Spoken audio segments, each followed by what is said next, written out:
our citizens are dying. Funding Cartels, now streaming on the free CBS News app.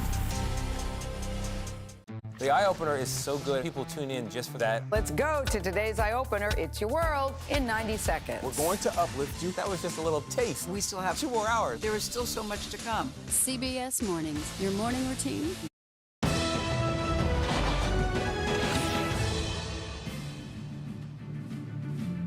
Hello, everyone. Thanks for joining us for a special edition of America Decides. I'm Lana Zack. And I'm Alan Delvin. America has chosen the next president of the United States. CBS News has confirmed former President Donald Trump will once again live at 1600 Pennsylvania Avenue. This was a movement like nobody's ever seen before. And frankly, this was, I believe, the greatest political movement of all time. There's never been anything like this in this country and maybe beyond. Former President Donald Trump surpassed the needed 270 Electoral College votes early this morning to secure the victory. He'll now become the first president since Grover Cleveland to be elected to non-consecutive terms. He will also become the oldest president ever sworn into office when he takes that oath in January. The former president celebrated last night at his Mar-a-Lago estate, along with family, friends, and allies. Well, the race was not as close as many predicted. Trump beat Harris handily in several key battleground states. He also won the popular vote. That's something that he failed to do in the last 2 elections. CBS News projects Trump will also have help on Capitol Hill, with Republicans flipping control of the Senate. The House, though, remains a toss-up. We have team coverage following what's next. We're going to begin, though, with CBS News campaign reporter Olivia Rinaldi. You've been following the Trump campaign for us closely, Olivia. We are hearing Trump aides say that his transition team is moving quickly. What are the next moves for the president-elect's team? Yeah, good to be with you, Lana. We're hearing that the Trump transition team is likely to make quick work of these next few steps, transitioning from the Biden administration to the Trump administration. I'm told that they're already starting to have several of those meetings that they'll be occurring over the next several days and weeks and months as we head into the next Trump presidency. It's likely to take place down here in West Palm Beach, which is where the campaign is headquartered. Now, that team consists of Howard Lutnick and Linda McMahon. Those are 2 of Trump's top donors and people who are close to him, often been traveling with him over the last few days, but also his 2 sons, Eric and Don Jr., and his running mate, Senator J.D. Vance. They will all be part of this transition, talking to different personnel, talking about different policy for the next Trump administration. But we also know that RFK Jr. and Tulsi Gabbard were named additional names that were added to that list back in August. That's a little bit of a nod to the big tent party that they believe they are creating, of what they call the Make America Healthy movement, in a nod to RFK Jr. And Trump last night was talking about his team that has surrounded him. That also includes his co-campaign managers, Susie Wiles and Chris LaCivita. Take a listen to what he had to say here about his team, about how he's feeling about this movement going forward. This is a great job. There's no job like this. This is the most important job in the world. Just as I did in my first term, we had a great first term, a great first term. I will govern by a simple motto: promises made, promises kept. We're going to keep our promises.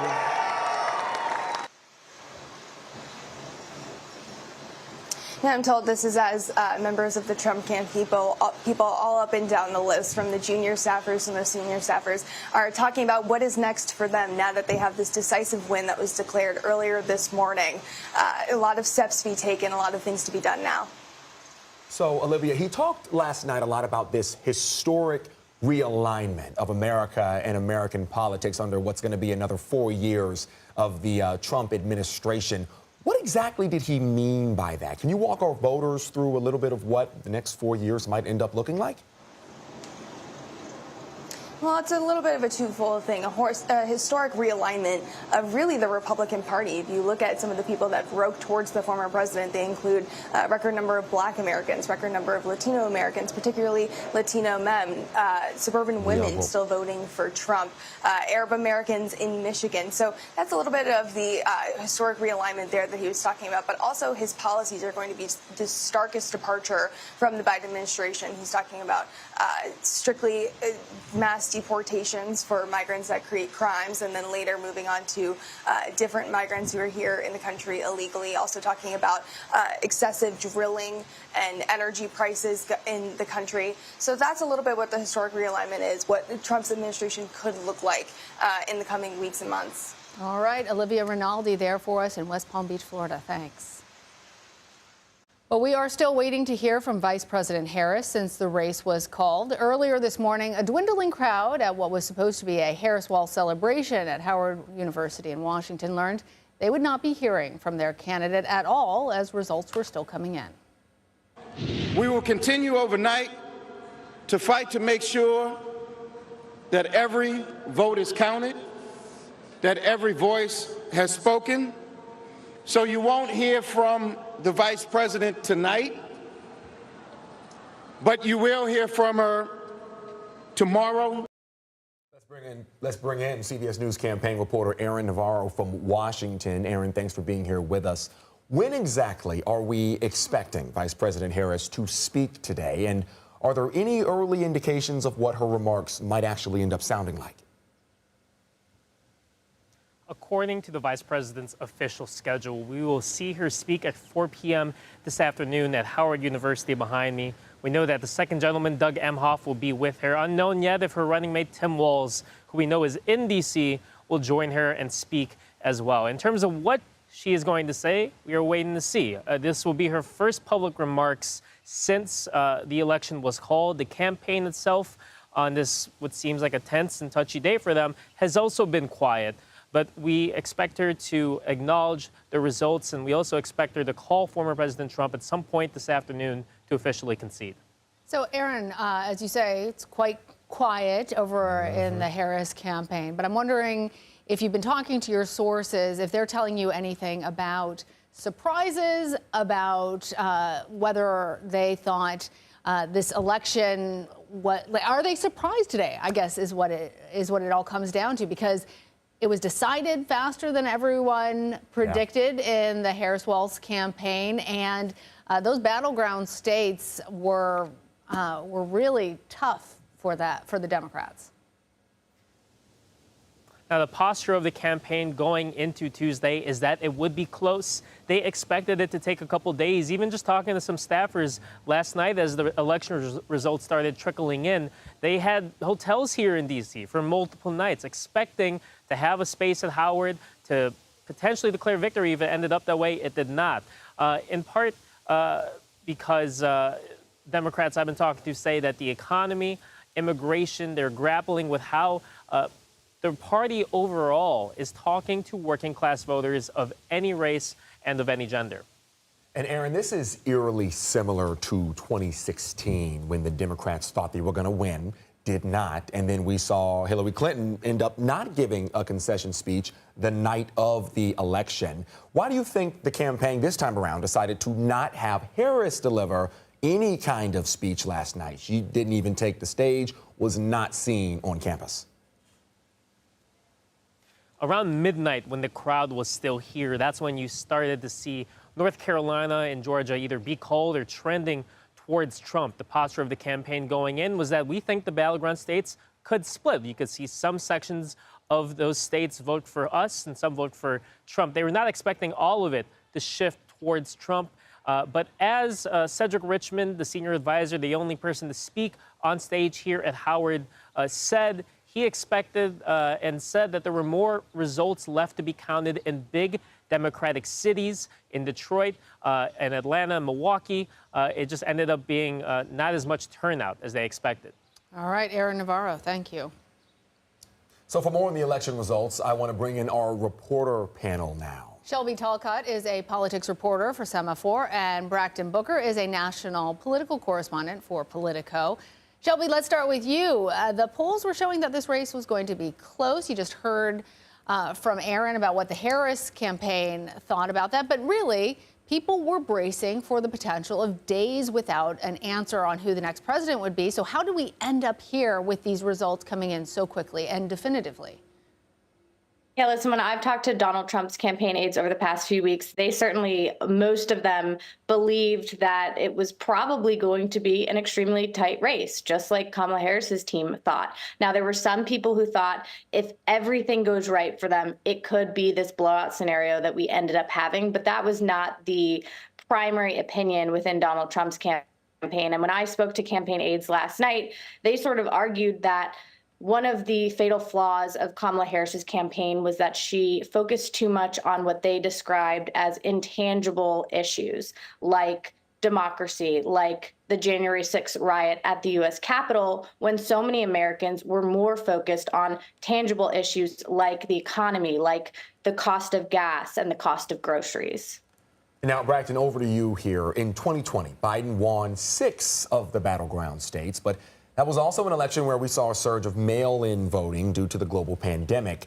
Was 2020 an outlier that the Democrats can no longer rely on when it comes to what comes next in 2028? I think no question. I think we got to remember what the 2020 election year was, right? It wasn't just the fact that we were living through a global pandemic.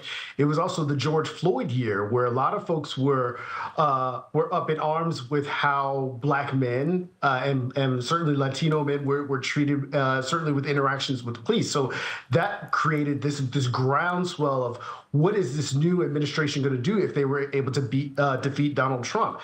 You didn't have any of that this year. This was much more a straight up issue election about what issues are you going to put forward, what policies are you going to put forward that are going to make my lives better. And I think closing the Harris campaign thought they were closing on a high note.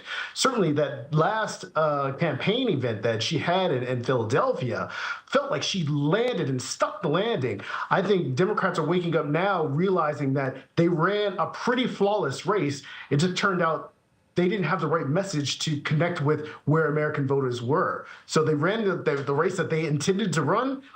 It just found out that the American people, a lot of them were not with them. Yeah, woken up shocked and surprised. Shelby, on strategy now, we saw the Trump campaign implement the push towards more new media, such as podcast appearances on shows like Joe Rogan, Impulsive, you name it, he was there. What type of influence do you think this particular component had on the race and what eventually ended up winning all of these voters over in a way that neither campaign thought it would?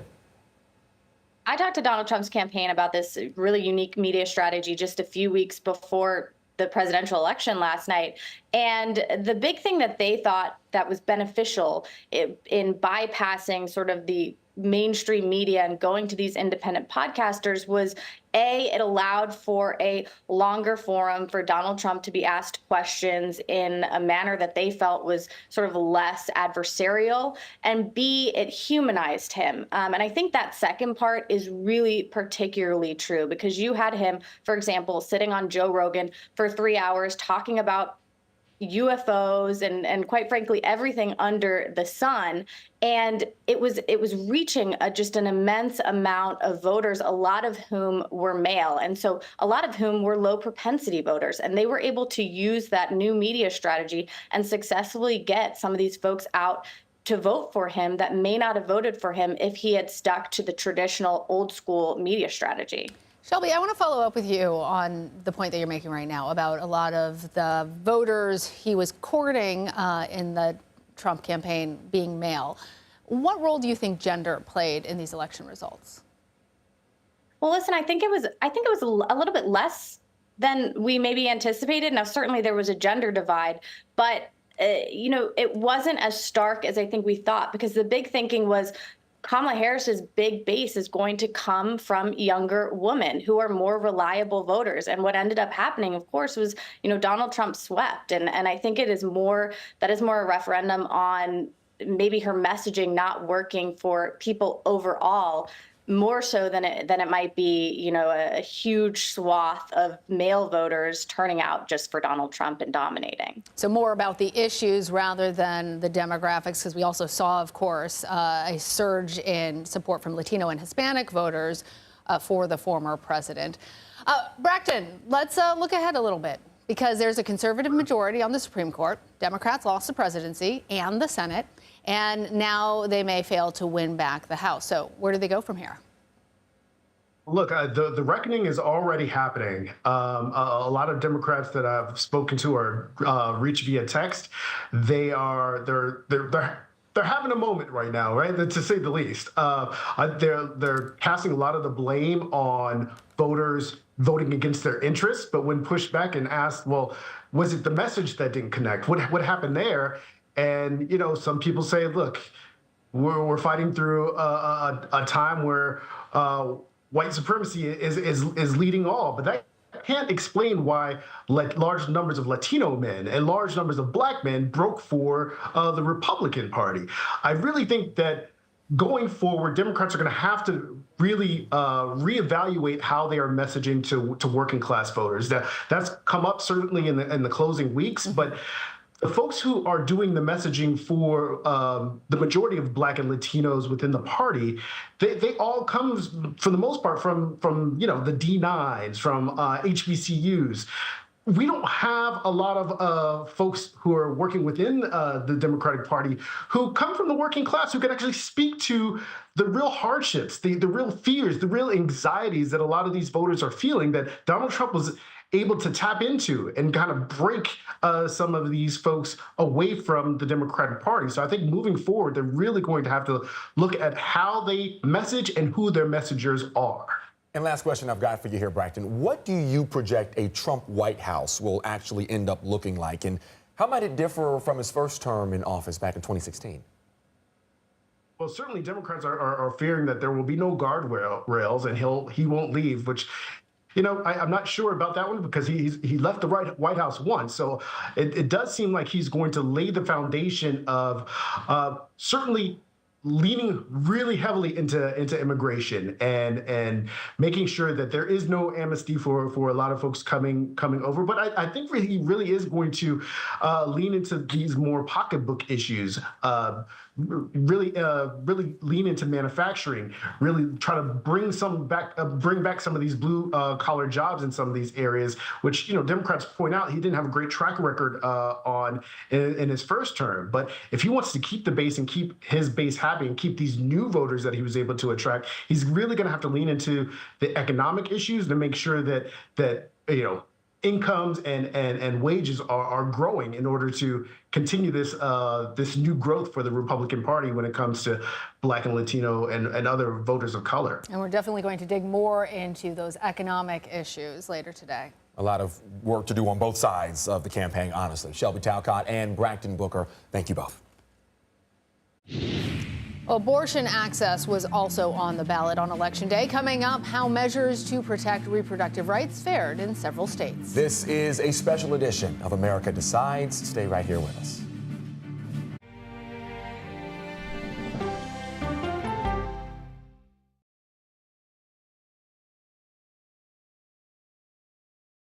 Come on, Julia. Oh, no. I will if you will. You go, gal. That's right. Let me see if you can find me. I want to make sure that my voice is heard, but also that I lift up other voices. You can't write a better script. Yeah, boy! It's gonna be a ride.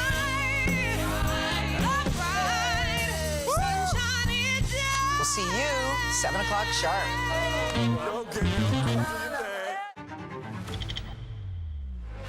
How fast do you think you were going? 195 miles an hour. This is incredible. How close did you actually come to being killed? That close. Is this brain surgery without a knife? It is. What risk do these children pose to Russia? I'm not sure the world is prepared for this change. Definitely not. Who's the best coach in college football today? Let me see a mirror. It's time for the CBS News original, 60 Minutes. Sundays on CBS and streaming on Paramount Plus. Go to the ends of the earth. Right now. We got something crazy. And reach for the stars. Here we are. Time. Yes, it's my comeback. Hey, this is pretty fun. But wait, there's more. Experience thought-provoking, Welcome to the idea of being a human being. innovative, and truly original reporting. Look through a telescope and go, wow. Because there's always something new under the sun on CBS Sunday morning. I'm a voracious consumer of information and constantly curious. I want to know the basic facts of every issue and to press into the heart of the matter. Information is the currency of democracy, and that's what we bring to the table every Sunday. When you need your sports news all the time, we've got breaking news to bring to you. CBS Sports HQ gives you a snapshot of all the sports that matter to you. Big news coming out of the NFL. A lot of movement in the rankings this week. With highlights. What a finish at the final round of play. And in-depth analysis. Can they three-peat? Tony Romo joins the conversation. What can you say about this game? When you need your sports in a snap, we're bringing you that breaking news right here on HQ. Find it on CBS Sports HQ. Streaming free anywhere you are. At this moment, terrorists could be plotting another attack. 9/11 triggered a counter-terrorist system that included a secret database. This person needs a closer look. A growing list of nearly 2 million people, including some Americans who say they're innocent. On 1 hour flight, I have to spend 6 hours to go and come back. CBS Reports explores the system, the people responsible for it, and those pushing for change. I'm not fighting against them. I'm fighting for them to do the right thing. The Watch List, now streaming on the free CBS News app. A CBS News investigation. People looking for love, finding their life savings gone. This could happen to anybody. And sometimes losing their lives. Anything for love. Now streaming on the free CBS News app. It was perhaps the most watched and one of the most visited states of the entire 2024 campaign. But the blue wall still came crumbling down for VP Harris, and Trump picked up a massive win in Pennsylvania. The Keystone State's 19 electoral votes made it the biggest prize of the battleground states. Harris actually spent her last full day of campaigning there. So what in the world happened? Well, CBS News correspondent Nikki Batiste joins us from Pittsburgh. She has answers to those questions. So, Nikki, both Harris and Trump spent so much time there in Pennsylvania. They made dozens of appearances in the months leading up to the election. This was a state that Biden won in 2020. So what do we know about how Trump was able to win it this go round? It really comes down primarily to rural voters. And this is a state I know well. I grew up here, and I want to try to break it down. We hear a lot about Pittsburgh. We hear a lot about Philadelphia. It's a 6-hour drive between those two cities. This is a huge state with a lot of rural pockets, and those are the voters that came out and voted for Donald Trump. If you look at the map of Pennsylvania, it's a lot of red with a little bit of blue. And I talked with a lot of those voters yesterday. I grew up in a tiny county in rural PA in the middle of the state that voted 79% for Donald Trump yesterday. So there's one thing on their minds. The economy. That's what we kept hearing. The economy. These are people who have working class jobs, who are living paycheck to paycheck, who are going to the grocery store and weighing whether they can buy eggs or milk. And that is their reality for a lot of Pennsylvanians in these rural small towns. They want to hold on to their jobs, and they want change. They want Donald Trump, and that is what happened here. There's also a population of white Americans, white Pennsylvanians who maybe have some wealth, and they feel that Donald Trump will protect what they do have. I think that's a lot of what we saw here. We also, like much of the country, I think Kamala Harris's campaign was surprised by the number of women who voted for Donald Trump. I spoke with a voter who actually flipped her registration to Republican. Take a look at what she told me. Yes, and I was a Democrat my whole life until Trump. And you switched? I switched. Why? Because I just love everything he has to say, and he's for us, the American people. He doesn't need their money. He doesn't need to be a politician. He knows where all the bodies are buried, and they don't like it. It's the truth, and they don't like it. And that's what we heard from women, rural voters coming out, female rural voters voting for Trump, and I think just like the rest of the country, women surprising the turnout and voting for him. And that's really what happened in Pennsylvania. All right, Nikki, thank you as always. We're going to keep our eyes on that state for sure. One of the many successes for the Trump campaign in last night's presidential election came in your home state. Yeah. The battleground of Georgia. In 2020, Trump lost the state to President Biden by fewer than 12,000 votes. But 4 years on, the state flipped back to red, securing 16 electoral votes for the GOP. Joining us now from Atlanta is CBS News national correspondent Dave Malkoff. So, Dave, break it down for us here. How did the night unfold in Georgia? I think both campaigns really wanted to pick it up. The Democrats thought there might be a chance Trump did end up winning that state, and by a lot.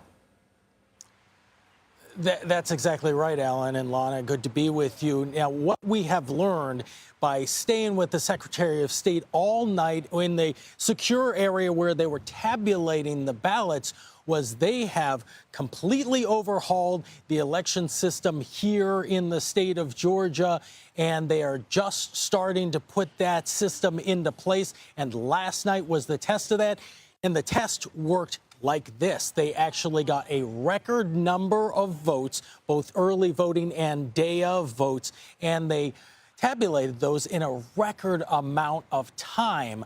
By 10 p.m. or so, we knew exactly the way that this was going to break, and the Secretary of State, Brad Raffensperger, came out and said, you know, this is an insurmountable lead. That's his words for Donald J. Trump. And when we were looking at the one county that was still outstanding, Gwinnett County, that still had 300,000 votes. That was a county that broke for Biden in 2020, and they were thinking that they would get a bunch of votes for Harris from Gwinnett County, but it just didn't make it. It put them somewhere within the 100,000 or 200,000 voter range, but they just did not make it over the top. So Donald J. Trump wins the state of Georgia last night, and then going on to win many of these swing states. So what happened here is a microcosm, you guys, for what happened around the country. Dave, I want to dig deeper into that because, as you're mentioning Gwinnett County, I'm wondering why Harris failed to mobilize voters in the same way that Biden did. And is there talk there in Georgia that Biden's win was actually just a Democratic fluke back in 2020? Well, we were talking to a lot of voters this morning, and they were saying that Biden is a very different candidate than Harris. 2020 is a very different year than 2024. We were in the pandemic then. We are in a very different situation now. So comparing the two is very apples and oranges. In fact, we talked to lots of voters here on what's called the Beltline in the middle of Atlanta. It's a place where a lot of people come to bike, to ride scooters, to walk their dogs, to walk and go to restaurants. It's a very diverse population. And we talked to so many people, including one person who is working on his American citizenship. He has British and Canadian citizenship, but immigration was a big issue this year. We're Canadian, but we live and work here. We're going through citizenship, going through all that. So, of course, that's a worry as well with immigration. Yeah, definitely woke up super bummed, also very confused. I didn't think it would be a landslide. Like, Trump crushed the popular vote, too. Doesn't match up with what I saw in the polls or my network, I guess, my bubble. Of all the questions that we asked voters today after the election, Lana and Alan, the biggest answer that we got was, I don't want to talk about that. Not right now, not this morning. That's really interesting. It sure is. All right, Dave, thank you. Republicans are back in control of the U.S. Senate. Next, we hear from Mitch McConnell. And take a look at what this shift means for the balance of power there on the Hill. This is a special edition of America Decides.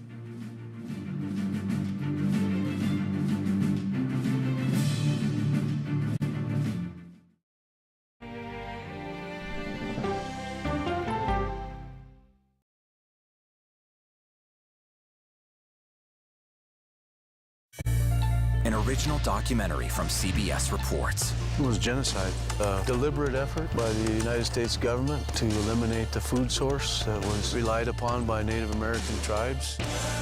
American bison were slaughtered and Native Americans displaced. And that's how tribes were subjugated to reservations and our lands were taken.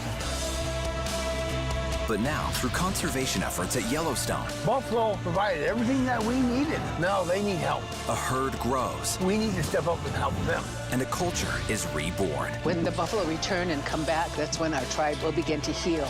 Yellowstone Bison Revival, now streaming on the free CBS News app.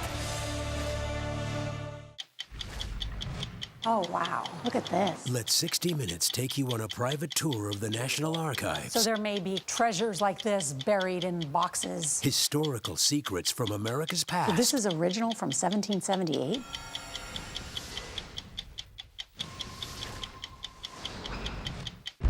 This case. It's like a screenplay, something straight out of Hollywood.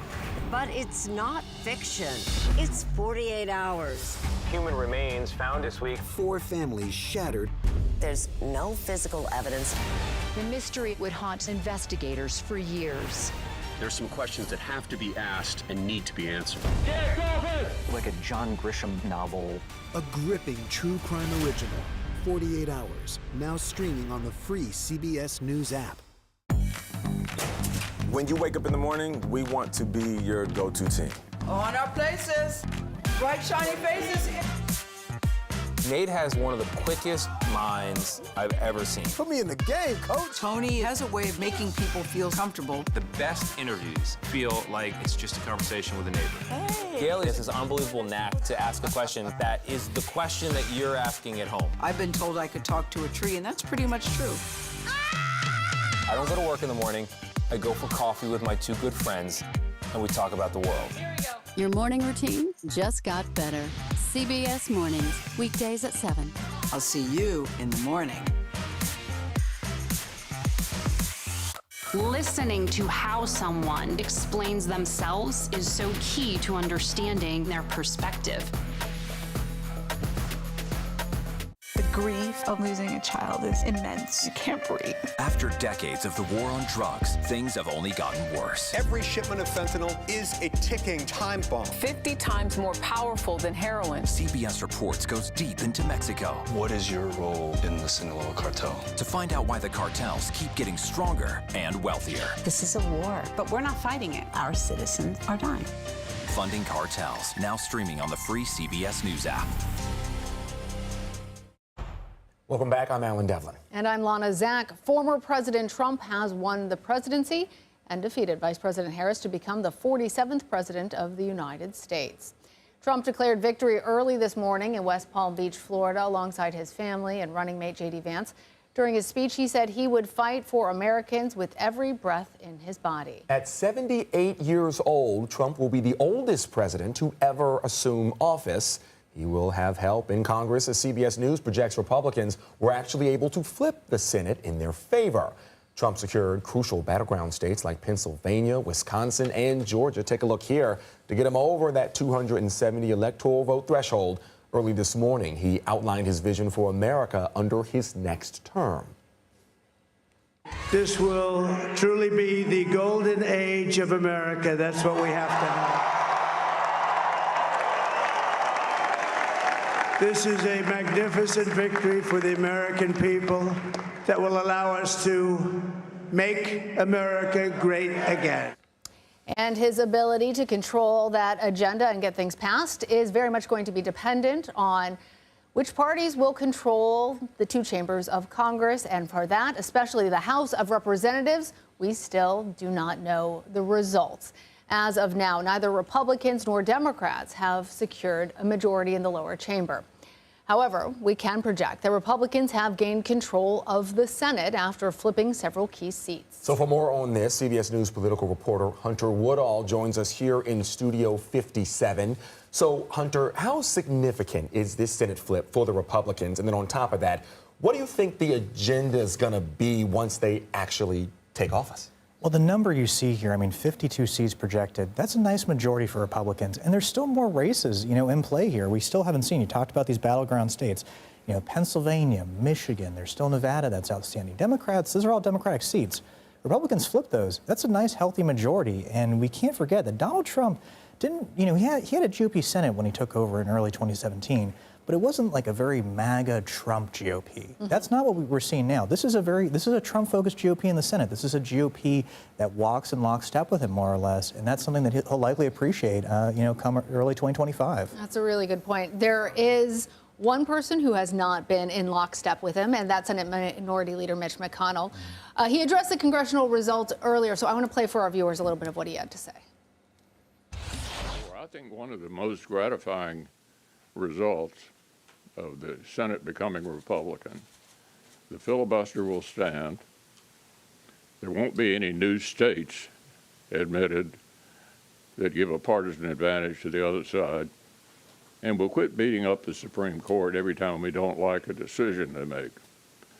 So I think this shifting to a Republican Senate majority helps control the guardrails to keep people who want to change the rules in order to achieve something they think is worthwhile is not successful.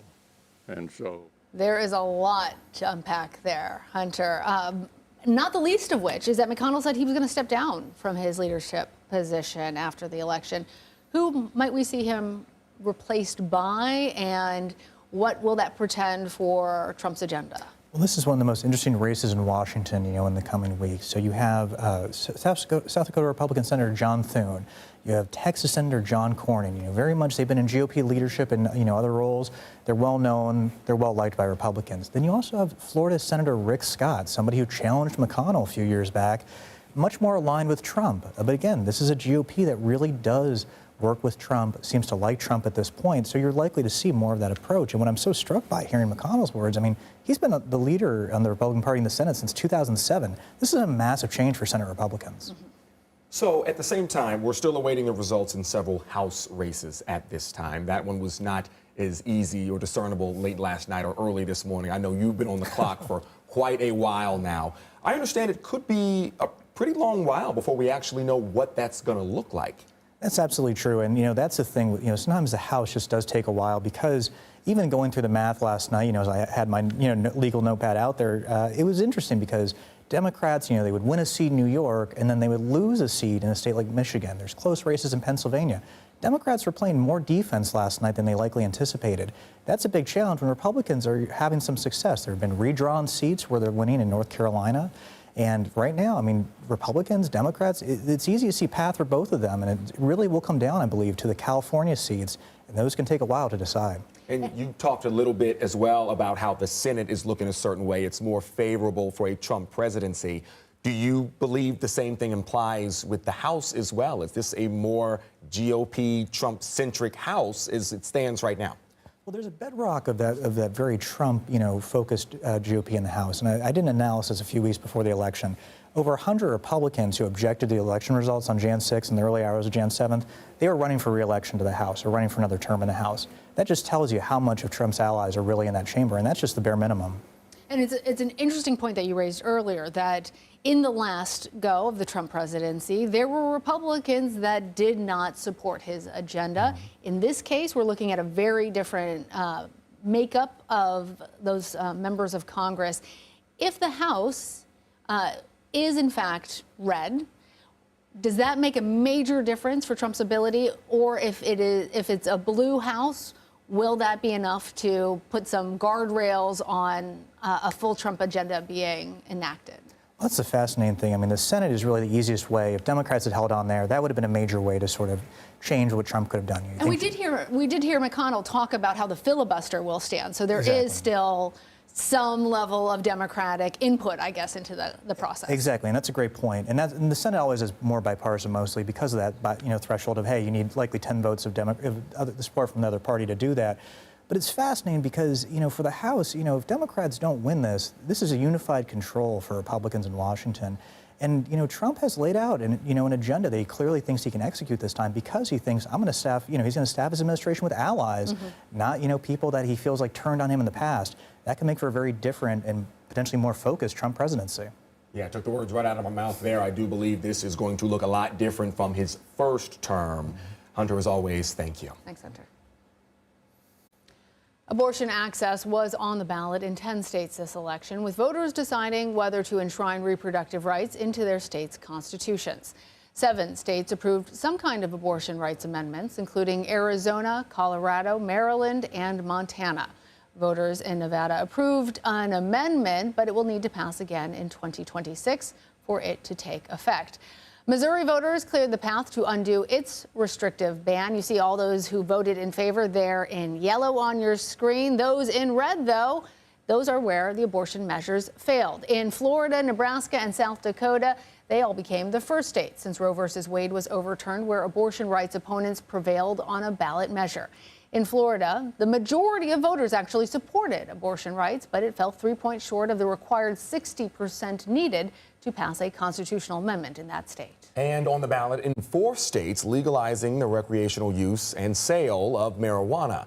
With the majority of the votes in now, voters in the Dakotas and Florida reject their state marijuana measures.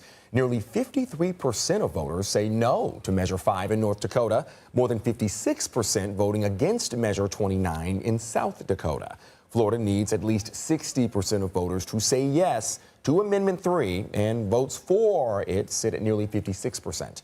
In Nebraska, legalization did pass at the ballot box, but legal changes are expected in the state. Well, Donald Trump is still facing a slew of legal issues. We're going to explore what's next for those cases amid his election night win. And after the break, we're digging into how another Trump administration could impact the American economy. We'll be right back.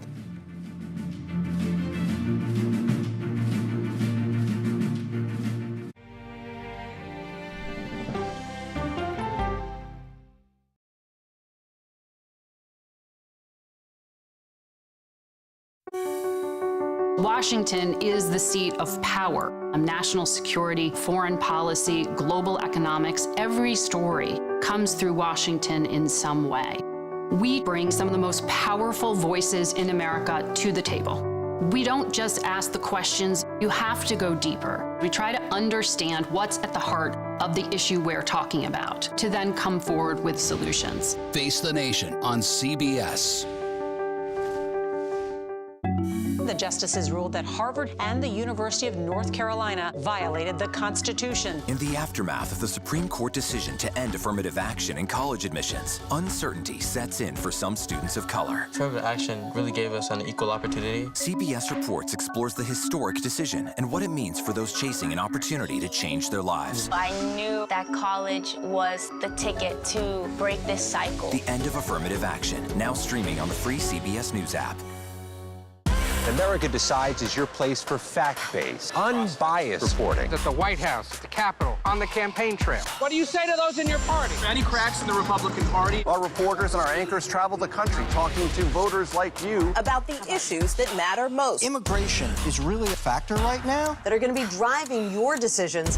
What would you say to those who say, look, that's just democracy at work? Listening to you and bringing your voice into our coverage. I want a strong, proud America. Is democracy on the ballot in 2024? Let us help you decide. America Decides on CBS News 24/7. Stream our expanded 1-hour program Monday through Thursday at 5 p.m. Eastern. An original documentary from CBS Reports. AI is among the most world-changing technologies ever. Curing diseases, scientific breakthroughs, making lives better. It can help us with medical discoveries, scientific discoveries, doing better agriculture, having cures for things like Alzheimer's. It's also going to really transform the way we work. The uplifting potential of artificial intelligence is limitless. It gives you a friend, somebody to chat with 24/7 that is non-judgmental. He makes me feel loved and desired. And so are its downfalls. The problem with all this AI is that it's unpredictable and uncontrollable. The choices we make now will have lasting effects for decades, maybe even centuries. The ChatGPT revolution, now streaming on the free CBS News app.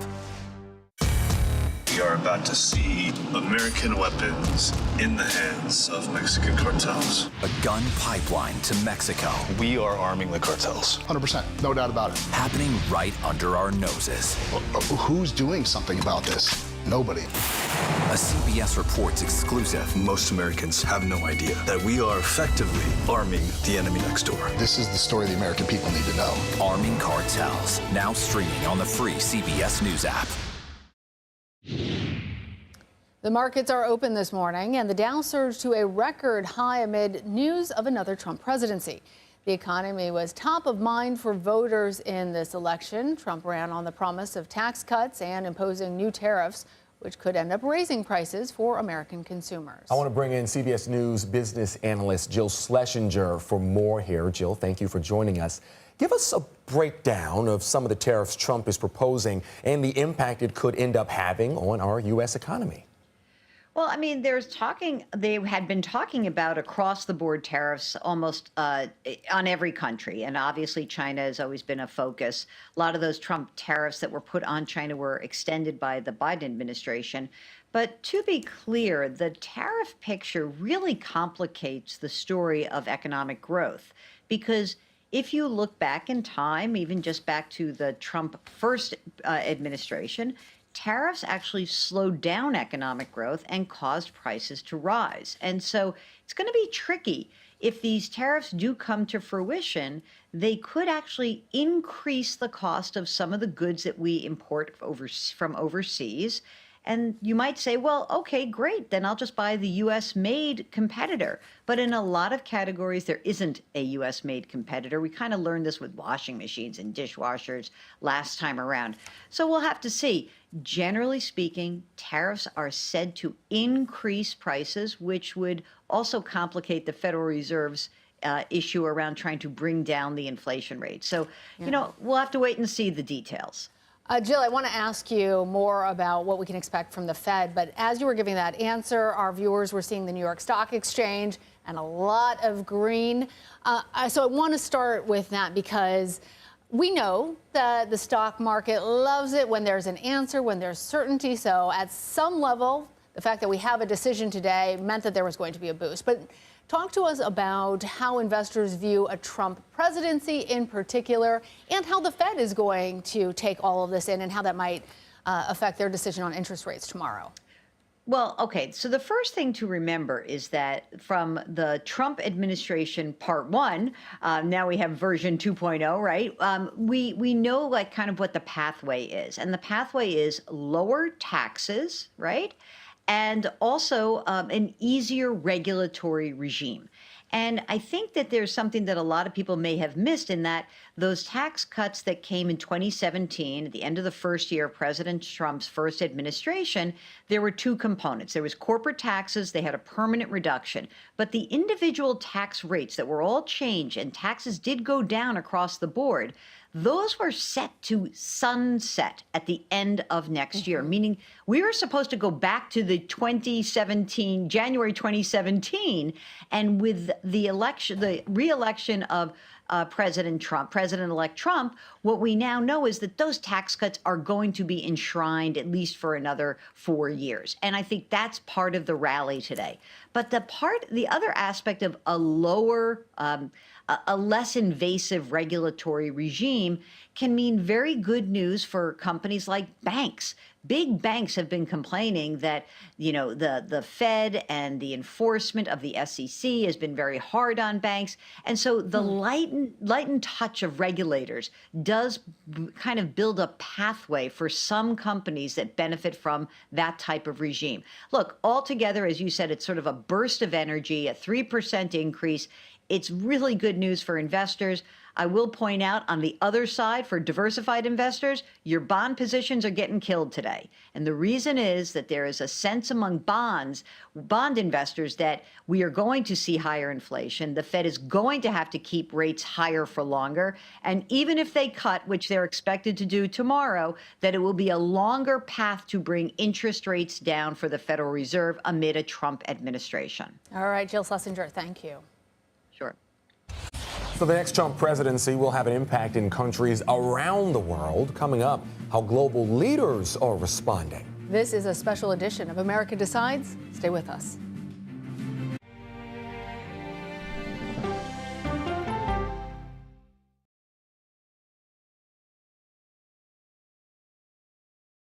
Go to the ends of the earth. Right now. We got something crazy. and reach for the stars. Here we are. Time. Yes, it's my comeback.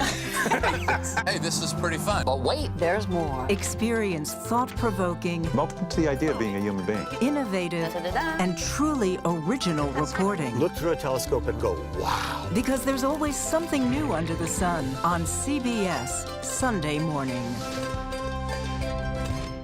At this moment, terrorists could be plotting another attack. 9/11 triggered a counter-terrorist system that included a secret database. This person needs a closer look. A growing list of nearly 2 million people, including some Americans who say they're innocent. On 1 hour flight, I have to spend 6 hours to go and come back. CBS Reports explores the system, the people responsible for it, and those pushing for change. I'm not fighting against them. I'm fighting for them to do the right thing. The Watch List, now streaming on the free CBS News app. Don't miss true crime anytime you want, anywhere you go. With the 48 Hours podcast. Real crimes, real lives, real justice. There's some questions that have to be asked and need to be answered. Listen to 48 Hours on Apple Podcasts. An original documentary from CBS Reports. Imagine yourself in Manhattan with no police, no army, no mayor. The people of Haiti stare down poverty, corruption, natural disasters, and violence. 90% of the guns that are used by gangs in Haiti are American guns. But with an unbreakable spirit and eternal optimism. There are days where I cry, but we can't be discouraged. We still believe in Haiti. They're still able to look ahead with hope. Haiti is on the brink of transformation, a radical shift. Haitians are coming together and saying things must change. Fighting for Haiti, now streaming on the free CBS News app. Hey there, welcome to The Uplift. I thought she was a groom, and I stepped back and I went, oh, you're the queen. She's going to be with me every instant that I'm alive. I just wanted to see if you'd go to Disneyland with me today. I look over at him and he's smiling. I'm going to remember that the rest of my life. They told us when he was going to be born, he was only going to live for 30 minutes. It's really a miracle that he's with us today. The Uplift, stream now on the free CBS News app. When you wake up in the morning, we want to be your go-to team. On our places, bright, shiny faces. I don't go to work in the morning. I go for coffee with my 2 good friends, and we talk about the world. Your morning routine just got better. CBS Mornings. A CBS News investigation. People looking for love, finding their life savings gone. This could happen to anybody. And sometimes losing their lives. Anything for love. Now streaming on the free CBS News app. Welcome back to a special edition of America Decides. The country today processing the news of a second Trump presidency. And on that, I want to bring in CBS News election law expert and political contributor David Becker. David, is it fair to call this a blowout in favor of Trump? And how did he garner so much support in what was supposed to be a much closer election? Yeah, I mean, clearly there's, in the 21st century, our elections have been pretty close. The 2020 election was actually the largest margin of any presidential election in this century where Barack Obama wasn't on the ballot. I think it's likely that at the end of the day, 2024 will be even a slightly larger victory than that. So it was a very impressive political performance by President Trump and the Republicans. I think it was even more impressive public service success by the election officials all over the country who are facing years and years of disinformation, threats, harassment, and still perform so admirably even while foreign adversaries were attacking our system, trying to call in bomb threats and other issues to try to disrupt our system. The system worked very, very well. We had near record high turnout, probably just a shade under what we saw in 2020, probably nearly about 158 million, 159 million voters who cast ballots in this election once all the ballots are counted throughout the United States. And David, this election was decided very, very quickly compared to previous years. I was shocked when Georgia had 50%, 60% of their votes tabulated 2-3 hours after polls closed.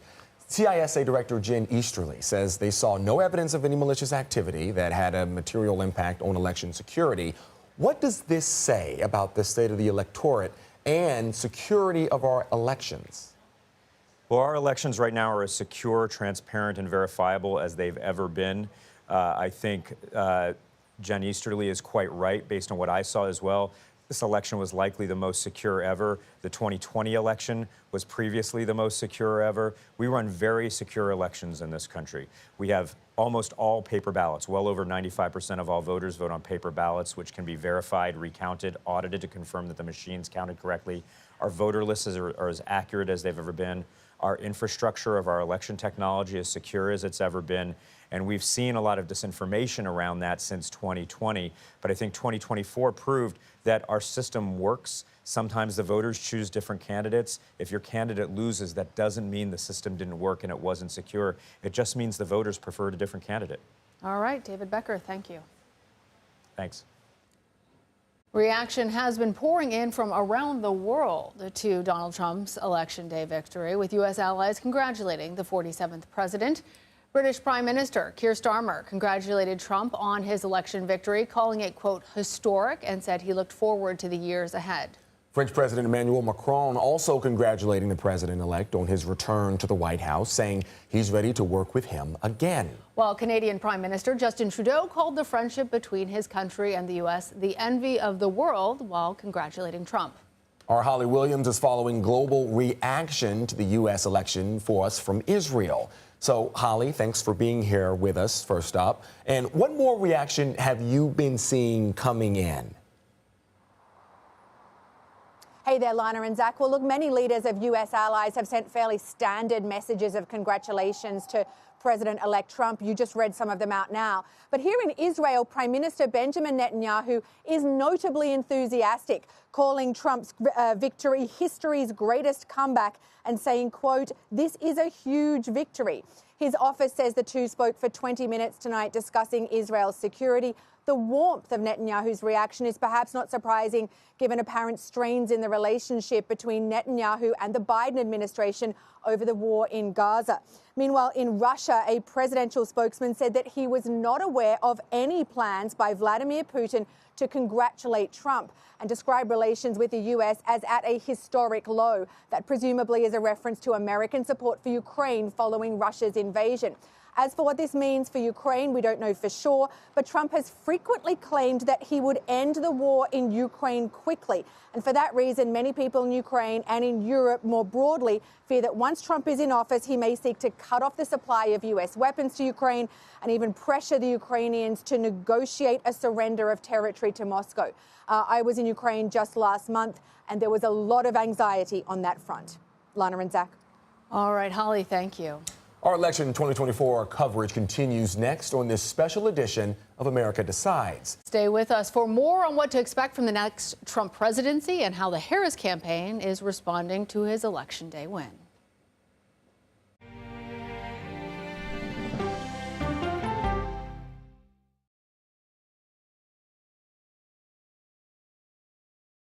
Okay, so let's just start at the beginning. Well, let me start with this. What is at stake here? What is the answer then? Do you know why? You want me to just keep going? Is that a good thing or a bad thing? Were there death threats? How is this possible? What's wrong with that argument? Are you saying they lied? Have you told the government that? Why won't you say the word crisis? You're not answering my question. Is that scary? Does that make sense? What do you mean? What does that mean in Did any of that make sense? What's your response? What happened? Why?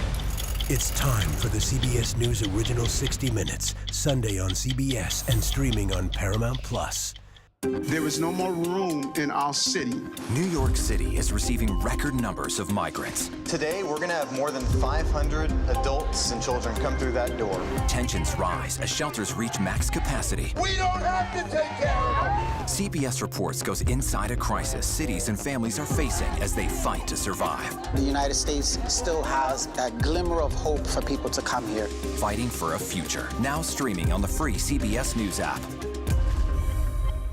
An original documentary from CBS Reports. Since you started La Soup in 2014, do you have any sense as to how much food you've rescued from the landfill? We've rescued 4.5 million pounds. I can't even fathom how much food that is. And that's one little person in one little city in America. We're going to call this chicken piccata. We did 450 of these meals today. This is the exact dish that you and I are going to have. Yep. Oh, really good. Is it good? Mm-hmm. Having a plan of how to keep people fed should be in every single city. If we eliminated food waste, could we eliminate hunger? Yes. Eating Trash, now streaming on the free CBS News app. America Decides is your place for fact-based, unbiased reporting. At the White House, at the Capitol, on the campaign trail. What do you say to those in your party? Any cracks in the Republican Party? Our reporters and our anchors travel the country talking to voters like you about the issues that matter most. Immigration is really a factor right now that are going to be driving your decisions. What would you say to those who say, look, that's just democracy at work? Listening to you and bringing your voice into our coverage. I want a strong, proud America. Is democracy on the ballot in 2024? Let us help you decide. America Decides on CBS News 24/7. Stream our expanded one-hour program Monday through Thursday at 5 p.m. Eastern. When people say who's first to get in the morning, that would be me. Morning news matters because it sets the tone for your day, and it's a way of getting you started. Day to day, that first draft of history, it happens right here. We're going to uplift you. We're going to send you out your way. We take you places, we teach you new things, and we make you feel like, you know, it's not all bad. People say to me, you always seem to be having a good time. And you know what? You're right. Your morning routine just got better. CBS Mornings, weekdays at 7. CBS News, 60 Minutes, Sunday on CBS. Superstar approaching, superstar approaching. Just get your popcorn and get ready. Come on, Julia. Oh, no. I will if you will. You go, gal. Yeah, boy.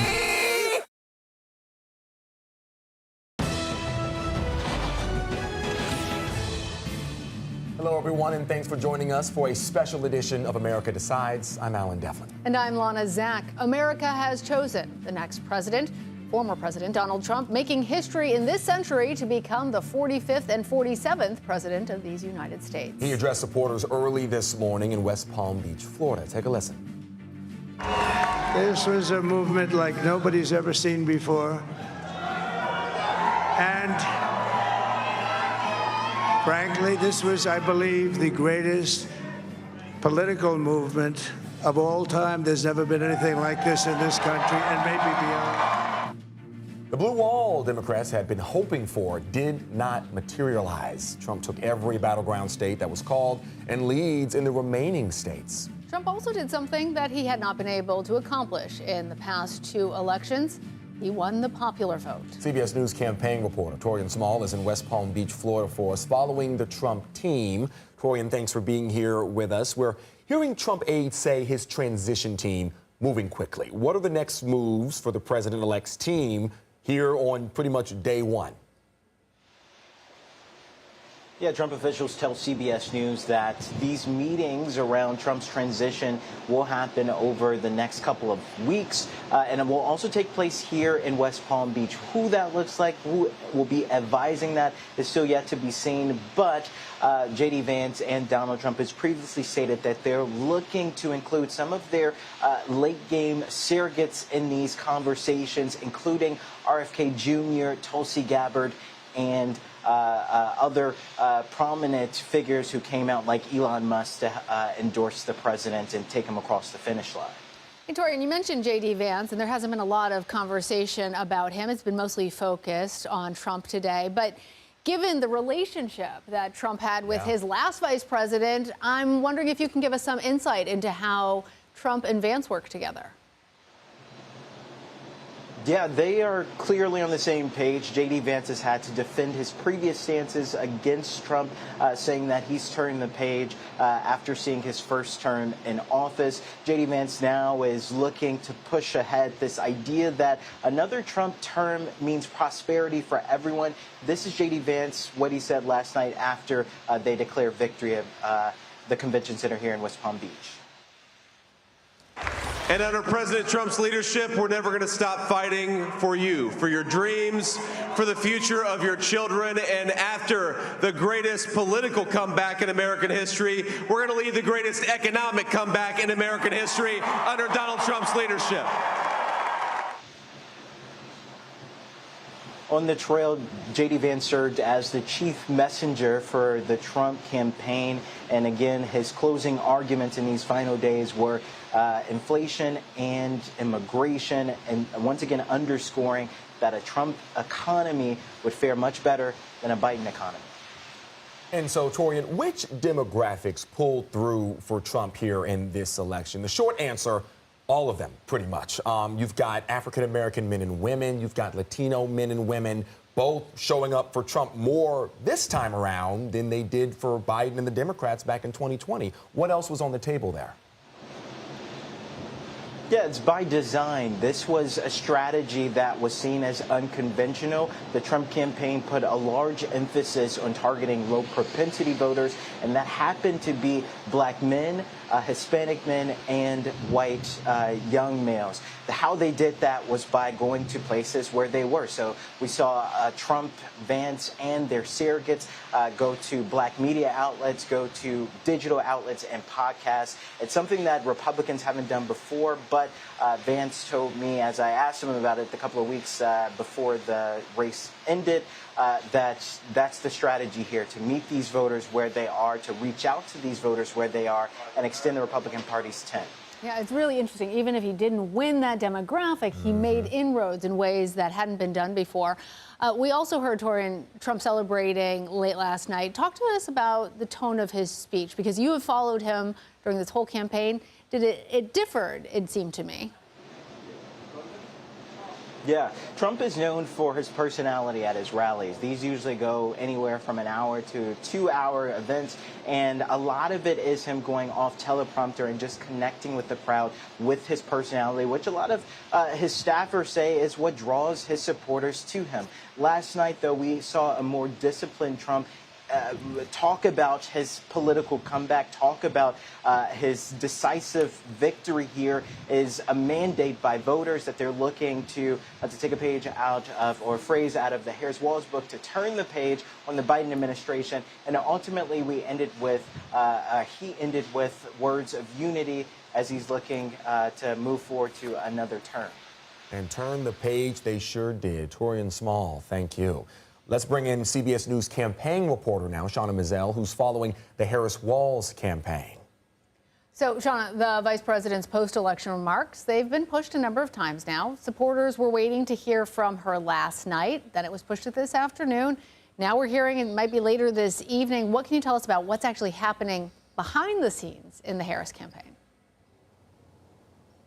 Hey, Lana, it's great to be with you. Behind the scenes, the Harris campaign has gone dark. Even internally, they really aren't communicating that much, but they are feeling sad. There is a sense of solemnness, and there's also a sense of shock and surprise. They definitely thought that this election was going to be close. They did not expect the results to come in so swiftly and be so decisive. They thought we could be waiting days until we actually had an answer on who the next president of the United States will be. So they haven't even really begun to do that post-mortem to look at where they went wrong. Right now, as you mentioned, they're just trying to figure out what's going to happen and what today looks like, and when Kamala Harris will come back to Howard University and address her supporters. And Shauna, one of the words we heard Harris supporters using to describe her campaign in the final days of the vote was flawless. It was anything but flawless, as we now understand. Why do you think they were so confident in those final days, given what we've seen unfold over the last 24 hours? That blue wall crumbled very quickly last night. I think everybody on both sides was shocked to see it happen. And then Trump ends up taking Pennsylvania handedly, I think before 4 a.m. last night or early this morning. What went wrong here? Well, I think, as has been said, this was a vibes election, a vibes campaign. And so they could have been looking at the vibes. They had a lot of celebrity endorsements. You had Cardi B, you had folks like Ricky Martin. So they were reaching out across the diaspora and really trying to increase their voter block, not just going to traditional Democrats, but reaching out to conservatives and expecting that endorsements from folks like Liz and Dick Cheney could actually help them and pull them across the finish line. They even were hoping that some of those comments made at that Madison Square Garden rally by former President Donald Trump's surrogates and supporters would be damaging enough to help them with voting blocks like Puerto Ricans and Latino voters. But what we saw is that was just not the case. You had black men coming out in support of former President Donald Trump, as well as Latino men. And so that was a big part of it. But I also think they expected abortion rights to be a very potent issue. As we know, this was the first presidential election since the Dobbs decision that essentially gutted those federal rights to an abortion. And you had abortion on the ballot in some of those key battleground states that we are tracking, like Arizona and Nevada. But even in cases where abortion rights passed, you still saw that Vice President Kamala Harris was still not able to garner the support of the voting populations there. All right, Shauna Mazel, thank you very much. We also want to bring you now some breaking news. CBS News can project at this point that he has become the winner of Michigan and those electoral votes. That, again, part of that blue wall. Again, at this point, a projection from CBS News that is happening right now. Former President Donald Trump, the projected winner of Michigan. All 15 of those electoral votes going towards the former president. And we were just talking about that blue wall completely crumbling. We could see it was going this way towards Donald Trump. We now have that confirmation. The Harris-Walz campaign did not get a single blue wall state outside of, what are we looking at here? Maybe Minnesota, but it's a tough go for the Democrats, a strong showing for the Republicans here. Again, Donald Trump projected to win Michigan. Now, despite Donald Trump's election night win, he still faces 4 criminal indictments and a potential sentencing later this month. Trump and his allies were indicted both in Georgia for allegedly interfering in the 2020 election. Some of those charges were dropped. It's now on hold while a state appeals court considers Trump's request to get the district attorney, Fani Willis, removed from the case. Trump was also found guilty in May of 34 counts of falsifying business records in New York. Meanwhile, his federal election interference case is currently on hold pending an appeal, and his federal classified documents case was dismissed in July. But you'll recall special counsel Jack Smith has appealed that decision. Rebecca Green is an election law professor at William and Mary Law School and joins us now to talk more about the future of these cases. So, Rebecca, the president-elect is facing a sentencing later this month in the financial fraud case. What can we expect to happen there? Well, I think that Trump's strategy of delay is sort of what we've seen bear out in this process, and it's certainly paid off given what happened last night. And I think we can see some real pushback, likely, on all fronts in all of these cases. I think it will be a very tough call for the sentencing judge to sort of figure out how to navigate, sentencing a president-elect. But I think, the constitutional duties that incoming President Trump will have will certainly be weighing heavily on the judge in that case. And Rebecca, you heard me remind our viewers what was happening in terms of special counsel Jack Smith's cases. The president-elect has said also that he plans to deport the special counsel, Mr. Smith. Where do those cases stand? What happens next? Yeah, so the Department of Justice across different administrations has agreed on the principle that it should not prosecute a sitting president because of the constitutional duties that sitting presidents have. And so I think we can expect to see a push on that theory by a Trump administration that those various prosecutions should be sidelined while he's president. So where do you think, or where do the January 6th cases stand at this time? Can Trump pardon all of those people that are convicted? He can pardon anyone who is convicted of a federal crime. So, it will depend on, the individual person. But that's sort of the general idea is that a president can pardon those convicted of federal crimes. All right, Rebecca Green, thank you as always. It is a special day, a special edition of CBS News America Decides, and we are bringing you all of the updates because there are still several states that we are waiting for the final tally of those ballots, as well as several House races, some Senate races as well. We do have a projection from CBS News. We have now projected that the former President Donald Trump will win Michigan, a former blue wall state. So former President Donald Trump now sitting at 291 electoral votes. As a reminder, 270 were what were required to win. For more on the election, I want to bring in our political panel now. In Florida, we have Hogan Gidley. He is the former national press secretary for the Trump campaign and served as the principal deputy press secretary in the Trump administration. And here with us in Studio 57 is president of Solitary Strategies and Democratic strategist, Chuck Rocha. Hogan, I'm going to start with you. It is a big day for your team. How do you see this decisive win impacting the future trajectory of the Republican Party? Because in so many ways, the former president has remade what we think of when we think of the grand old party. No question. The coalition he built is historic, with record numbers of African Americans coming on board to support Trump, Hispanics as well, flipping some of the districts and the counties, rather, that have never gone for Republicans have gone for Donald Trump. Really an impressive win. The mandate is clear, not just winning, obviously, a massive landslide in the Electoral College, but the popular vote as well. So there can't be a claim that, oh, well, we won the popular vote, we should have some kind of say here. This is really big for the president. And honestly, his campaign focused on a couple of simple messages. Are you better off than you were 4 years ago? The people said no. And also, Kamala Harris broke it, and I can fix it. And you know that because he was president already, and we had record-setting success. Those messages were simple, they were clear, and they were obviously well-received, regardless of what the press tried to say or what the Democrats tried to say. The American people wanted a change. They wanted improvement. They wanted a return back to Donald Trump. So now here on the other side, where do you think the Democratic Party actually goes from here? And will this have a chilling effect on future attempts to have a woman at the top of the ballot? I think that there's going to be a lot of stuff that needs to go around for everybody to have a conversation about exactly why did this happen last night.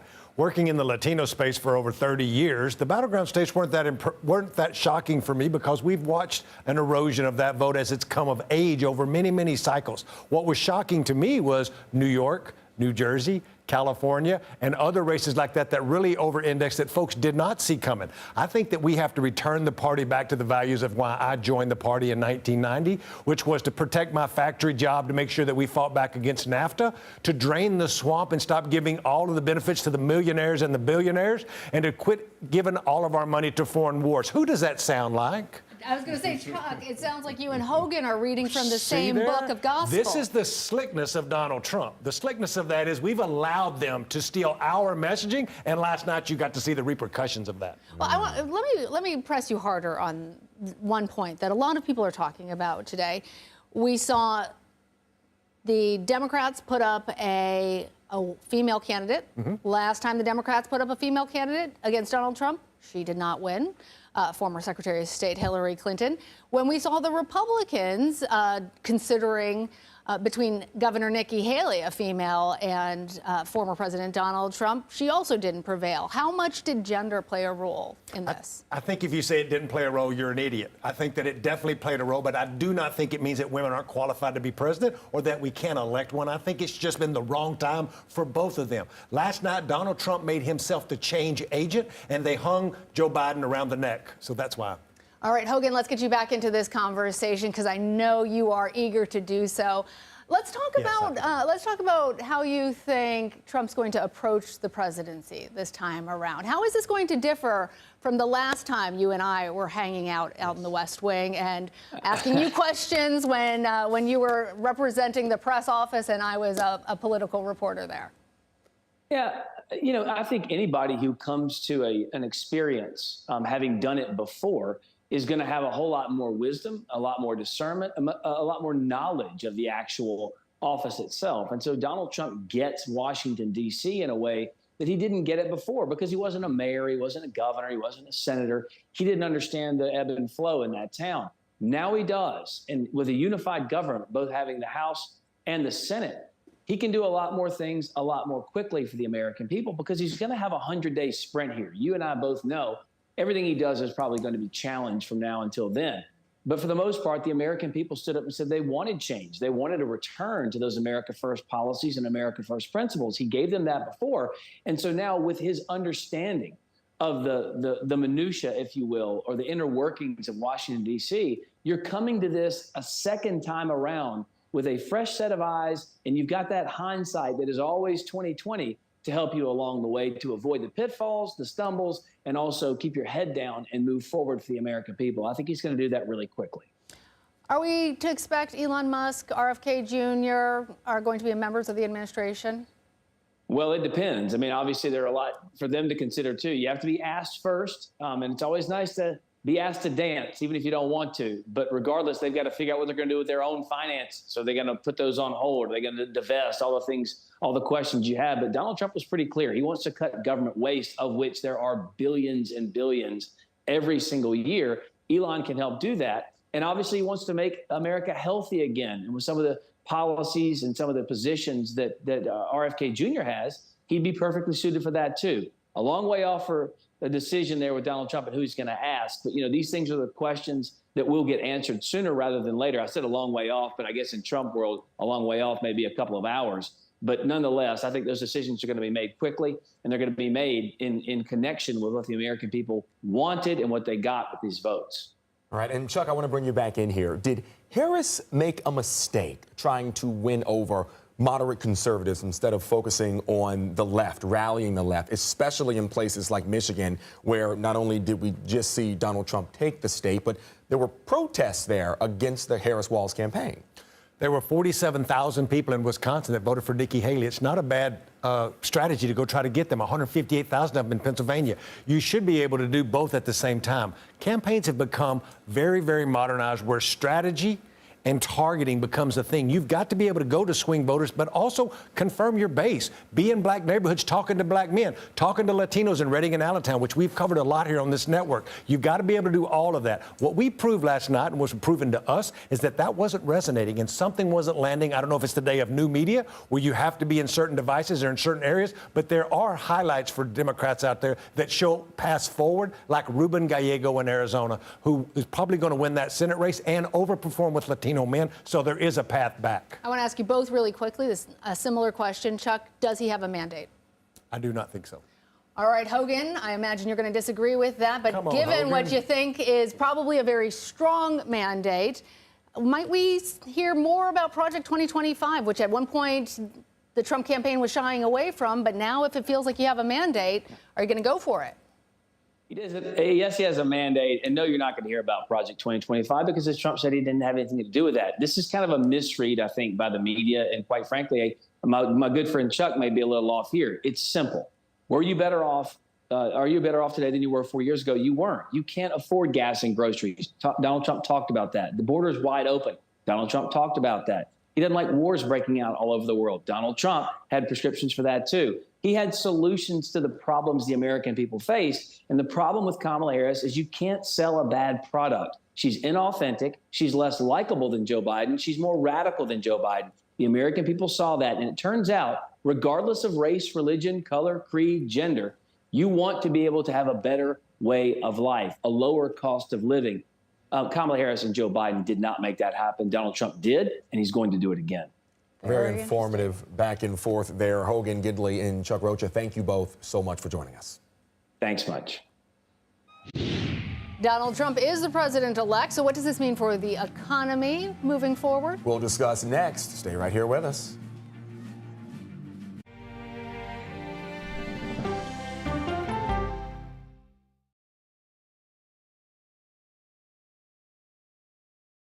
Come on, Julia. Oh, no. I will if you will. You go, gal. That's right. Let me see if you can find me. I want to make sure that my voice is heard, but also that I lift up other voices. You can't write a better script. Yeah, boy. It's gonna be a ride.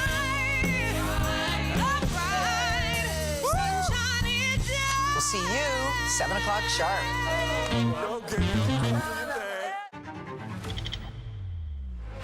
How fast do you think you were going? 195 miles an hour. This is incredible. How close did you actually come to being killed? That close.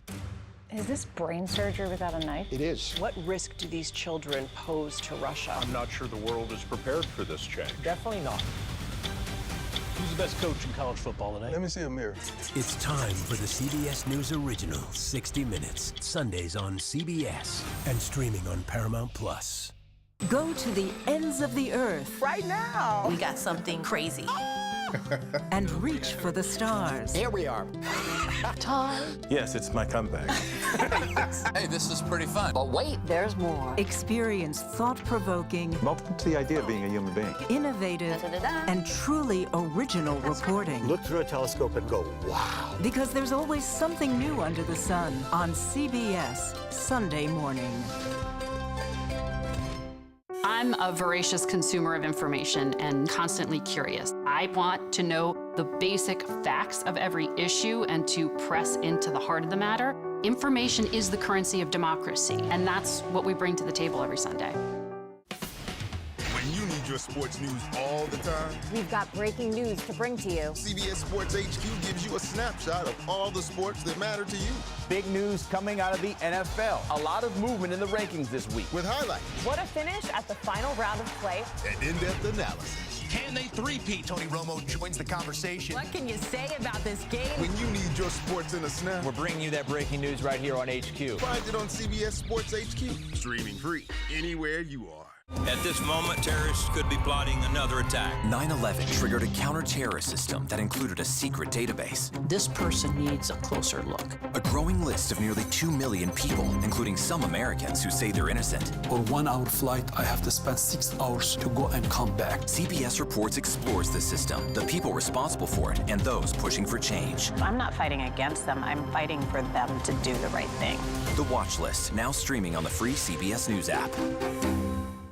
A CBS News investigation. People looking for love, finding their life savings gone, This could happen to anybody. and sometimes losing their lives. Anything for love. Now streaming on the free CBS News app. Well, one of the most talked about results in all of the 2024 election is VP Harris's loss of the biggest swing state, Pennsylvania. It was perhaps the most watched and one of the most visited states of the entire 2024 campaign. Its 19 electoral votes made it the biggest prize of any of the battleground states altogether. And that certainly proved true in the end for Donald Trump. CBS News political reporter Zach Hudak joins us now from Pittsburgh, Pennsylvania, to talk more about the results there. Zach, all eyes were on that state last night. The Harris campaign invested a lot of resources into Pennsylvania. They spent their final full day of campaigning, crisscrossing the state on top of numerous other visits in the last few months. Why do you think they were unable to get their message to land with the voters there, especially in a state where her boss won handedly last election cycle? Alan, I want to note we were in Philadelphia on the other end of the state, but one of the two major Democratic strongholds where VP Harris needed to get as large as possible a turnout. Now, turnout in these regions was fairly high, but not what she needed. What we actually saw was that in places where Trump won in 2016, that were traditionally battlegrounds, places like Luzerne County, a pivot county that voted for President Obama twice and then President Trump twice, that is a place where he gained margins. So we saw him gain votes in places like that, while at the same time, there wasn't a large bump in the cities or in the Philly suburbs where VP Harris needed to see that. The argument she was making in recent weeks here and across the country was one of democracy is on the line and reproductive rights are on the line in this election. So it was a very intense message and sort of similar to the message that the President Joe Biden had, that this is a election over the future of the country. What we saw in reality is that voters going to the polls had those issues on their mind, but the top issues on their mind were the economy and, for some voters, immigration.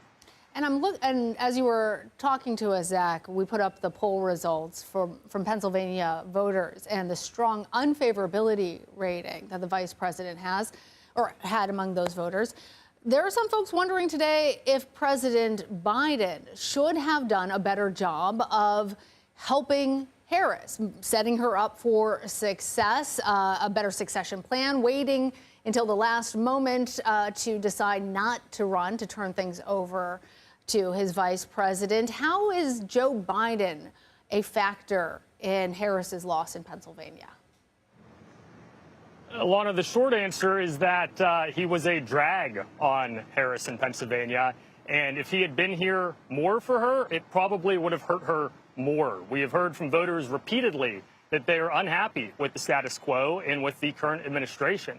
So any association that VP Harris had with him was actually hurting her for the most part. That also includes his ability, or I should say proclivity, for gaffes. He, just in this past week, seemingly accidentally called some Trump supporters a floating pile of garbage. And even though he immediately cleaned up those remarks, the Trump campaign seized on that. So if anything, Joe Biden was a liability to Kamala Harris and a major weight on her in the Keystone State here. All right, Zach Hudak reporting from Philadelphia. Thanks, Zach. The crumbling of the so-called blue wall of swing states, battleground states, that was key to Trump's victory. Up next, how his campaign won over voters in Wisconsin. We'll be right back.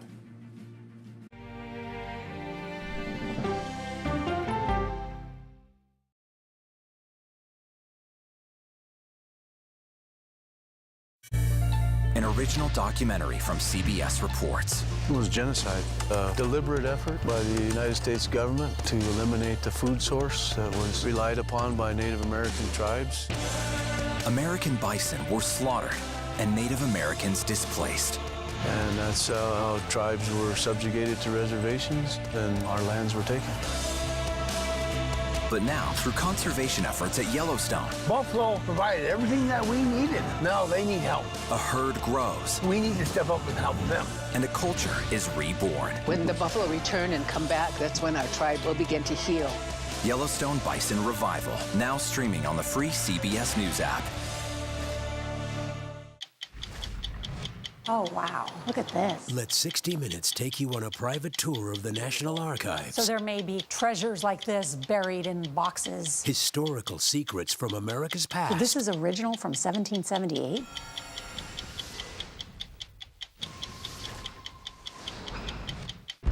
This case. It's like a screenplay, something straight out of Hollywood. But it's not fiction. It's 48 hours. Human remains found this week. 4 families shattered. There's no physical evidence. The mystery would haunt investigators for years. There's some questions that have to be asked and need to be answered. Like a John Grisham novel. A gripping true crime original.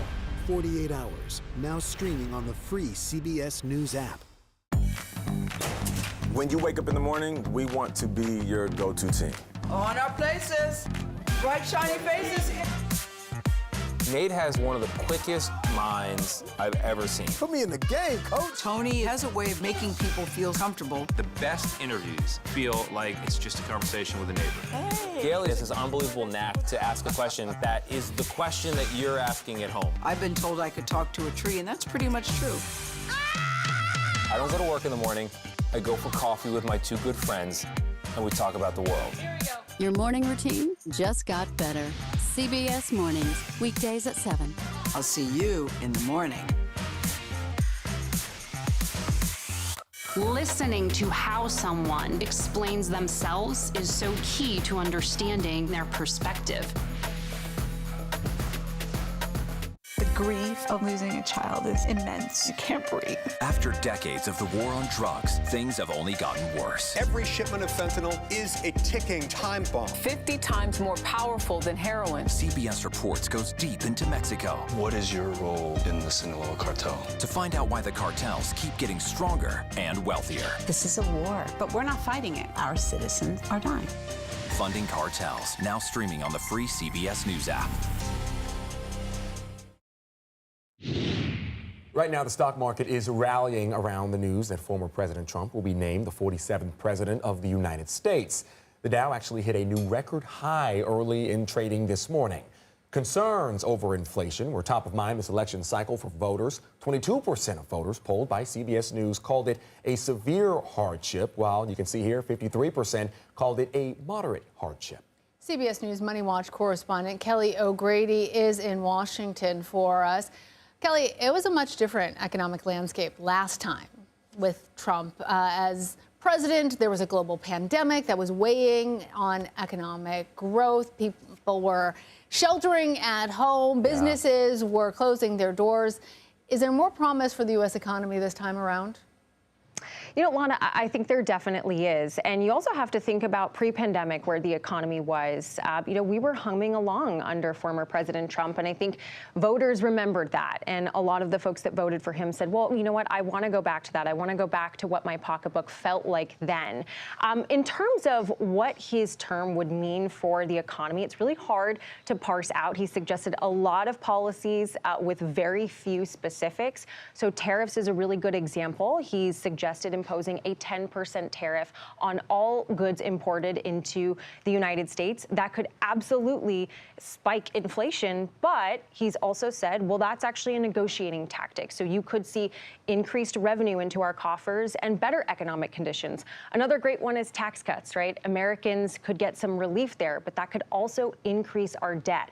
So just with every policy, there hasn't been enough details from the former president, but there could be good, there could be bad. As you said, though, the Dow right now, it is up close to 1,500 points. Investors really like this. They like the outlook for what it means for corporations. But as we all know, what happens with the market doesn't always mean exactly what's happening with your pocketbook, Lana. Yeah. All right, so let's combine two of the biggest components of this election, which is immigration and the economy. What kind of economic impact could the deportation of illegal immigrants have on our economy? So look, if it happens overnight, it would be huge. You're going to have a lot of laborers that aren't there. The thing is, logistically, it would be impossible to happen overnight. And VP-elect J.D. Vance has said they will go after criminals first and then sort of move on to the rest of folks. So I think it's going to be more of a gradual push if they decide to do that. But there's no question that this would impact agriculture. This would impact laborers for building more homes. On the flip side, again, everyone has a positive and a negative when it comes to policy. You would have less demand on the need for housing. So it is very hard to quantify what that would be. But we do know that this would cost billions and billions of dollars. And so that would mean more government spending, which could also be very inflationary. But like I said, this wouldn't happen overnight. And let's remember, Congress also holds the purse strings. We could have a Republican House and Senate, but you are going to have to get a lot of buy-in from elected officials to make any of these things happen. Kelly, I believe that you are there for the Fed meeting. Very exciting. Do we expect that the Fed will take the election of former President Trump into their calculation when they decide what to do about interest rates? That is the exact question, Lana, that I want to ask Fed Chair Powell tomorrow. Great minds, Kelly. Yes, great minds think alike. How does this, with potentially inflationary policies like those tariffs, impact their rate cutting thinking? Look, I don't think, however, it is going to impact this cut that we are expecting to get tomorrow. We're expecting a quarter point. But what it could determine is more of that. What are we going to have happen in December? What does January look like? What does the next year look like? It really could impact how they're thinking about the rate cutting cycle as a whole. The other thing I want to ask Fed Chair Powell is, how are we feeling about job security, right? Former President Trump will have the ability to impact who would be the next chair come May 2026 when Fed Chair Powell's term is over. If he doesn't like what he sees, you know, he could decide to pull him. So that certainly would be on the federal chair's, I would imagine, on his mind at this moment. All right. Kelly O'Grady, thank you as always. Well, the 2024 presidential election results will be certified on Capitol Hill on January 6, 2025. Interestingly enough, we just learned that is always going to be the date. It's enshrined in the Electoral Reform Act. Now, this cycle, we saw some long lines at the polls, bomb threats causing evacuations, mail-in ballot boxes being targeted. Might all of these factors or legal challenges further complicate the final certification? That is the question, a great question at that. For more analysis, I want to bring in Hunter Law School professor James Sample and former Pennsylvania Secretary of State Kathy Boockvar. So let's start with you, James. Might we see any legal challenges in this election as it stands right now that might draw out the certification process as we move forward in the next several months here?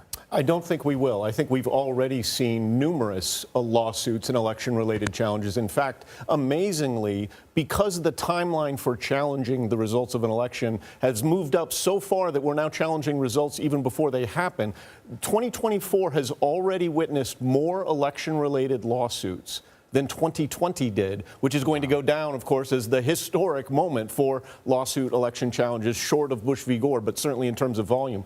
There actually have already been more lawsuits. Now, many of those lawsuits were essentially press releases or lawsuits parading as press releases, or vice versa, depending on how you want to look at it.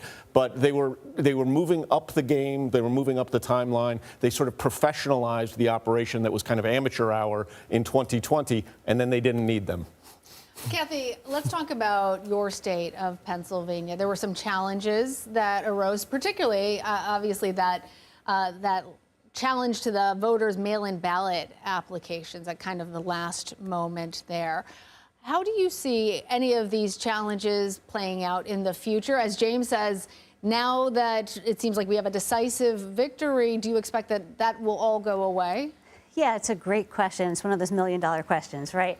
I think we will probably see less of it pursued because the people who were actually bringing those challenges won most of the elections, right? So I think the motivation is different than it was. However, I think we will see that that most of that litigation will at least have some answer from the courts, which I think is really important because, frankly, it was groundless. And the courts have been throwing out those challenges, the ones that you're referring to again and again. The boards of elections have been throwing them out. And I think, each cycle, to James's point, that we have this litigation, we sort of get rid of a range of these groundless, baseless challenges. And we did see some of the election officials and state officials there in Pennsylvania say on election day, if you have a problem, report it right now. We don't want to hear about it after the fact. But James, let's talk a little bit more about the voting system in the United States, because all of these challenges, whether they are appropriate, whether they have grounds or don't, or are just PR releases, as you said, all of them have weakened the perception of our ability to believe in our democratic process. Do we still have the safeguards that we need? But more importantly than that, in some way, can the American public believe in those safeguards? What happens if we don't? Well, I think I'll take the second half of your question first, because I think actually that's really the core issue. I think the reality is our elections were safe and secure in 2020, and they've been safe and secure in 2024. We have a messaging problem and a megaphone problem. The saturation of the message that there's voter fraud, the saturation of the message that there's cheating, the saturation of the message that undocumented immigrants are voting in our elections.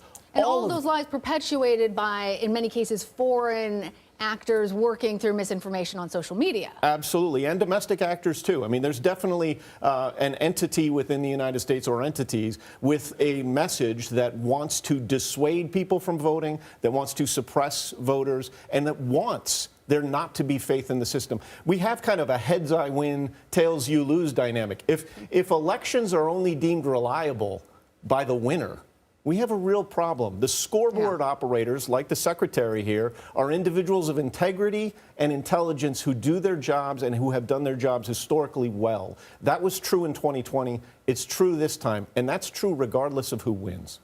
And Kathy, speaking of election integrity, we saw billionaire Elon Musk with his election sweepstakes on Twitter, online, on social media, kind of testing the limits of what is allowed in elections and election law for the most part. What do you take, or what is your thoughts on a billionaire stepping into the election cycle in the manner that he chose to here?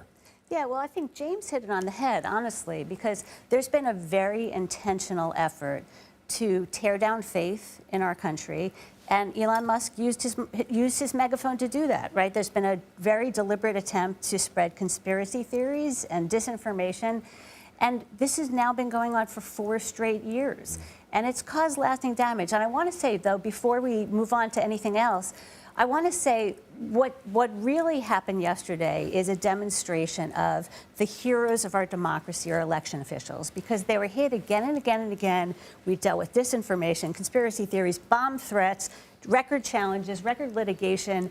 And look how successful this election was. I mean, across the country, we saw record voter participation, and that is thanks to our local election officials who were resilient, responded quickly, and made sure every one of us could exercise our fundamental right to vote. I couldn't say it better myself. It was shocking last night as you're watching those results come in. And there are no problems. There's no issues. Small ones, but right. nothing I mean, that's the bomb slowing down. threats, In not Georgia, so small, yeah, but all over the place. But Yeah, also just thanking those poll workers who do not get paid much and have been the targets of harassment. Absolutely. James, just in the very final moments we have, there were several measures on the ballots to protect abortion rights in several states. Do you expect that the Trump presidency is going to have any impact on abortion in this country?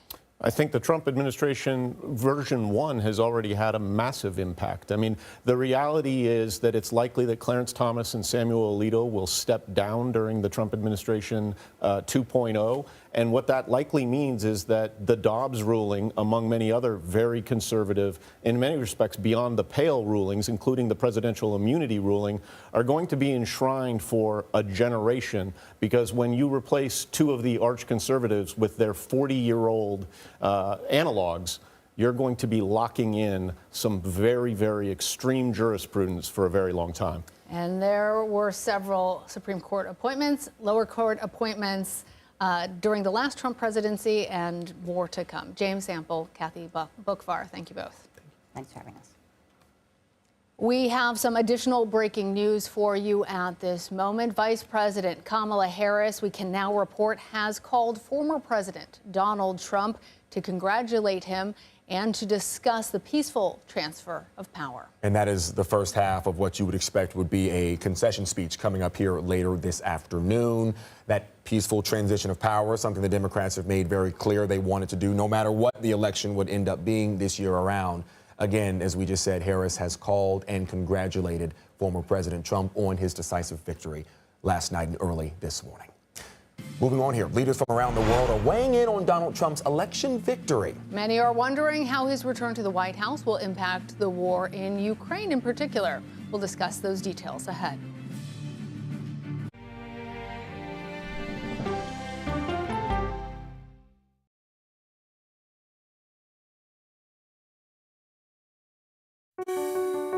Washington is the seat of power. National security, foreign policy, global economics, every story comes through Washington in some way. We bring some of the most powerful voices in America to the table.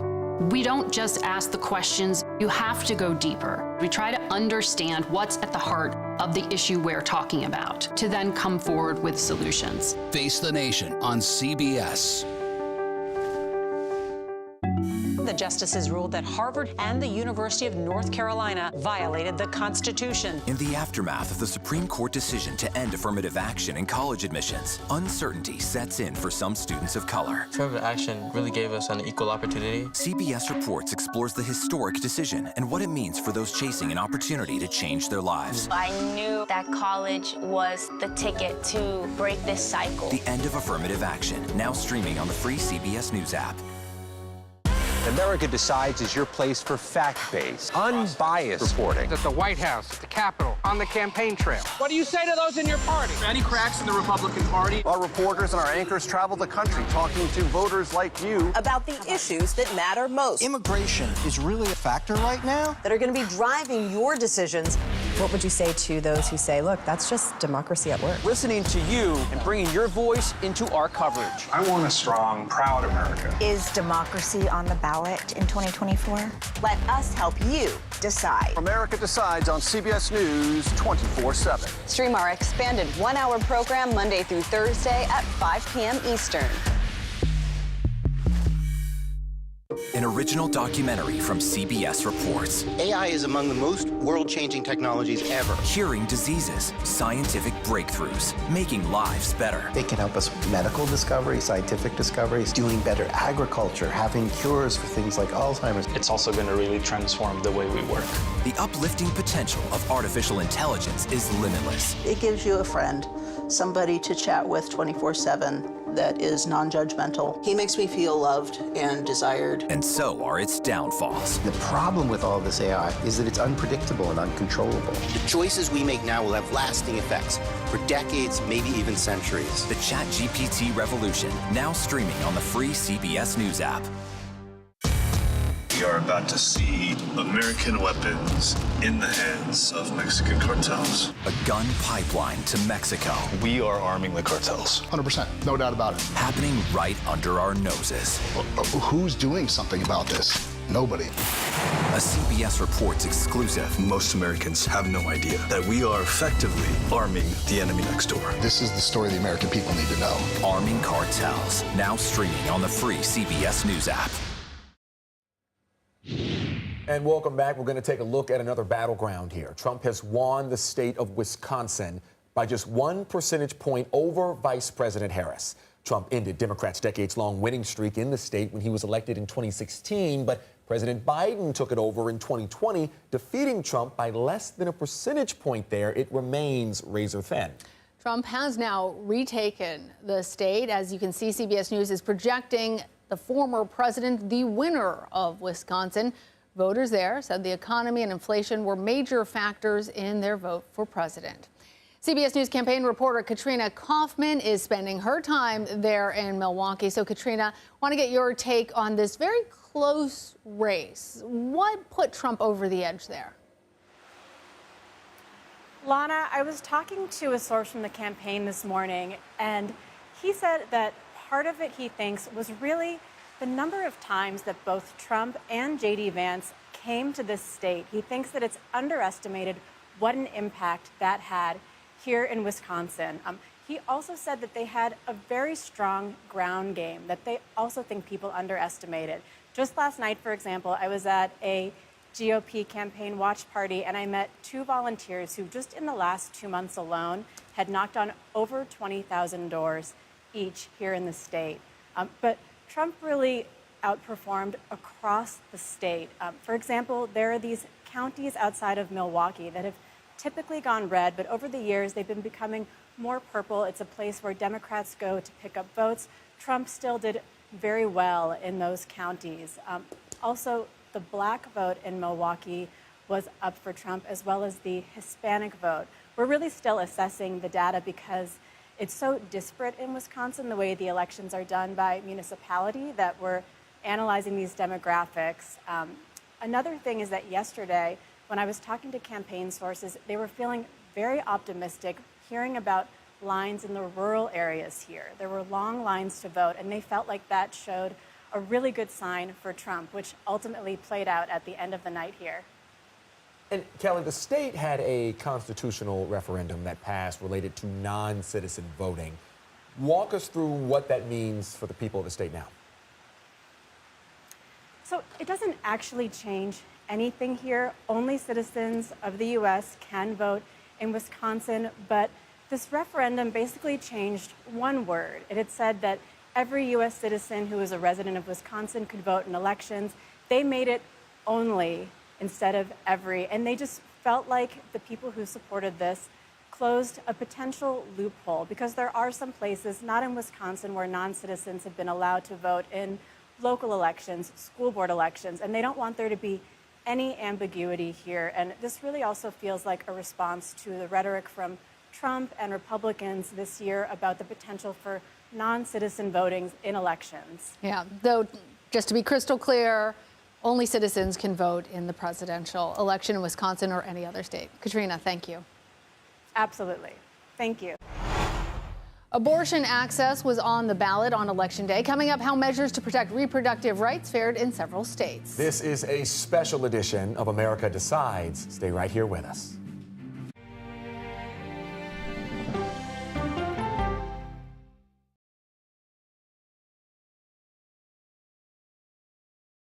Go to the ends of the earth. Right now. We got something crazy. And reach for the stars. Here we are. Time. Yes, it's my comeback. Hey, this is pretty fun. But wait, there's more. Experience thought-provoking. I'm open to the idea of being a human being. Innovative and truly original reporting. Look through a telescope and go, wow. Because there's always something new under the sun on CBS Sunday morning. At this moment, terrorists could be plotting another attack. 9/11 triggered a counter-terrorist system that included a secret database. This person needs a closer look. A growing list of nearly 2 million people, including some Americans who say they're innocent. For 1 hour flight, I have to spend 6 hours to go and come back. CBS Reports explores the system, the people responsible for it, and those pushing for change. I'm not fighting against them. I'm fighting for them to do the right thing. The Watch List, now streaming on the free CBS News app. Don't miss true crime anytime you want, anywhere you go. With the 48 Hours podcast. Real crimes, real lives, real justice. There's some questions that have to be asked and need to be answered. Listen to 48 Hours on Apple Podcasts. An original documentary from CBS Reports. Imagine yourself in Manhattan with no police, no army, no mayor. The people of Haiti stare down poverty, corruption, natural disasters, and violence. 90% of the guns that are used by gangs in Haiti are American guns. But with an unbreakable spirit and eternal optimism. There are days where I cry, but we can't be discouraged. We still believe in Haiti. They're still able to look ahead with hope. Haiti is on the brink of transformation, a radical shift. Haitians are coming together and saying things must change. Fighting for Haiti, now streaming on the free CBS News app. Hey there, welcome to The Uplift. I thought she was a groom, and I stepped back and I went, oh, you're the queen. She's going to be with me every instant that I'm alive. I just wanted to see if you'd go to Disneyland with me today. I look over at him and he's smiling. I'm going to remember that the rest of my life. They told us when he was going to be born, he was only going to live for 30 minutes. It's really a miracle that he's with us today.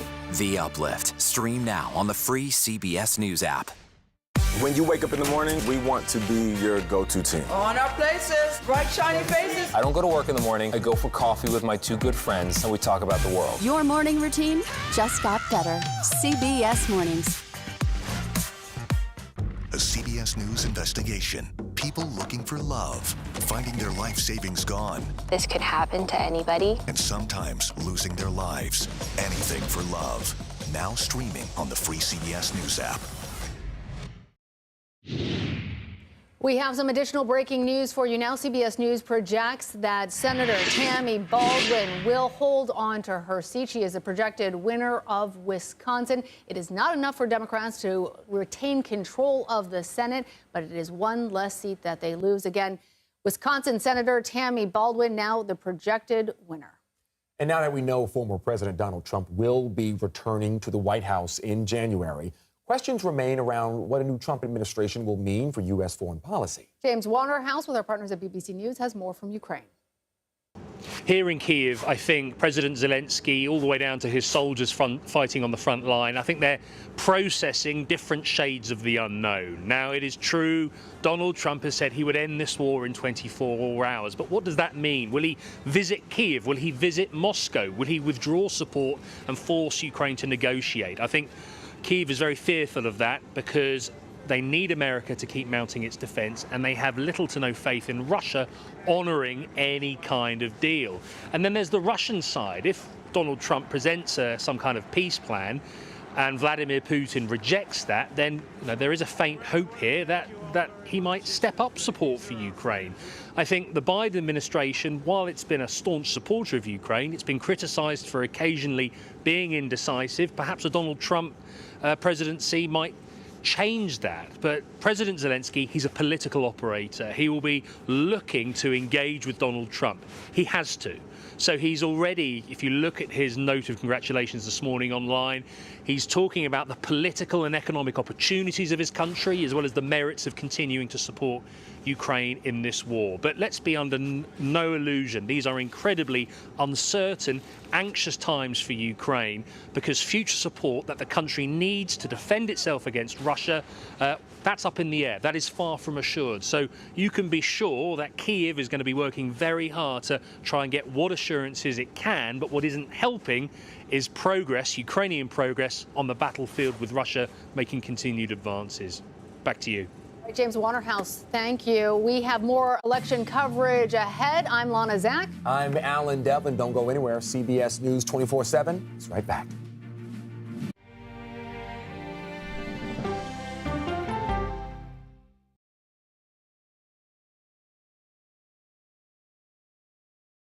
Okay, so let's just start at the beginning. Well, let me start with this. What is at stake here? What is the answer then? Do you know why? You want me to just keep going? Is that a good thing or a bad thing? Were there death threats? How is this possible? What's wrong with that argument? Are you saying they lied? Have you told the government that? Why won't you say the word crisis? You're not answering my question. This really Is that scary? Does that make sense? What do you mean? What does that mean in Did English? any of that make What sense? have you learned? What's your response? What happened? Why? It's time for the CBS News Original 60 Minutes, Sunday on CBS and streaming on Paramount Plus. There is no more room in our city. New York City is receiving record numbers of migrants. Today, we're going to have more than 500 adults and children come through that door. Tensions rise as shelters reach max capacity. We don't have to take care of them. CBS Reports goes inside a crisis cities and families are facing as they fight to survive. The United States still has that glimmer of hope for people to come here. Fighting for a future. Now streaming on the free CBS News app. An original documentary from CBS Reports. Since you started La Soup in 2014, do you have any sense as to how much food you've rescued from the landfill? We've rescued 4.5 million pounds. I can't even fathom how much food that is. And that's one little person in one little city in America. We're going to call this chicken piccata. We did 450 of these meals today. This is the exact dish That you and we I are going to just- have. Yep. Oh, really good. Is it good? Mm-hmm. Having a plan of how to keep people fed should be in every single city. If we eliminated food waste, could we eliminate hunger? Yes. Eating Trash, now streaming on the free CBS News app.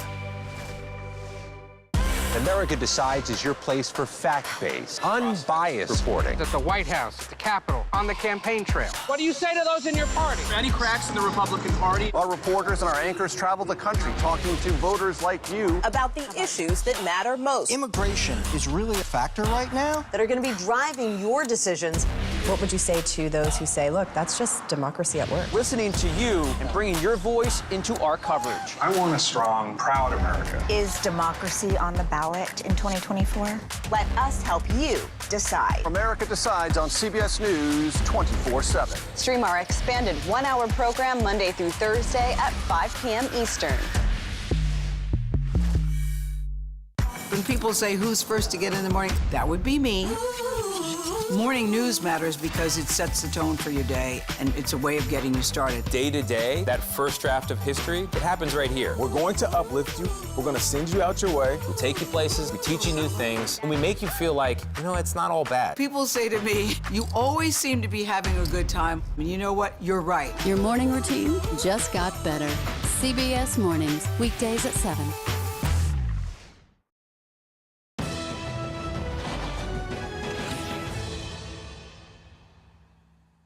Welcome back to CBS News for this very special edition of America Decides. I'm Lana Zach. And I'm Alan Devlin. And there you have it. Donald Trump is about to give his victory speech to an enthusiastic crowd and loud applause.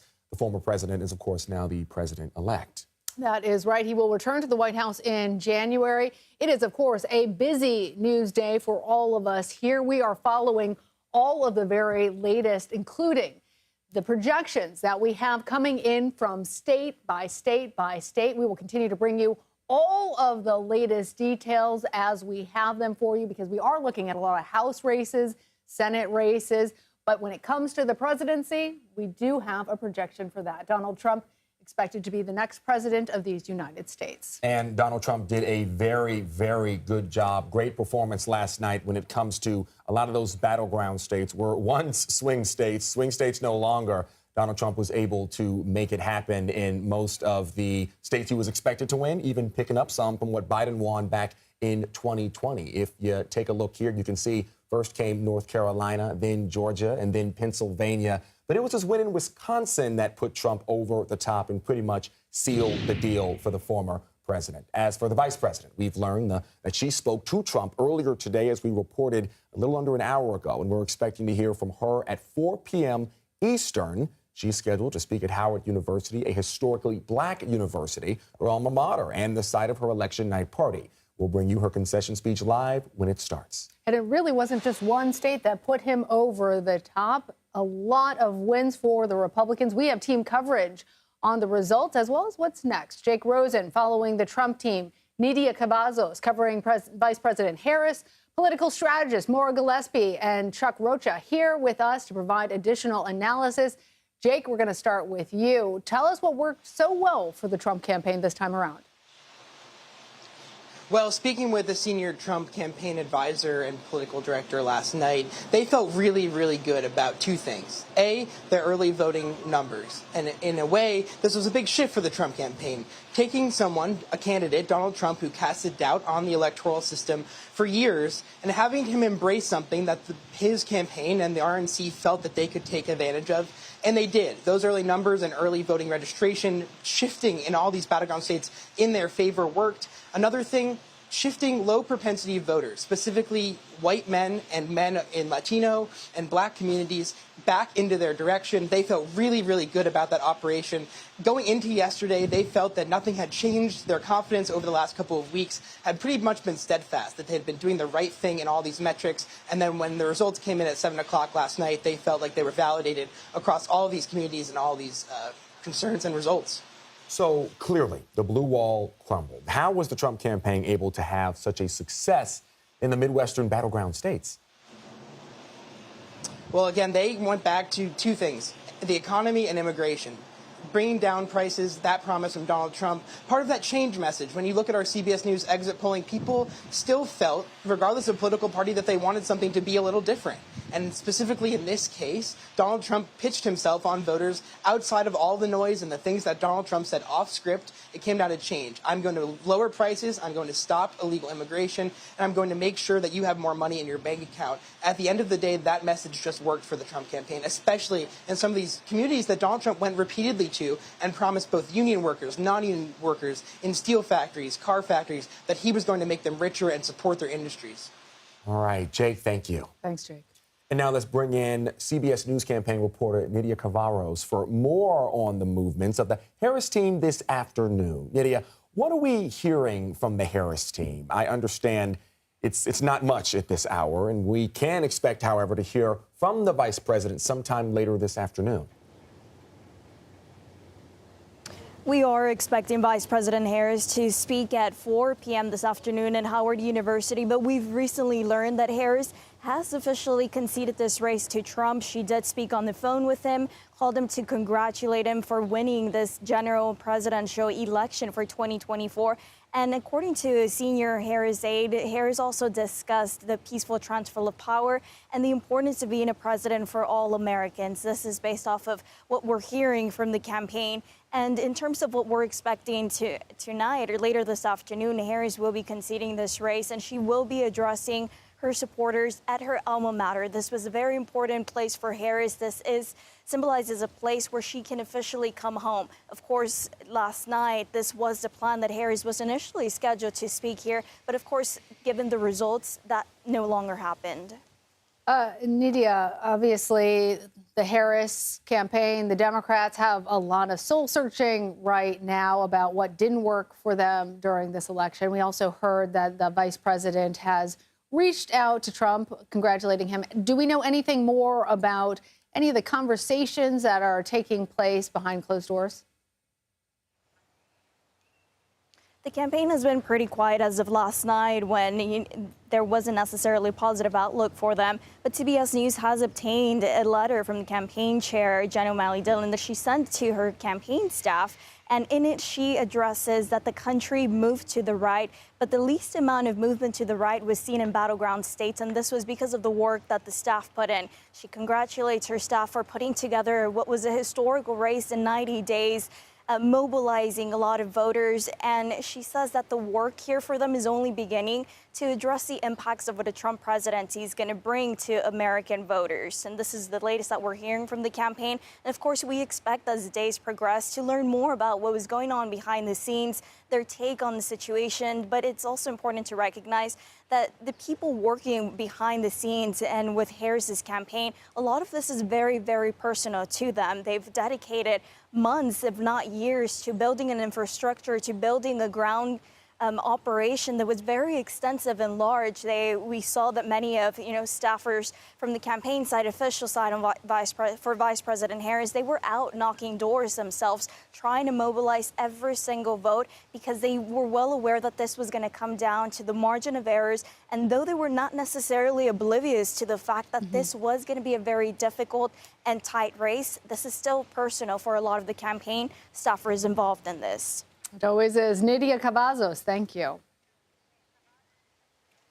Now, despite polling that consistently showed the race in a dead heat, President-elect Trump has so far swept the battleground states. And he could become the first Republican to win the popular vote since 2004. Definitely on track right now to do so. Chuck Rocha and Maura Gillespie join us to discuss more of what all of this means. Chuck, you see him there in the 10-gallon hat, a Democratic strategist and a former senior advisor to Senator Bernie Sanders' 2020 presidential campaign. He's also the president of Solidarity Strategies, an organization which promotes progressive community leaders. And Maura is a Republican strategist and former advisor to House Speaker Joe Boner, and Representative Adam Kinzinger. She's also the founder of the communications firm Blue Stack Strategies.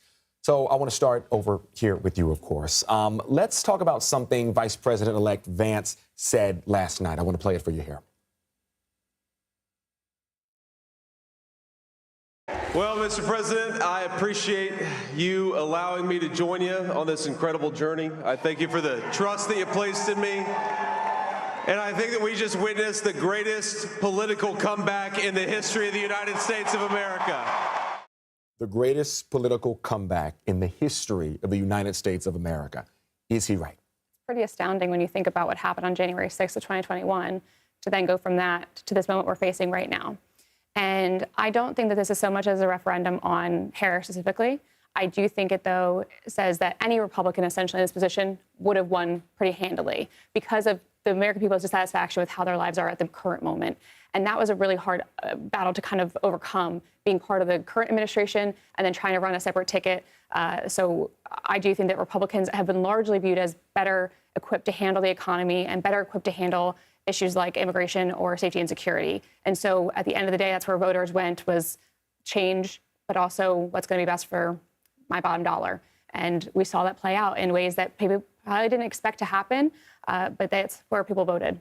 Maura, I want to ask you, given your background working with Kinzinger, working with Speaker Boehner, this is a very different Republican Party than the Republican Party of just a few years ago or the Republican Party represented by the members that you have worked for. Do you think that this cements Trumpism and the MAGA movement as the future of the Republican Party? I don't, because I still have hope that the party that, again, I don't see that Donald Trump is really a true Republican. So many policy stances that he has taken don't fall in line with what conservative values actually stand for. But what I do think is that this moment really does give Republicans an opportunity. A Republican like John Thune, who can stand up at the Senate and kind of steady the ship and keep things from going off the rails. That's my hope for this. I think that there's going to be, because this is only one term, Donald Trump can only serve 4 more years, and then that's it. And so I think in some Republicans' views, this is, okay, let's just get this over with, which I don't say it to be dismissive of the fact that this is a huge win for Republicans. I'm looking forward to policy getting discussed as opposed to Trump being up on stage saying outlandish and horrible things. I would like to see policy help the American people. But I also do think that in the years to come and years down the road, we're going to see this, kind of ignorance about what Trump has said. And people are going to say they didn't know that he was like this, or they didn't really hear that, they wouldn't have supported him if they did. And they're going to make excuses for the support they've given to him. I think there will be a reckoning at some point, and that we'll get back to where Republicans and Democrats can actually work together to advance policies that benefit the American people. But Chuck, I want to ask you to respond to that, because when he was in office the last time, he was impeached twice. He has faced 4 separate indictments. He is the first person with a felony record ever to be elected, and has been elected to 2 non-consecutive terms. Remember, the last time that happened was in the 1800s. Do you think that the Republican Party, from looking at these results now, is the party of Donald Trump and of MAGA, and will be in the future? I think it is now. I think it's up to the Republican Party on whether it is in the future. I said on this network last night that we should have had no chance to be in this election. Anybody who works on campaigns like I do sees the same polling that said that the majority of Americans thought the country was going in the wrong direction. That gave Donald Trump a huge advantage. We thought, though, from focus groups and polling, that enough people would be disturbed about what he says that would make them vote for her as vice president, as a change agent. He made a better case at being the change agent, even though it's like a bull in a china closet. Folks were so anxious about their own economic beings and remembering what it was like 4 years ago. No matter whose fault it is, Democrats will argue that we did it right and they did it right. At the end of the day, win, lose, or draw, I'm paid to win of elections. I lost elections last night because he did a better job at making himself the change agent, whether we like it or not, in the way that he did it. All right, so let's look at Vice President Harris's campaign in the closing weeks here. She focused on Trump as a threat to democracy. She also highlighted support from Republicans as well. A lot of people are already saying that wasn't the right route to take. Obviously, now we can see how it ended up. Why didn't it work? I would say that because that issue fell flat when Biden was running for re-election, which I don't think he should have ever run for re-election. He promised that he would be a one-term president and that he would then pass the torch. Dean Phillips tried saying it's time to pass the torch, and I remember being on a different show and being laughed at by even bringing up the fact that I thought Dean Phillips was a good opportunity for Democrats to embrace the younger generation and move forward. So I think that then when he did drop out after the debate in June, then Harris was more or less appointed to be the nominee. And because of that, it's hard to make this argument about saving democracy. I truly understand what kind of threat Donald Trump had posed to democracy. I do understand it. But I don't think that argument makes the same impact when you basically have an appointed Kamala Harris as opposed to the Democrats electing her to be their nominee. And so there is that gap. And it was faced, either people voted for Trump or they voted write-ins and didn't support Harris in the end. And Mar, exactly. Right now, Republicans in control. Chuck, last question for you. Where do Democrats go from here? There's going to be a reckoning, and I think that there needs to be. I think this is the wake-up call we needed. We were the party of the working class, blue-collar union member like I was when I was 19 years old and worked in a tire factory in Tyler, Texas. As I said on the prior segment, I joined the party to fight NAFTA and to make sure that rich people didn't have all the power in this. We've got to get back to that populist Bernie Sanders, Dick Gephardt, David Bonnier that people really want. They want a government that's going to work for them, and we need to give them those options of saying, we're with you, and we're going to prove that now. The race to 2028 starts right now. So thank you both for joining us here. Thank you. Stocks, you see them there rallying today on the news of Donald Trump's win. The Dow hit a record high in trading earlier this morning. Right now, the index up more than 1,400 points. The S&P 500 and NASDAQ also hit record highs today. For comparison, the Dow finished up around 1.3% the day after the election in 2020.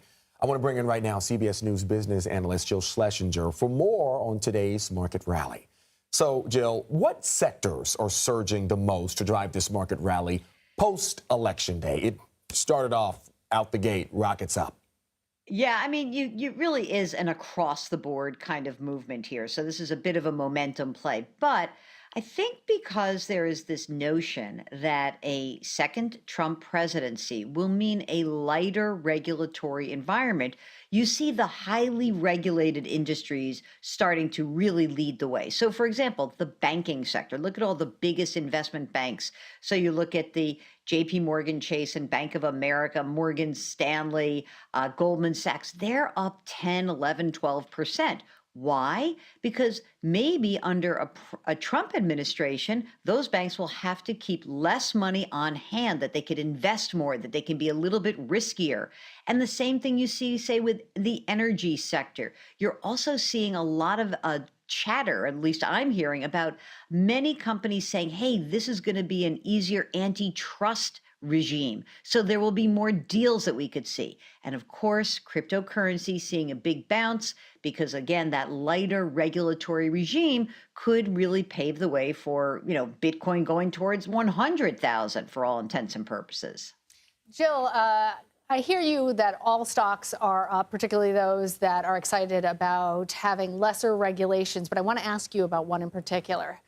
Donald Trump's social media stock, its ticker DJT, also is having a major rally today. He is a major shareholder in that company. Does his nomination, or does his status as president-elect become a conflict of interest? I mean, I guess it could, but like whoever's buying that stock is really buying that conflict. And I'm not sure whether the SEC under a Trump administration with probably a friendlier SEC in general with more Republican commissioners are going to clamp down on it. I don't see any reason why they actually would, frankly. Most presidents put all of their assets and investments in what's called a blind trust. Trump didn't do this the first time around, so I don't expect to see it the second time around. All right, Jill Schlesinger, thank you. Sure. A major shift in the balance of power on Capitol Hill. Coming up, what's at stake as the GOP takes back control of the U.S. Senate. And CBS News projects Trump as the winner in 3 battleground states, including 2 in the so-called Blue Wall. How Blue Wall voters decided what was most important to them, we dig in ahead.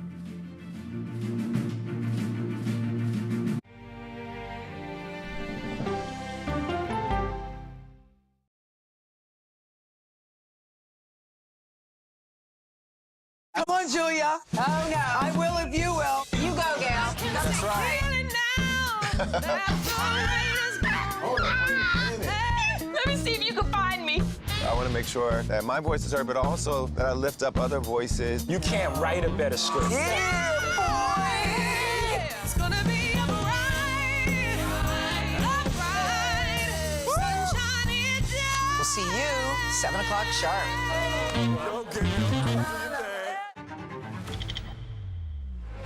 How fast do you think you were going? 195 miles an hour. This is incredible. How close did you actually come to being killed? That close.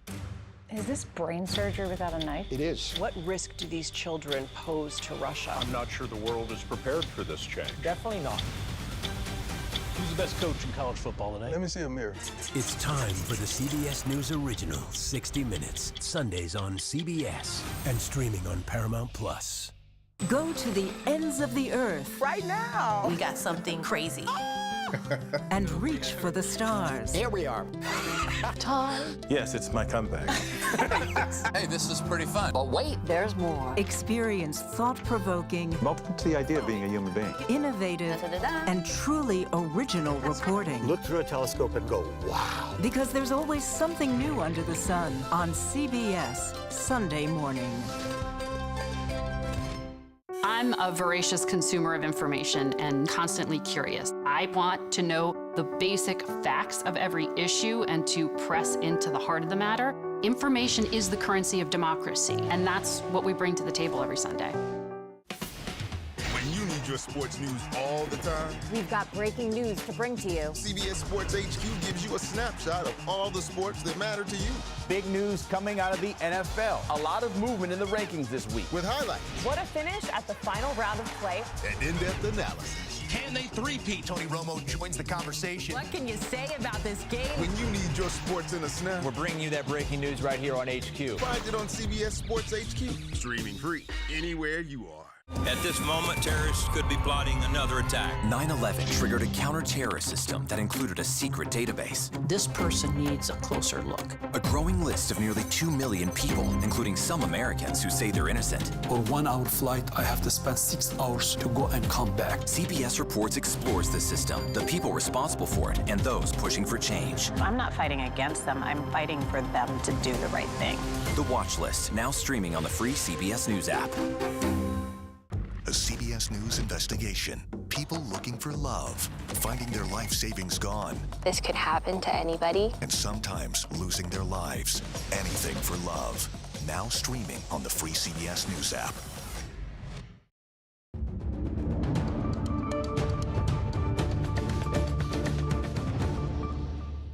Welcome back to CBS News. We continue to follow some breaking news, this time about the special counsel. You see Jack Smith there, the special counsel, and we understand that CBS News can report there are now active discussions taking place between the Justice Department and special counsel Jack Smith's office about how they can best wind down these ongoing federal investigations and cases against the person who is now president-elect of the United States, Donald Trump. You will recall that the Justice Department was already on the ropes regarding the legality of Smith's appointment in the 11th Circuit Court of Appeals. Judge Eileen Cannon had said that the special counsel appointment was illegal. There are now questions, given that he is the president-elect, and there is a strong belief that presidents of the United States should not be facing prosecution. That special counsel office and investigation will be wound down. Exactly. And this is something that they've been talking about for a while now regarding what these cases would look like if then former President Donald Trump, now President-elect Donald Trump, did regain the White House. We're now getting a better understanding. President-elect Trump says that the election results give him an unprecedented and a powerful mandate. As we've been covering, Trump has won every battleground state so far and is on track to sweep all 7. Here's a look right now at where things stand. But did the American people really give him the unprecedented mandate that he's right now claiming? Let's hear from CBS News Deputy Director, Elections and Data Analytics, Kabir Khanna, to help answer that question. Kabir, is this an unprecedented sweep by the former president? We have heard that there are people in both the Republican and Democratic campaigns that were actually surprised at how big Trump's victory was. That's right. So I can understand why people might be surprised by a projection that Trump won the presidency, but I don't think one should have been shocked if they had been following along with the campaign and pre-election polling data, which really provided some strong signals that this was an unfavorable environment for Democrats to run in. When we exit polled people yesterday as they came out of their voting places, the majority said that they were dissatisfied or downright angry about things in the country today. Voters were clearly unhappy with the status quo, and I think that partly explains this question about a mandate. So to be frank, I think claiming an unprecedented mandate is a bit of a simplification. What we really saw is a divided electorate. Trump is on track to win the national popular vote by about 2 points. That is a close election. Now, because of our winner-take-all system, he will end up with a comfortable electoral college lead. As you just saw, many voters don't feel positively about Donald Trump as a person. They're well aware of his faults and liabilities, but they were willing to roll the dice on him because of their unhappiness with how things have been going lately. So is there anything, speaking of Democrats, that Democrats could have done differently? Or did inflation doom whoever they nominated from the start? That's a great question, and I think this really was a tough environment for Democrats. You can see it in a couple of data points. One is that over and over again, people told us that inflation in the last year has been a hardship, for many a severe hardship. And they told us in pre-election polling that they really felt that if Donald Trump returned to office, their financial situation was more likely to improve than if Democrats were still in power.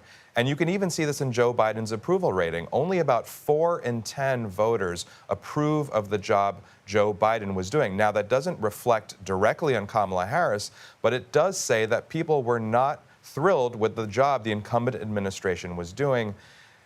When you're running in a presidential campaign, that is a really tough situation, I think, for any Democrat, regardless of who the vice president is and regardless of the closing argument. So, Kabir, I imagine that as you're looking at all those crosstabs, you saw the economy really being that driving factor, especially when you're sub-aggregating by race, by different classes of voters, age groups.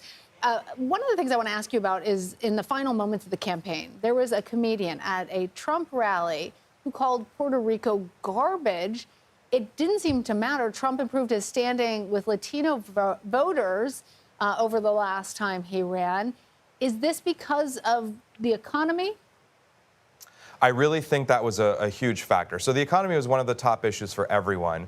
And in an election that's kind of close, you can't necessarily pinpoint one group that tips things, but I will say in both exit polling and in precinct by precinct analysis, we saw a shift among Latino voters, particularly Latino men, to the right this year. So Latino voters overall voted narrowly for Harris, but that was a shift compared to 4 years ago. And the top issue for Latino voters, as opposed to voters overall, was indeed the economy. I think concerns about finances, inflation, and the economy moving forward outweighed any concerns about insults or immigration policy this year, Lana. All right. Interesting. All right, Kabir Khan, thank you so much. Thank you. Former President Donald Trump is headed back to the White House. Up next, we will discuss what his new administration might look like and what he did to secure that election victory.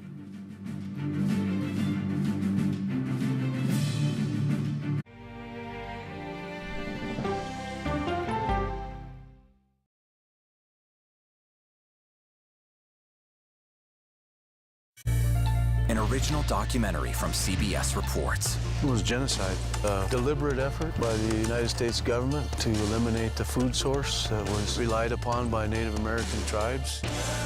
American bison were slaughtered and Native Americans displaced. And that's how tribes were subjugated to reservations and our lands were taken. But now, through conservation efforts at Yellowstone, Buffalo provided everything that we needed. Now they need help. a herd grows We need to step up and help them. and a culture is reborn. When the buffalo return and come back, that's when our tribe will begin to heal. Yellowstone Bison Revival, now streaming on the free CBS News app. Oh, wow. Look at this. Let 60 Minutes take you on a private tour of the National Archives. So there may be treasures like this buried in boxes. Historical secrets from America's past. This is original from 1778?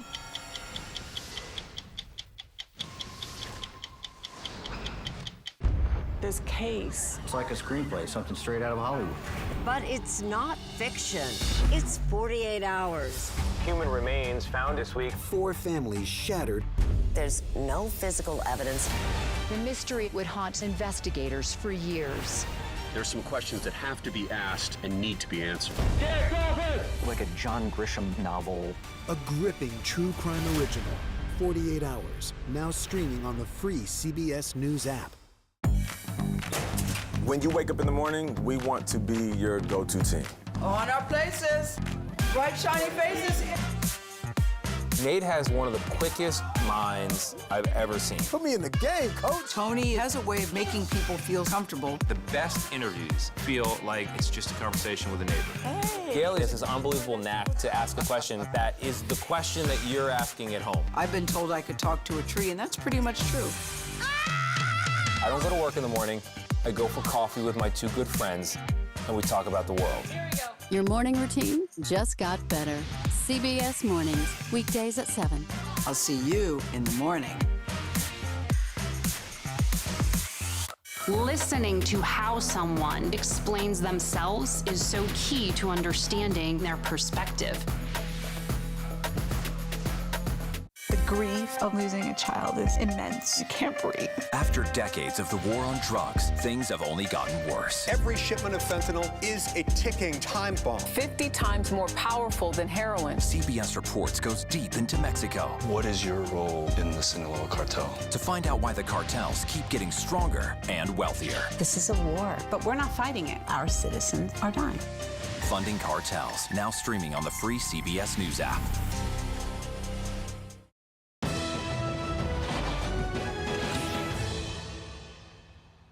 As of right now, neither Republicans nor Democrats have secured a majority in the House of Representatives as we await results from several states still outstanding. That's right. Earlier, House Speaker Mike Johnson released a statement saying in part, quote, "The latest data and trends indicate that when all the votes are tabulated, Republicans will have held our majority." Johnson added he will continue to monitor the results and make sure every legal ballot is counted.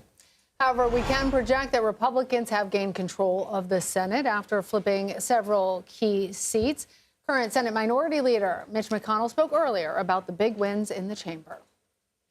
Certainly a happy day for the GOP.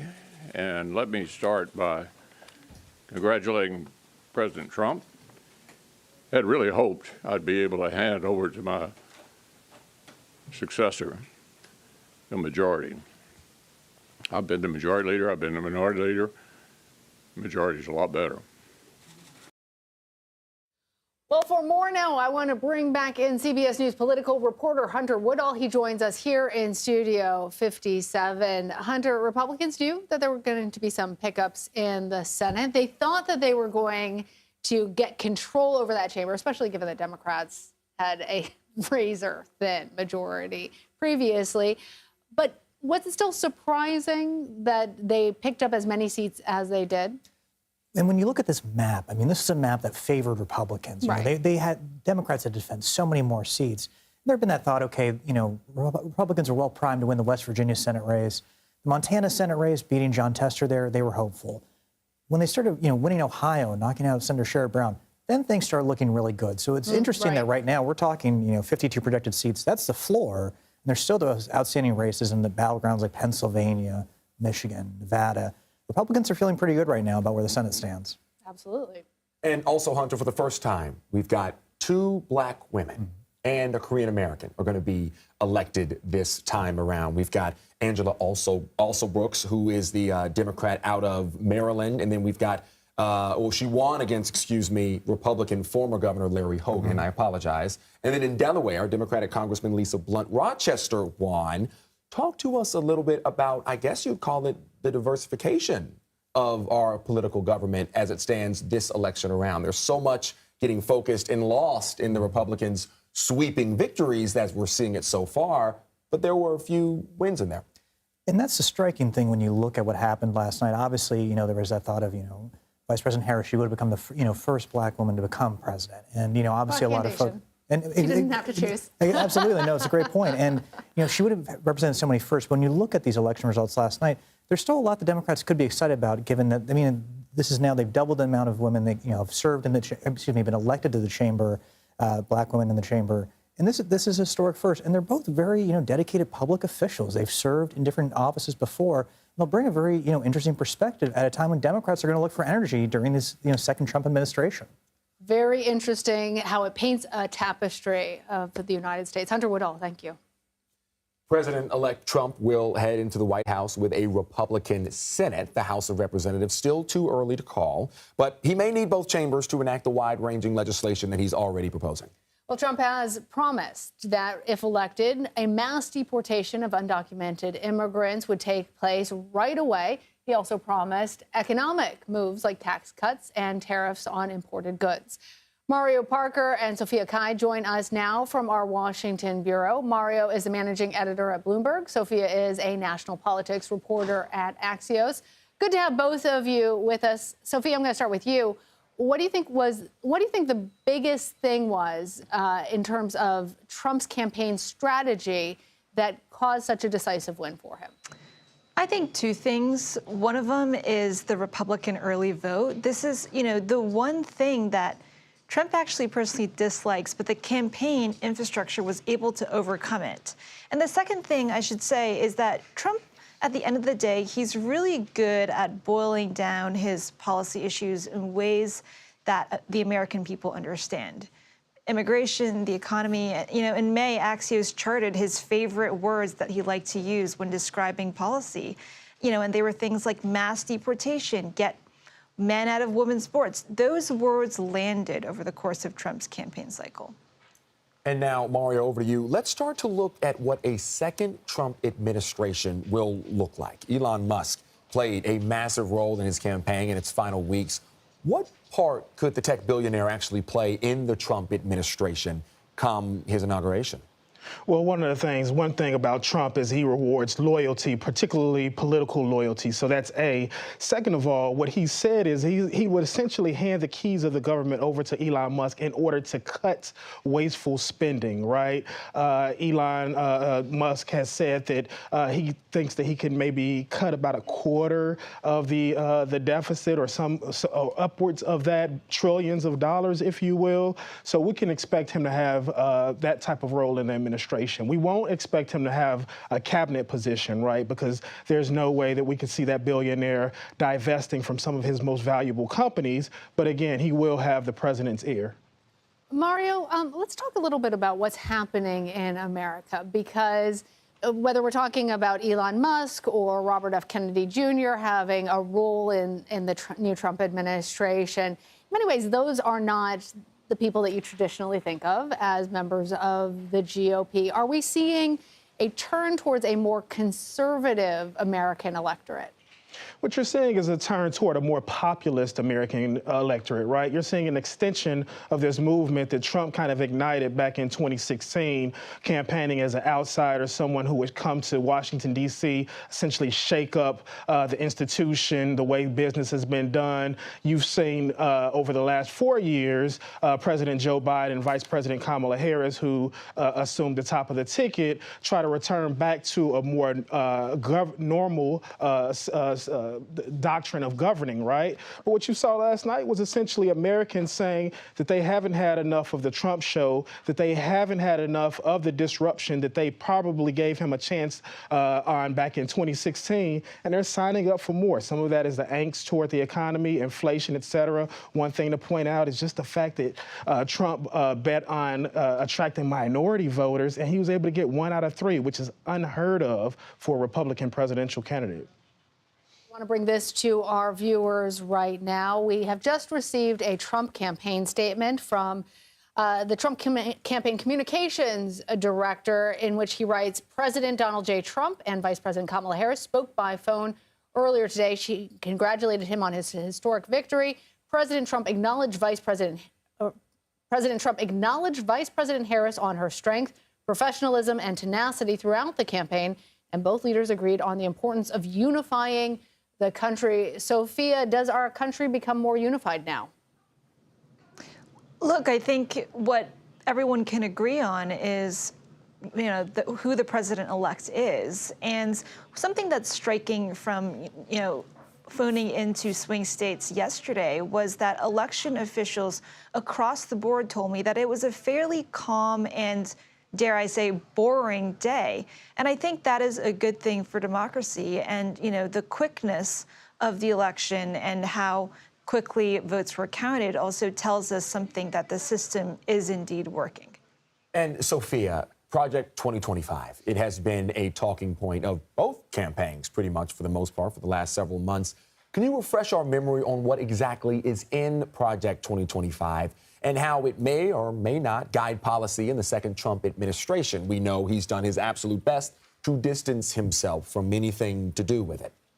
Yeah, and the reason why Republicans have been so afraid to use that term is because Democrats had weaponized it. But now that Donald Trump has won the race, I think you're going to see Trump officials and transition officials who I'm told are going to be moving into the campaign spaces, West Palm Beach, to start that period of building out the policy. And I can tell you that they are going to be turning back into this large book written a lot by former Trump officials, health policy, cyber policy, you name it. There's no way to avoid that. And those preparations have already been started, and they'll continue in the days and weeks and months following. Mario, I want to close out this chat by going back to what we said at the very beginning, some of the things on Trump's agenda that he has articulated, tax cuts, tariffs on imported goods, but also that deportation of undocumented immigrants. Do you expect that that Democrats will be able, either through the filibuster or if they retain control of the House, to put a pause on any of those things, or do you expect to see them implemented right away? Well, I would expect, honestly, to see them implemented right away. I was part of a team of Bloomberg reporters that went down to Mar-a-Lago to speak with the former president over the summer about his economic policy. And the immigration, the deportation is a central tenet of that policy. He believes, and to Sophia's point related to the Project 2025, that he has executive power to take some of these actions on day one, and that there have been those within his transition team and his former administration that have laid the groundwork for him to do that and make the legal case for those type of actions. All right, Mario Parker, Sophia Kai, appreciate you both. Thank you. Thanks. Well, Donald Trump won the state of Georgia, getting a little bit over 10% of the black vote there. Coming up, we're in Atlanta with a look at why this key demographic didn't give Dems the same boost it did in 2020. Stay with us.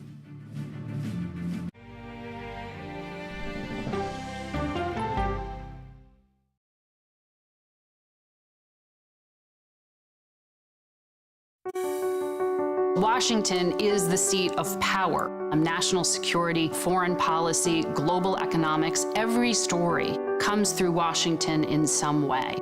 We bring some of the most powerful voices in America to the table. We don't just ask the questions, you have to go deeper. We try to understand what's at the heart of the issue we're talking about, to then come forward with solutions. Face the Nation on CBS. The justices ruled that Harvard and the University of North Carolina violated the Constitution. In the aftermath of the Supreme Court decision to end affirmative action in college admissions, uncertainty sets in for some students of color. Affirmative action really gave us an equal opportunity. CBS Reports explores the historic decision and what it means for those chasing an opportunity to change their lives. I knew that college was the ticket to break this cycle. The end of affirmative action, now streaming on the free CBS News app. America Decides is your place for fact-based, unbiased reporting. At the White House, at the Capitol, on the campaign trail. What do you say to those in your party? Any cracks in the Republican Party? Our reporters and our anchors travel the country talking to voters like you about the issues that matter most. Immigration is really a factor right now that are going to be driving your decisions. What would you say to those who say, look, that's just democracy at work? Listening to you and bringing your voice into our coverage. I want a strong, proud America. Is democracy on the ballot in 2024?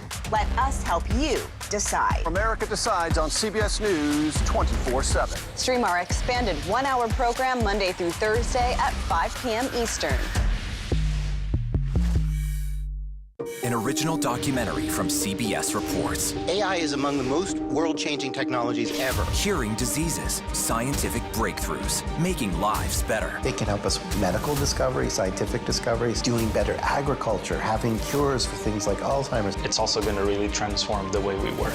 The uplifting potential of artificial intelligence is limitless. It gives you a friend, somebody to chat with 24/7 that is non-judgmental. He makes me feel loved and desired. And so are its downfalls. The problem with all this AI is that it's unpredictable and uncontrollable. The choices we make now will have lasting effects for decades, maybe even centuries. The ChatGPT revolution, now streaming on the free CBS News app. We are about to see American weapons in the hands of Mexican cartels. A gun pipeline to Mexico. We are arming the cartels. 100%, no doubt about it. Happening right under our noses. Who's doing something about this? Nobody. A CBS Reports exclusive. Most Americans have no idea that we are effectively arming the enemy next door. This is the story the American people need to know. Arming cartels, now streaming on the free CBS News app. Georgia, once again, watched as a key battleground state in this election, and CBS News projects that Donald Trump flipped the peach state back from Biden's 2020 win with nearly 51% of the vote. For her part, Vice President Kamala Harris received 48%. Well, Georgia is a state that Harris hoped to carry with the support of black voters. 86% of that demographic voted for the vice president, while only 12% voted for Trump. And here to discuss the latest is CBS News congressional correspondent Nicole Killian. So, Nicole, about 33% of the population in Georgia is black. Many of them right where you are there in Atlanta. This all according to the U.S. Census Bureau. And even though black voters overwhelmingly supported the vice president, it still wasn't enough this time around. Counties like Fulton County, Gwinnett, DeKalb, they couldn't get it done. Why? Well, look, I think it's important to keep a couple of things in mind. Certainly the vice president didn't perform as well with African-American voters here in Georgia as President Biden did, although for the most part it was on par. I mean, she lost maybe about 2 points relative to President Biden in the state back in 2020, garnering about 86% support among African-American voters. So from that standpoint, while it was a slight slide, you know, as we kind of said in the run-up to this election, you know, every little margin, every demographic matters. And we did see the Trump campaign really try to make a play for African Americans, particularly here in Georgia, and particularly going after African American men. I can tell you in terms of the organizing from the Trump campaign, they probably within the last couple of weeks leading up to the election held upwards of, 18, 19 events here in Georgia. And while that doesn't seem like a lot, it is the most events that they held out of any battleground state throughout the final course of the election. And just more broadly speaking, the Trump campaign and Republican operatives in the state really feel that their ground game for the most part was underestimated, that while Democrats certainly did have maybe more money, more numbers, more door knocks, at the same time, they too were running their own ground game, particularly in more rural parts of the state. So from that standpoint, that is why they felt confident ahead of the election that they would be able to pull this out. But, being able to chip away at the margins of some of those critical demographics like African Americans here in Georgia certainly made a difference as well. Well, the demographic conversation is so interesting, Nicole, because here we have a black candidate running for the highest office. It's only the second time that a party has put forward an African-American candidate. We always talk, you and I and others, about how we shouldn't say that any one ethnic group or racial identity is going to determine how people vote. And even though black voters represent 14% of the electorate nationally, we saw during this election in which a black woman was running, more black men, as you point out, leave the Democratic Party and vote for the Republican. Should it be something that we just understand now, that black voters are not a foregone conclusion as any demographic group that are going to vote for a particular party? Well, I think it's always been the case that African Americans, Latinos, any group is not a monolith. Where you're talking even, based on gender, men, women, everybody kind of votes based on their values for the most part. And I would note with respect more specifically to African-American men, certainly the percentages were more pronounced in places like North Carolina, where I think the former president picked up about 20% support from African-American men. And that is notable. But even here in Georgia, I would say the margins were kind of more on par with what we have seen in previous cycles. And I would also argue that, you have to kind of look on the flip side of the equation in that the vice president really underperformed with white men and white women. And that also is a critical factor, particularly women, considering that was a key demographic that the campaign was counting on. Also interesting. Nicole Killian in Atlanta. Nicole, thank you. And some news right now just into CBS News from where you're looking right here at the White House. President Joe Biden has spoken with Vice President Harris. We just confirmed that here in the last several minutes. He congratulated the vice president on her historic campaign. This information coming out of the White House. We also learned President Biden has spoken by phone with President-elect Trump and congratulated him on his victory. President Biden expressed his commitment to ensuring a smooth transition and emphasized the importance of working to bring the country together, something very similar we just heard out of the phone call with Harris to Trump. Biden also invited President-elect Trump to meet with him in the White House. There's no date set on that yet, but when we learn it, we'll let you know. So it was perhaps the most watched and one of the most visited states of the entire 2024 campaign, Pennsylvania. But the blue wall came crumbling down for Vice President Harris. And Donald Trump picked up a big win with the Keystone State's 19 electoral college votes. And it's got a lot of campaign experts wondering today how in the world he was able to do so. Well, in a state where Harris seemed to be polling strongly leading up to the election, it was supposed to be at least close.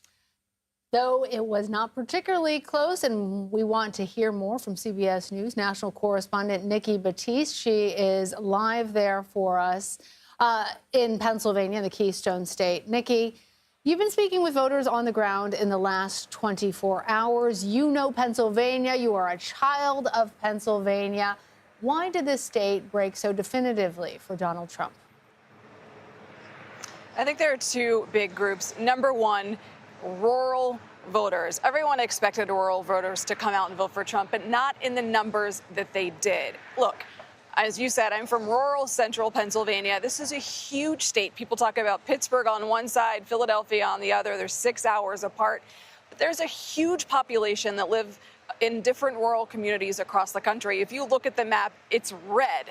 And those are the people who came out in large numbers. Those are the people who are largely working class, who are, in many cases, living paycheck to paycheck, whose number one and singular priority is the economy, is inflation. And that's what I heard over and over again from voters here, from people that I know from my home county in central PA. They're worried about money, and that's really what drove them to the polls. The other group, and we saw this across the country, is women.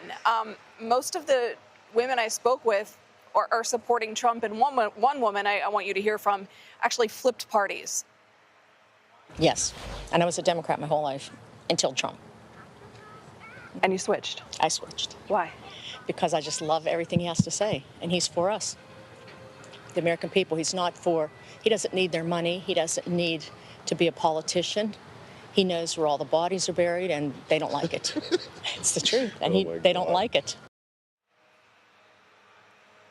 Women, rural voters, that's what got Donald Trump this key critical state. All right, Nikki Batiste, thank you.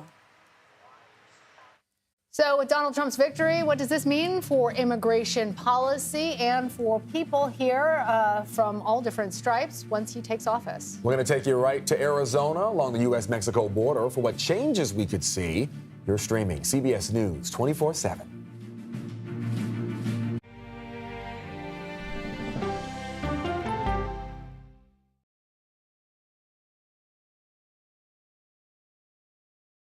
Go to the ends of the earth. Right now. We got something crazy.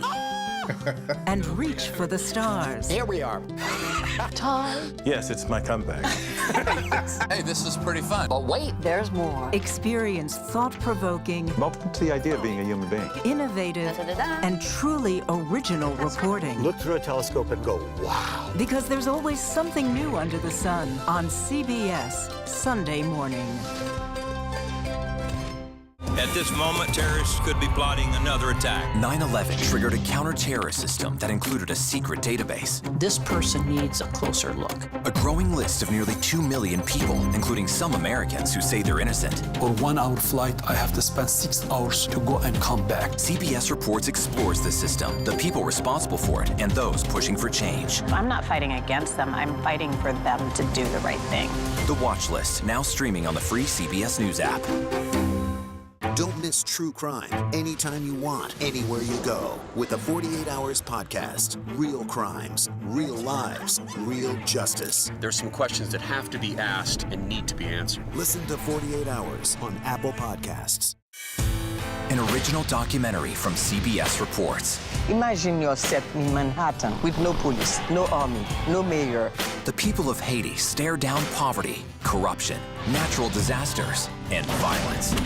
90% of the guns that are used by gangs in Haiti are American guns.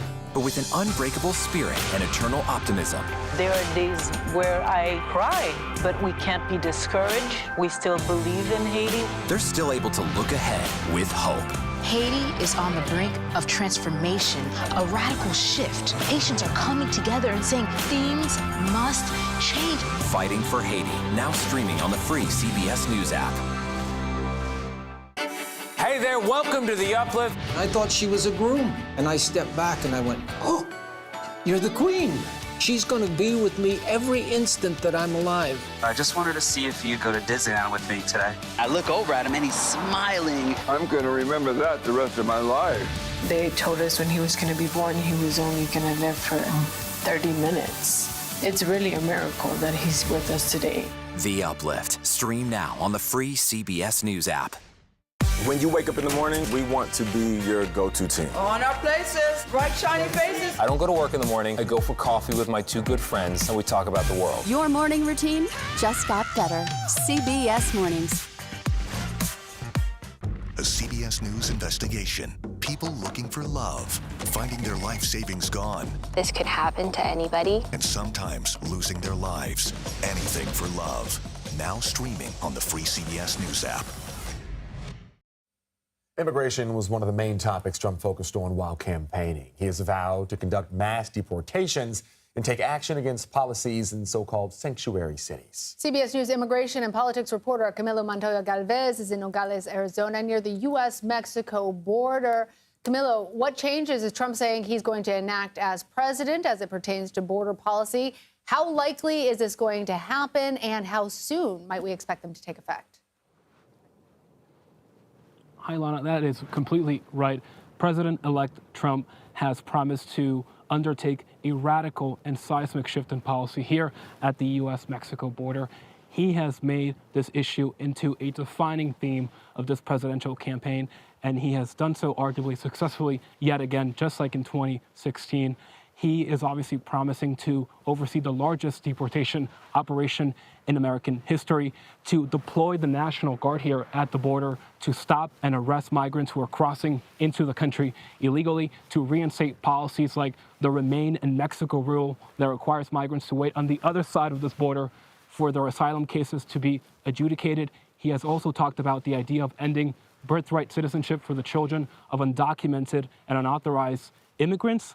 And all of his changes, not all of them at least, will occur here at the U.S.-Mexico border. He has talked about restricting legal immigration, suspending refugee admissions, enacting legal screenings, ideological screenings for legal immigrants, and also reinstating that notorious travel ban that mostly affected Muslim-majority countries. And unlike 2016, a lot of his allies believe that the public is now behind them on these policies.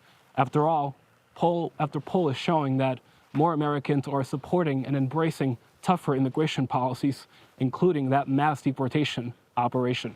All right, Camilo Montoyo Galvez. Thank you, Camilo. Well, we are staying on top of all of the developments coming out of the 2024 election. Stay right here with us.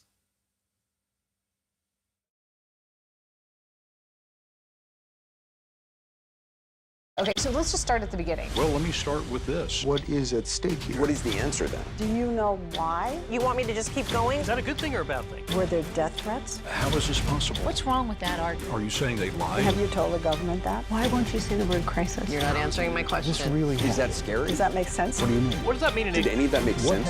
What's your response? What happened? Why? It's time for the CBS News Original 60 Minutes, Sunday on CBS and streaming on Paramount+. There is no more room in our city. New York City is receiving record numbers of migrants. Today, we're going to have more than 500 adults and children come through that door. Tensions rise as shelters reach max capacity. We don't have to take care of them. CBS Reports goes inside a crisis cities and families are facing as they fight to survive. The United States still has that glimmer of hope for people to come here. Fighting for a future. Now streaming on the free CBS News app.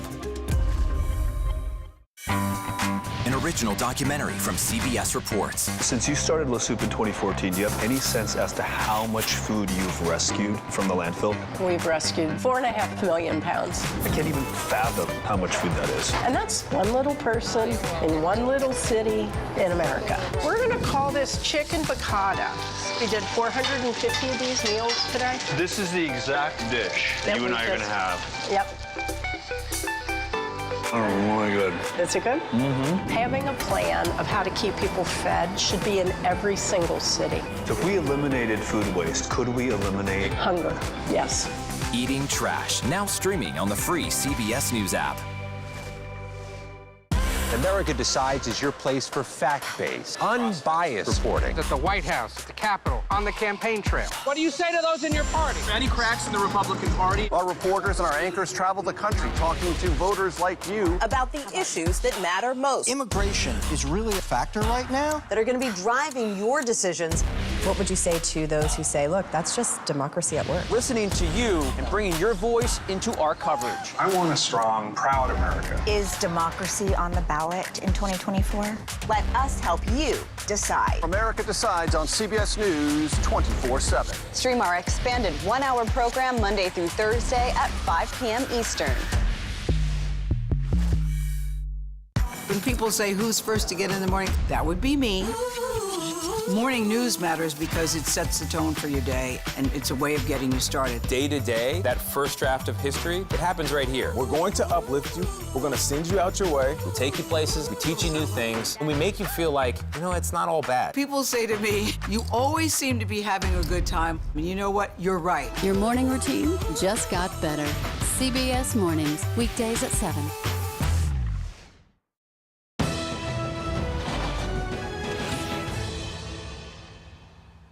We are at this moment just an hour away from the vice president's planned concession speech. She is expected to return to Howard University in Washington, D.C., with the second gentleman, Doug Emhoff, by her side. The location, of course, has some special meaning for the vice president. It is her alma mater, a historically black university, and the site of her election night party. We're going to take you live to Howard as soon as she starts speaking. It is our privilege to welcome you back to this busy news day here on CBS News 24/7. We have a special edition of America Decides. I'm Lana Zach. And I'm Alan Devlin. I think busy news day is an understatement at this point. We have all of the angles, I should say, of this election covered for you guys. We've got political reporters on the ground following the reaction from President-elect Trump and his allies ahead of his return to the White House. He gave an impassioned victory speech to an excited crowd and lots of applause. America has given us an unprecedented and powerful mandate. We have taken back control of the Senate. Wow, that's good. Consistently, we saw in exit polls that one of the winningest issues for Trump was the economy, and I want to give you now a live look at how the Dow is doing. Look at all of that green. It is up more than 1,400 points. The S&P 500 and the NASDAQ have also seen gains today.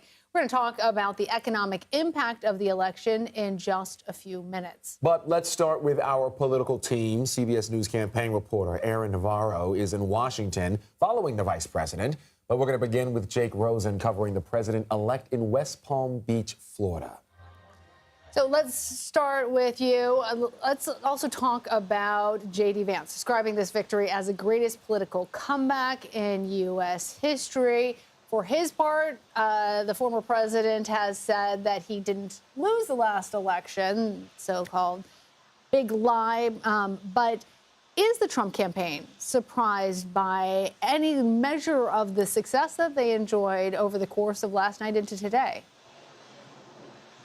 They felt really good, Lana, about where they stood going into this weekend, or last weekend and early this week, with the early voting numbers that they saw come in from swing states all across the country. They felt like by closing the gap or winning the gap in some of these voter registration battles, climbing back into the race with early voting, convincing Donald Trump to embrace that, they felt good. And speaking to another source with the campaign last night after the race was called, they said the best case scenario for their campaign all along was that America woke up this morning and Donald Trump was president. Another source in the political arm of the campaign said that they felt all along that this race was theirs to win, that Kamala Harris simply wasn't making the inroads in the time that she was at the top of the ticket to really clinch in any of these states or even close the gap. As we saw in some of these states, it just simply was not nearly as close as it was in 2020.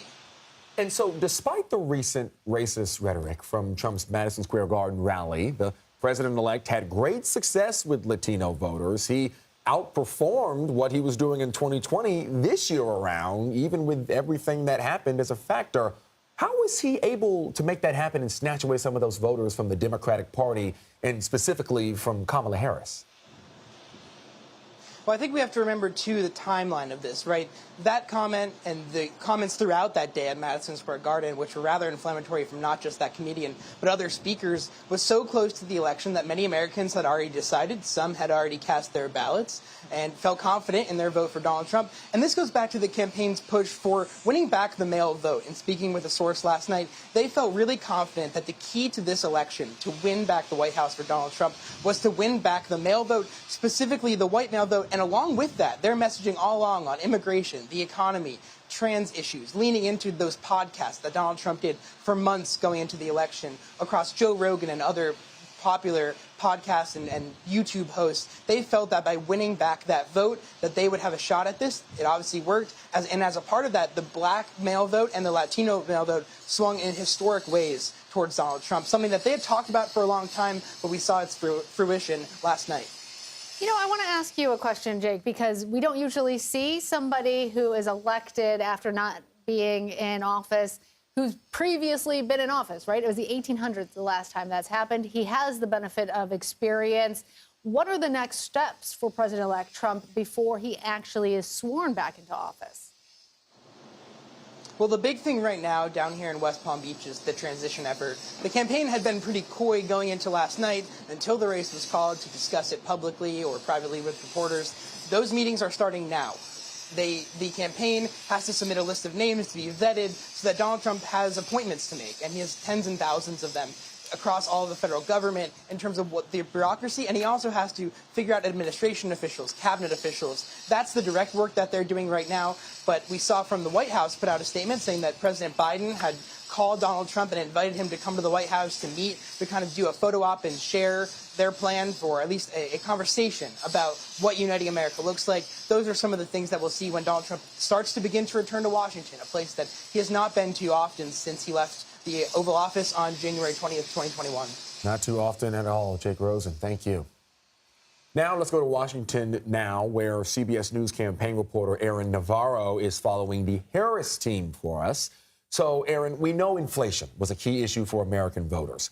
Does the Harris campaign and Democratic Party feel as though they focus too much of their efforts on Trump's rhetoric and potential threat to democracy, very vague and tangible components of their campaign, instead of focusing of the Americans' pockets? That's where it seems like Trump was able to really gain some ground with the economy.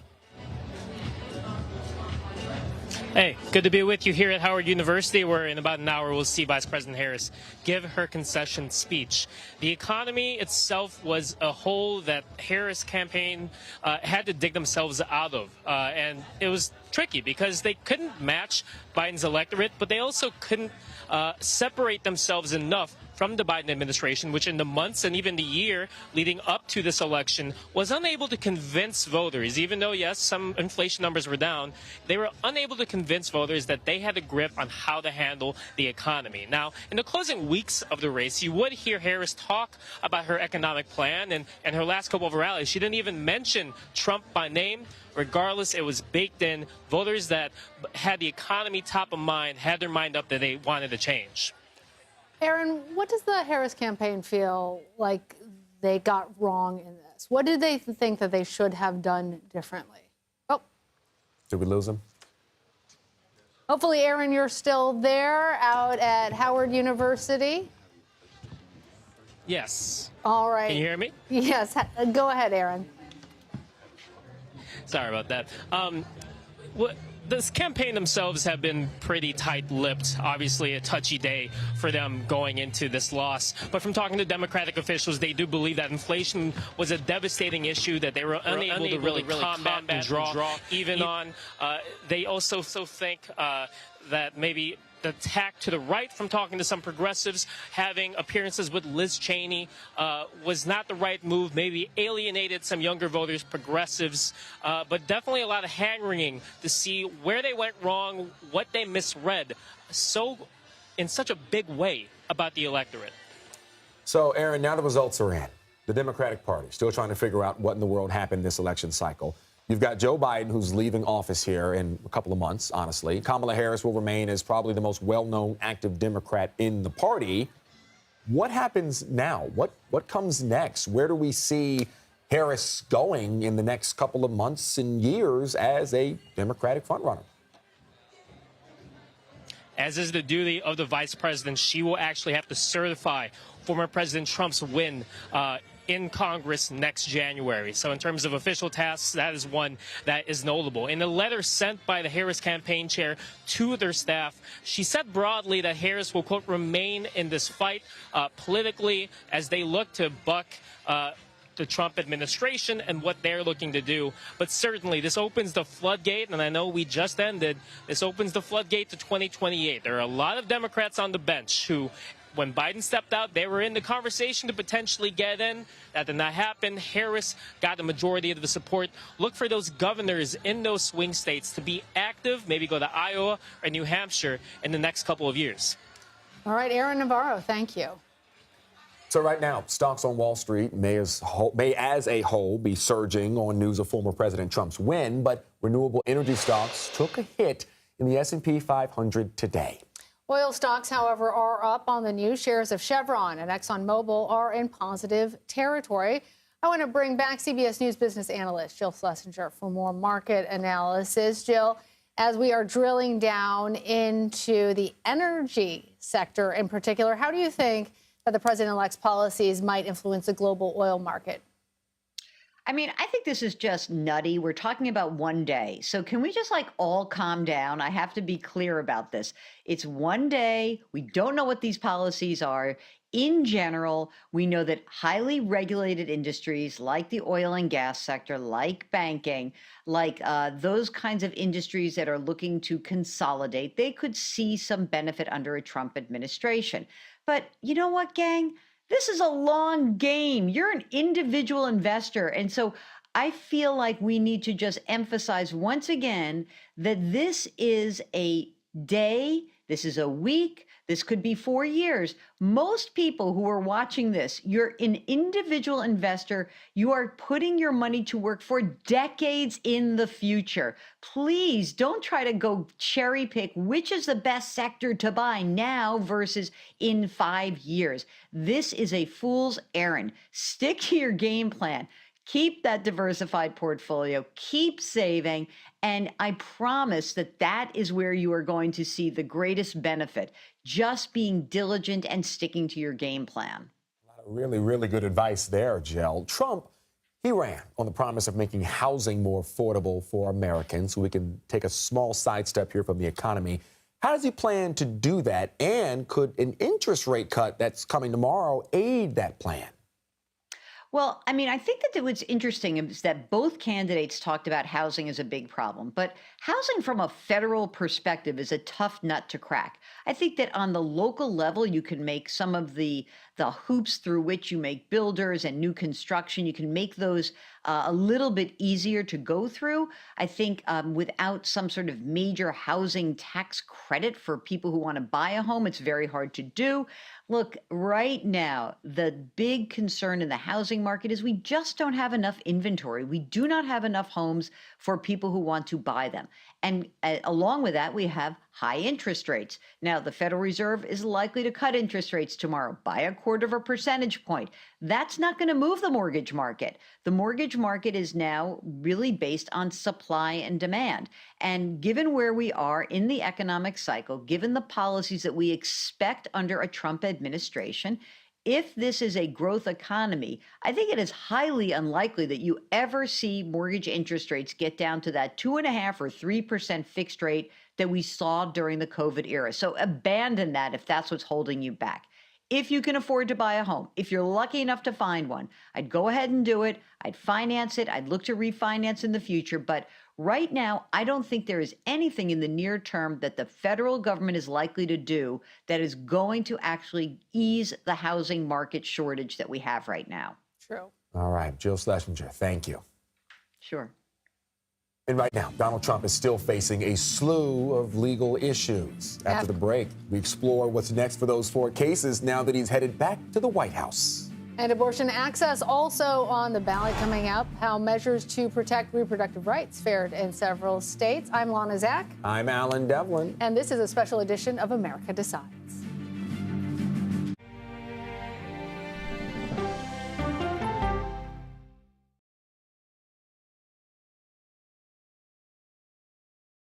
Come on, Julia. Oh, no. I will if you will. You go, gal. That's right. Let me see if you can find me. I want to make sure that my voice is heard, but also that I lift up other voices. You can't write a better script. Yeah, boy! It's gonna be a ride. Sunshine down. We'll see you 7 o'clock sharp.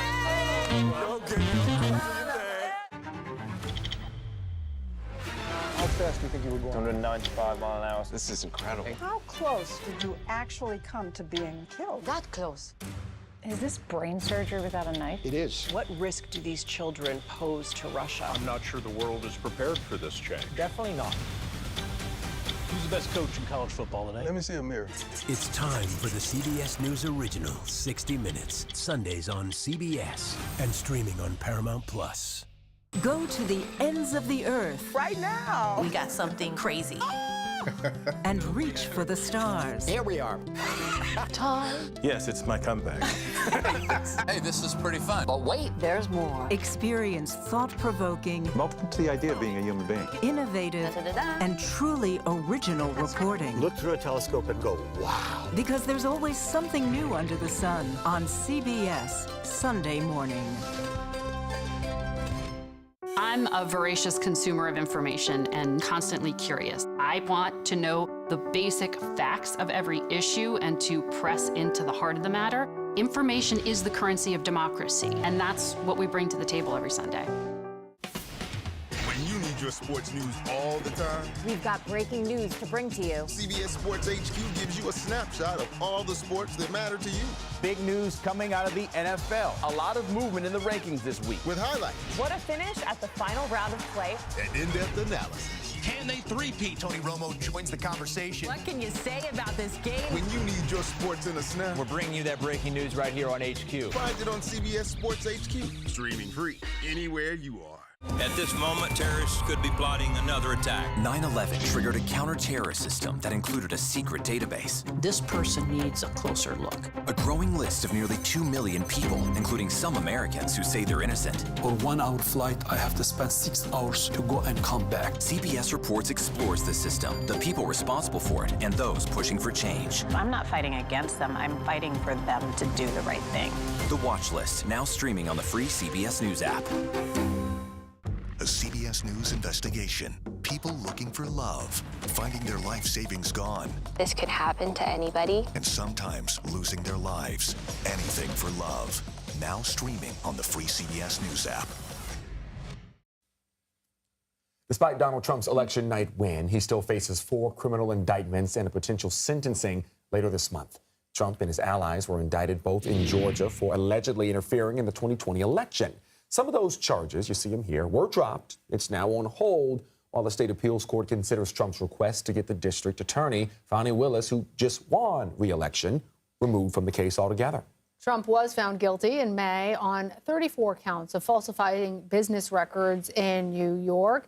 His federal election interference case is currently on hold pending an appeal, and his federal classified documents case was dismissed in July.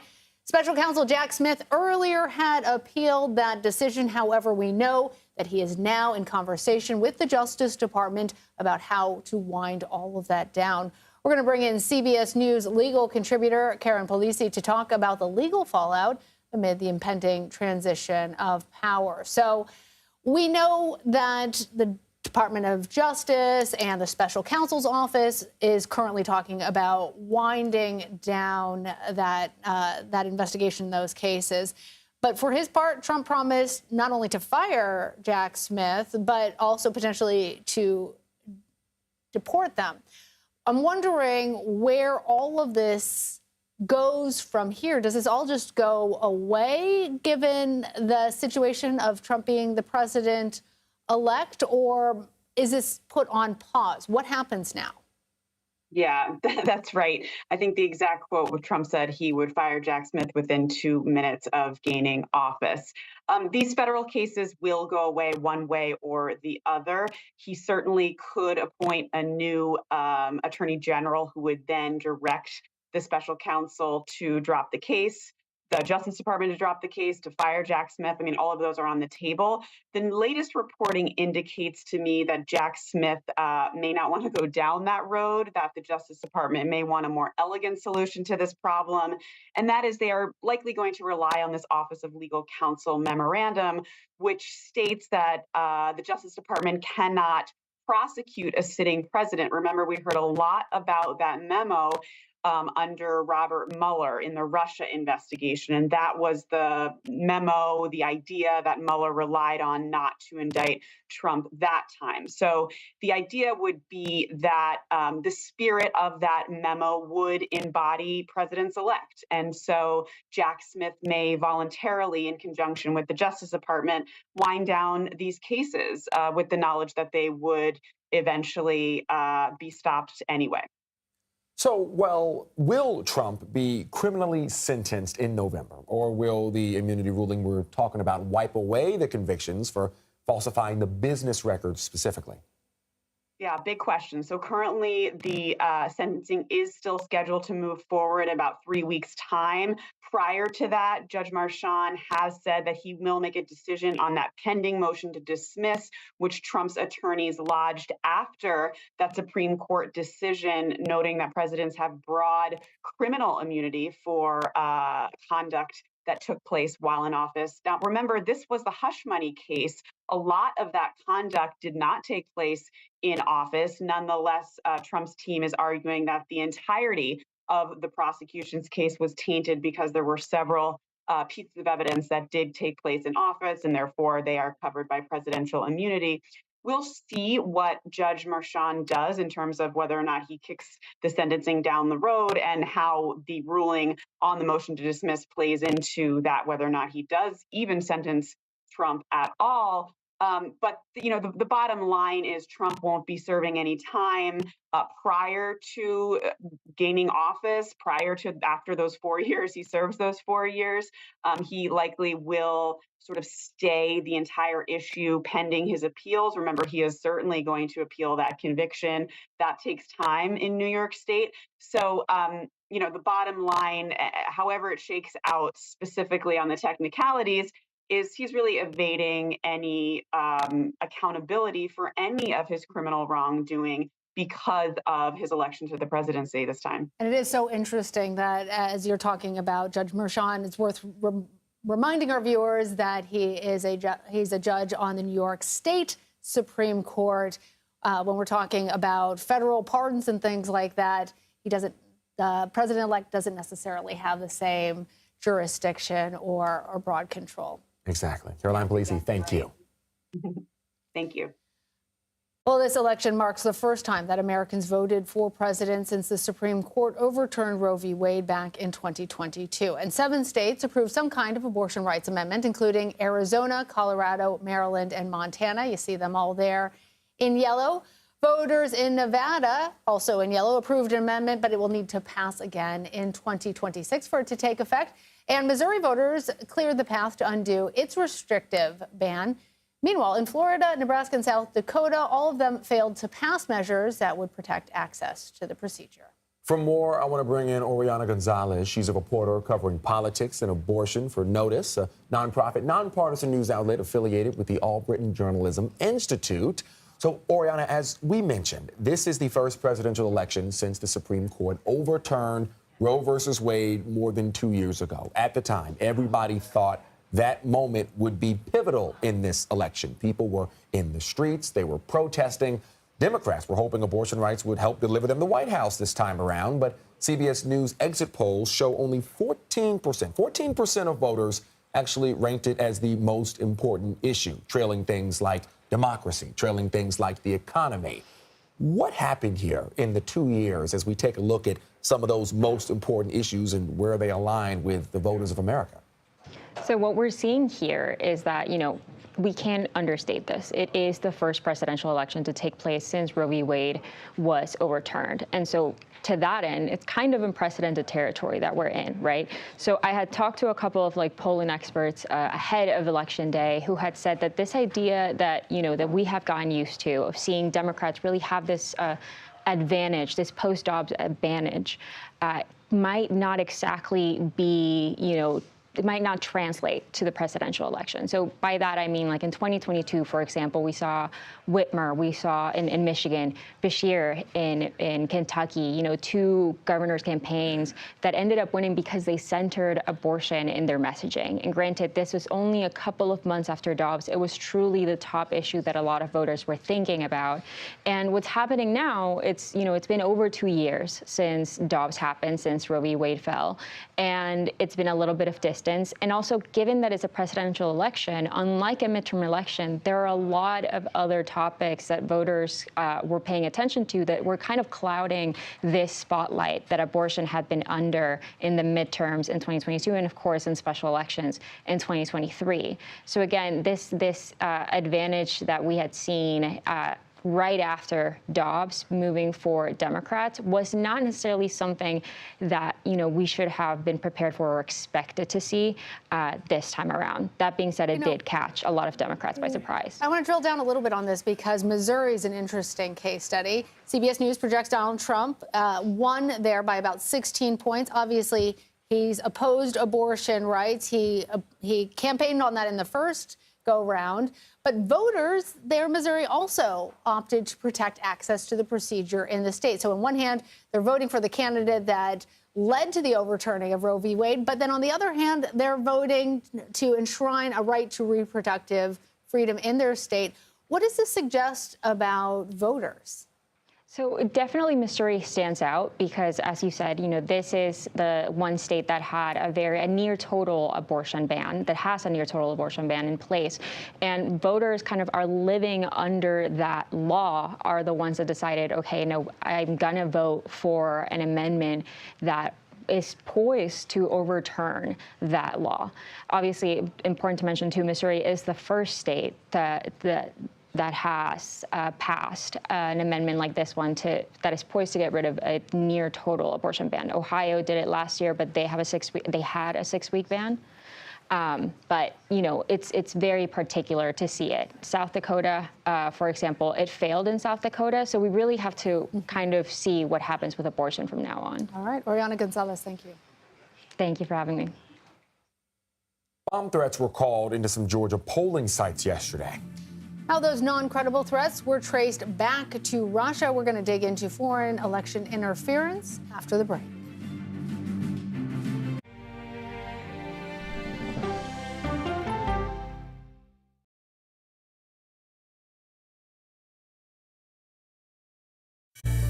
An original documentary from CBS reports. It was genocide, a deliberate effort by the United States government to eliminate the food source that was relied upon by Native American tribes. American bison were slaughtered and Native Americans displaced. And that's how tribes were subjugated to reservations and our lands were taken. But now, through conservation efforts at Yellowstone, Buffalo provided everything that we needed. Now they need help. a herd grows. We need to step up and help them. And a culture is reborn. When the buffalo return and come back, that's when our tribe will begin to heal. Yellowstone Bison Revival, now streaming on the free CBS News app. Oh, wow. Look at this. Let 60 Minutes take you on a private tour of the National Archives. So there may be treasures like this buried in boxes. Historical secrets from America's past. So this is original from 1778?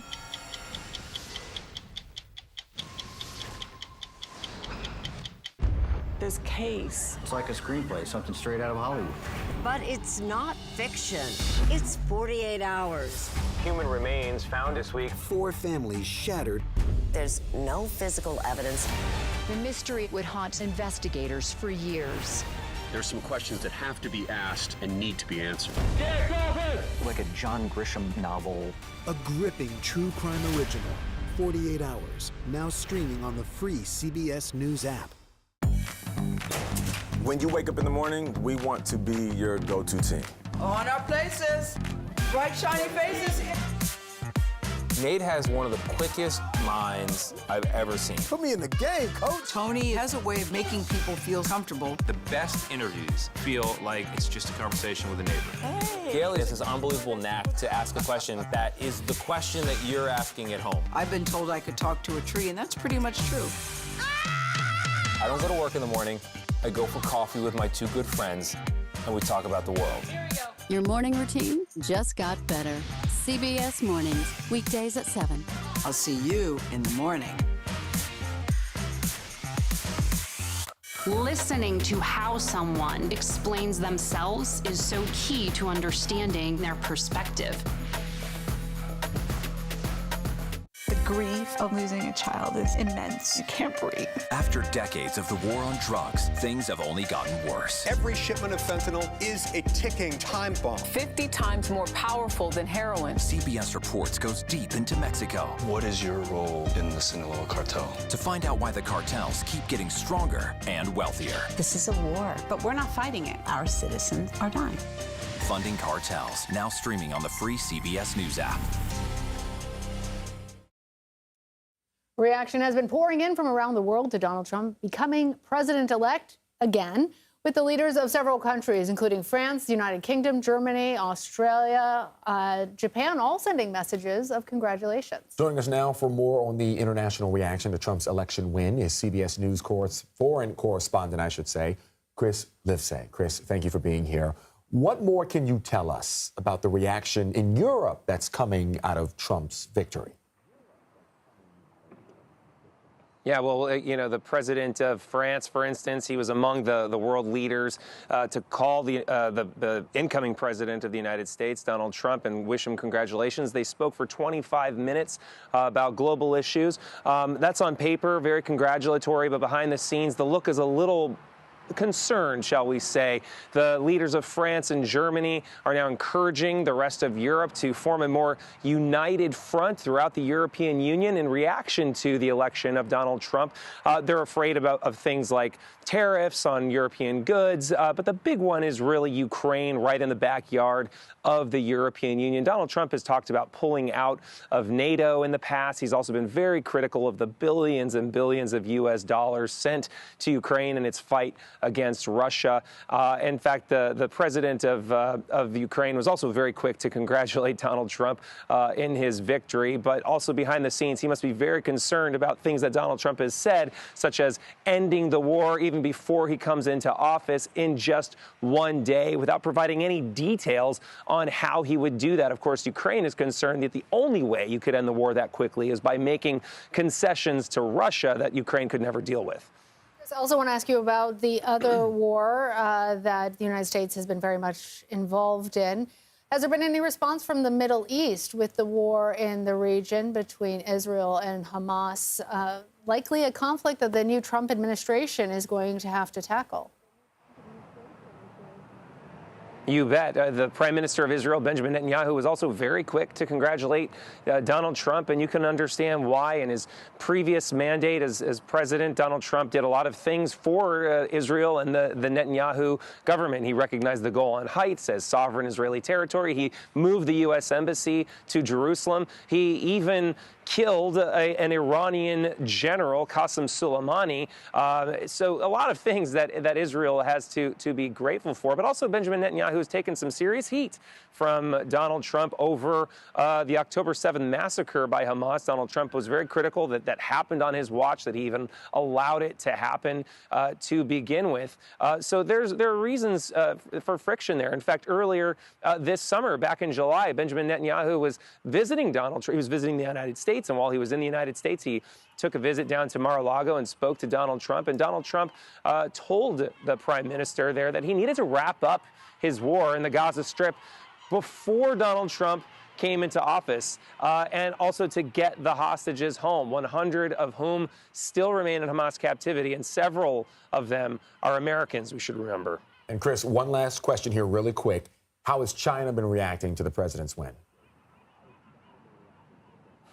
You know, on paper, China's foreign ministry said nothing changes with regard to relations with the United States, that they still pursue peace, they still pursue, a win-win scenario for both countries. But Chinese analysts are a lot more pessimistic. They fear a trade war. They fear tariffs from the Trump administration on Chinese goods. And they're also worried about the chance of escalations and potential conflict over Taiwan. All right, Chris, thank you.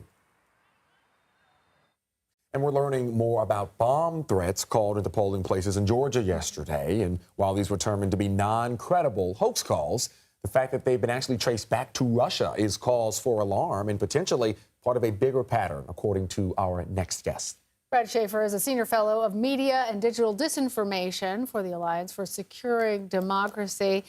Brett, you were warning about this exact kind of threat as recently as yesterday morning. What were you seeing specifically with regards to Russia and election interference?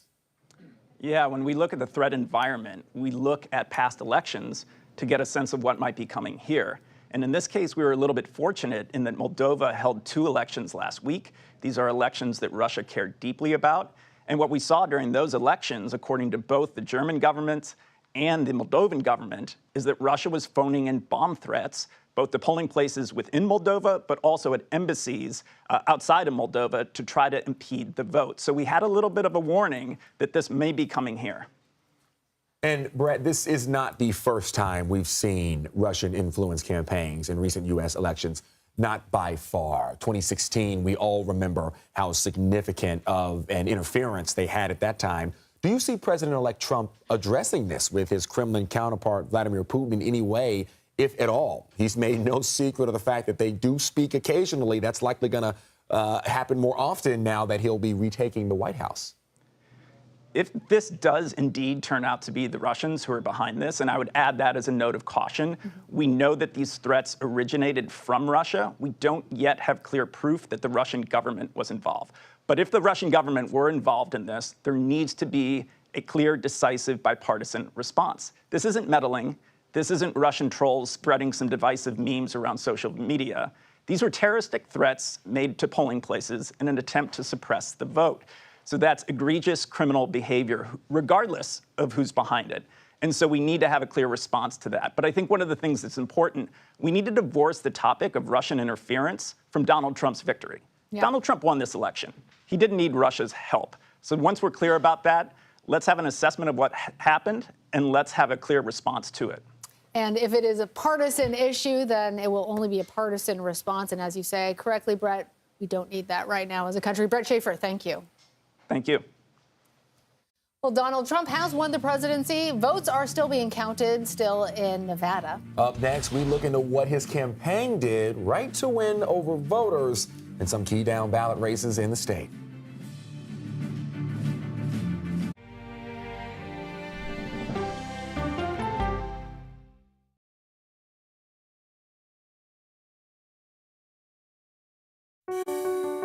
Washington is the seat of power. National security, foreign policy, global economics, every story comes through Washington in some way. We bring some of the most powerful voices in America to the table. We don't just ask the questions, you have to go deeper. We try to understand what's at the heart of the issue we're talking about, to then come forward with solutions. Face the Nation on CBS. The justices ruled that Harvard and the University of North Carolina violated the Constitution. In the aftermath of the Supreme Court decision to end affirmative action in college admissions, uncertainty sets in for some students of color. Affirmative action really gave us an equal opportunity. CBS Reports explores the historic decision and what it means for those chasing an opportunity to change their lives. I knew that college was the ticket to break this cycle. The end of affirmative action, now streaming on the free CBS News app.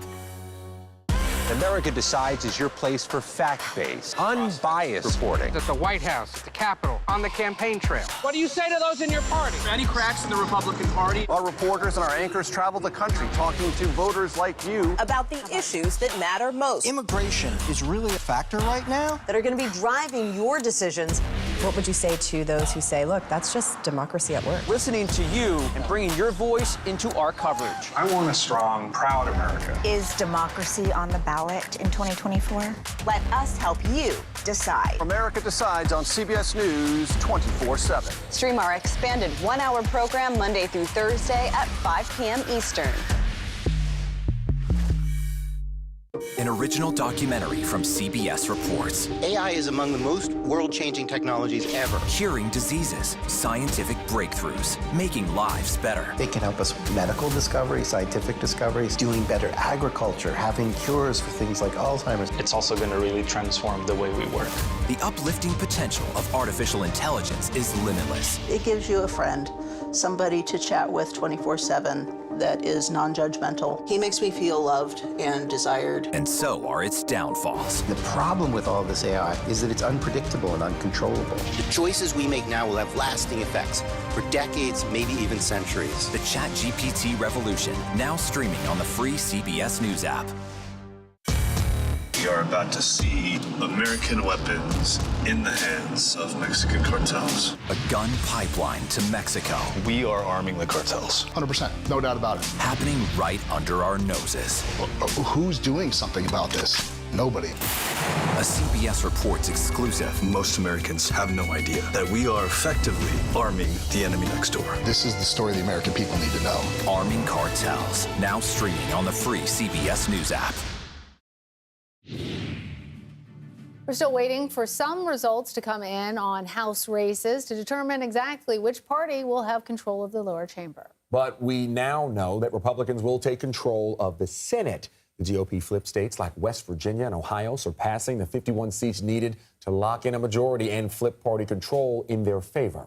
We are also still waiting to hear who will replace outgoing Arizona Senator Kyrsten Sinema. Democratic Congressman Ruben Gallego leads Republican Kari Lake right now. Gallego, an Iraq War veteran, crept ahead early on last night. Kari Lake is a former TV news anchor in Arizona. She has been a strong ally of President-elect Donald Trump. And one of the Senate seats that flipped is in Ohio. Trump-backed Republican Bernie Moreno unseated Democratic Senator Sherrod Brown. Moreno campaigned on issues such as immigration and the economy, pretty much mirroring Donald Trump's strategy. And another seat also flipped here in Montana. Republican and former Navy SEAL Tim Shea defeated three-term Democratic Senator John Tester. Texas Senator Ted Cruz managed to hold on to his seat. He defeated Democratic Congressman Colin Allred. Well, we're also following some historic wins from this election. The new Congresswoman from Delaware will enter the House as the first openly transgender person to be elected to Congress.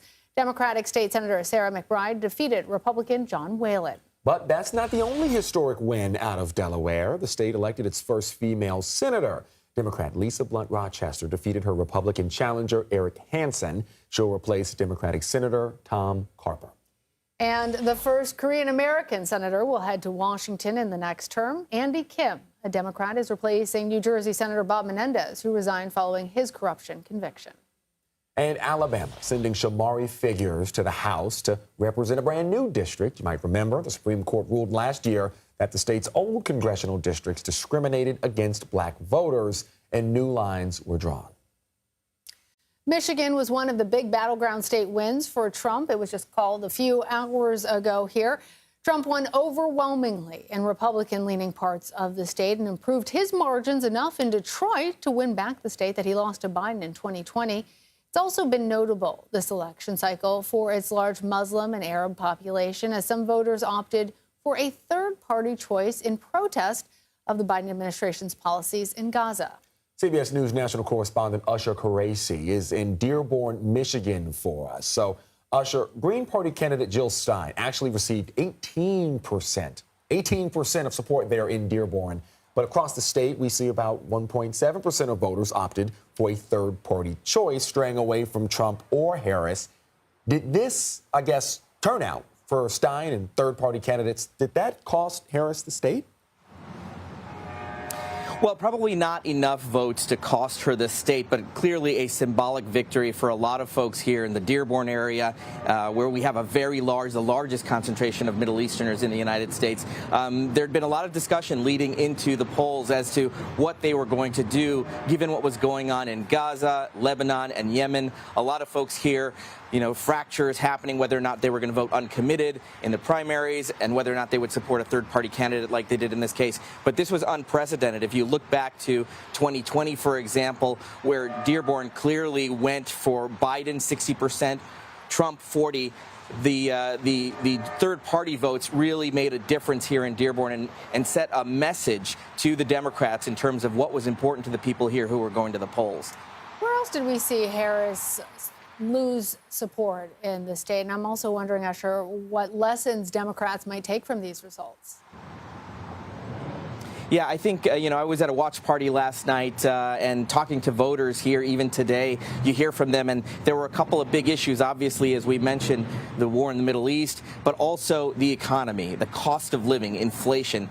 It's a common theme. That's obviously what we've been hearing across the country, but also a big issue here in Michigan. And that's one of those places where voters who I talked to, even voters who voted for Kamala Harris, said that they didn't feel like the messaging that was coming across from the Democrats was strong enough that they were going to have a plan to deal with the everyday costs of goods and the everyday costs of living and rent that have been rising over the last few years. So that's been a big issue that voters here in Dearborn Heights, in other areas across the state have been talking about. And it's one of those ones that obviously the incumbent inherits the problems that exist in the country right now with the economy. They say it all the time. It's the economy dummy. And that was a big issue here in Michigan as well. Michigan also finished its ballot counts much faster than it did in 2020, along with a slew of other states. So what changed there in Michigan? Well, one thing that happened is this was the third straight election here in Michigan with record turnout. We had about 5.5 million people cast ballots, very similar to what we saw in 2020. And they did make some changes to how they were addressing this. They had thousands of poll workers who were verifying signatures for drop-off ballots. We also saw nearly 50% of all of those ballots come in early voting, which ended on Sunday. So they give them a head start on getting those ballots in order. The big challenge that we heard from the Secretary of State today was, trying to get those ballots tabulated and get that data. That's where the lag was, is the data that was uploading to the website. But again, they were hoping to have results by midnight last night. That didn't happen. We were up late into the early hours, but still much faster than they've done in the past. All right, Asher Qureshi, thank you. Votes are still being counted in Nevada, but the state is leaning strongly towards Donald Trump at this hour. The state's economy, largely based around tourism and hospitality, with Las Vegas, of course, at the core. It was among the hardest hit by the pandemic shutdowns in 2020. You remember those well, leading to a lot of frustration with Democratic policies. That frustration may also be playing out in a key Senate race. So now let's bring in CBS News reporter Andres Gutierrez from Reno. Andres, Nevada has a significant working class population. What did the Trump campaign do right there in reaching those voters? Well, Lana, great to be with you. The biggest thing here was the fact that the president-elect made a big splash over the summer during a campaign stop in Las Vegas where he unveiled that plan for no tax on tips. That quickly caught on with a lot of service workers here in Nevada, and eventually they were thinking that that would eventually mean some more money for their pockets so they could cover the higher cost of goods. And yesterday when I was out at one of the ballot locations in downtown Reno at the public library, it was the economy that kept coming up. I spoke with one voter. Take a listen. As you went in to cast your ballot today, what were the topics? What were the issues for you that mattered? To get back on board with this economy and try to change it around and get more security for our country. How has the economy impacted you? Being a single person on a fixed income, gas prices, food prices, taxes. And right now, the overall unemployment in the country is at 4.1%. But here in Nevada, it is the highest in the country at 5.6%. So obviously, when voters went in to cast their ballots yesterday, that they wanted some type of turnaround.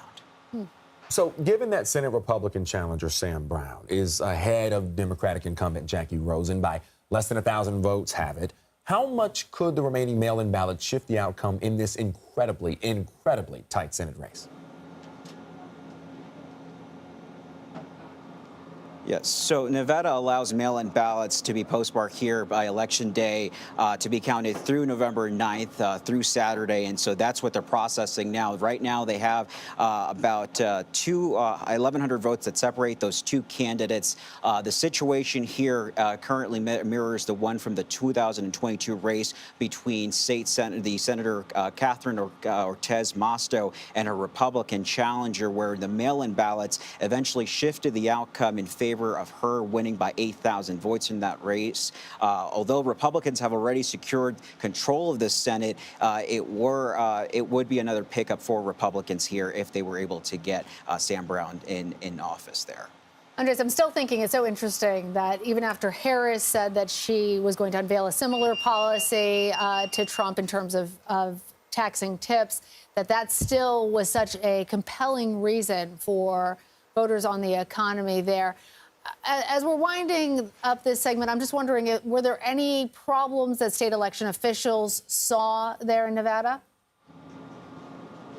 Yeah, so the state secretary, the Nevada Secretary of State says that more than 1,300 mail-in ballots that need curating, and that's when the ballot, the signature on the ballot does not match with the one that is on the voter rolls. And here in Washington County, they have been very proactive in reaching out to those that have been impacted by this, by calling them, by emailing them, and even sending them a letter in the mail. In a statement, the Secretary of State said that a lot of this has to do with young kids, that they don't, it's the first time that they're voting and they just simply don't have a signature to be able to verify that with. But voters will have until November 12th to correct their signatures. And it is important to note that none of these results that are coming in are final until the state certifies their election on November 15th. And we will get more into those details in just a little bit. Andres Gutierrez, thank you. So with Donald Trump now the president-elect, what's next in the election process? It's a good question. We walk you through the steps from now until Inauguration Day. And I also want to give you this live look at Howard University in Washington. You see there, a crowd is gathering for Vice President Kamala Harris's remarks. She is scheduled to speak at 4 p.m. Eastern. We will take you there live as soon as it starts. Stay with us.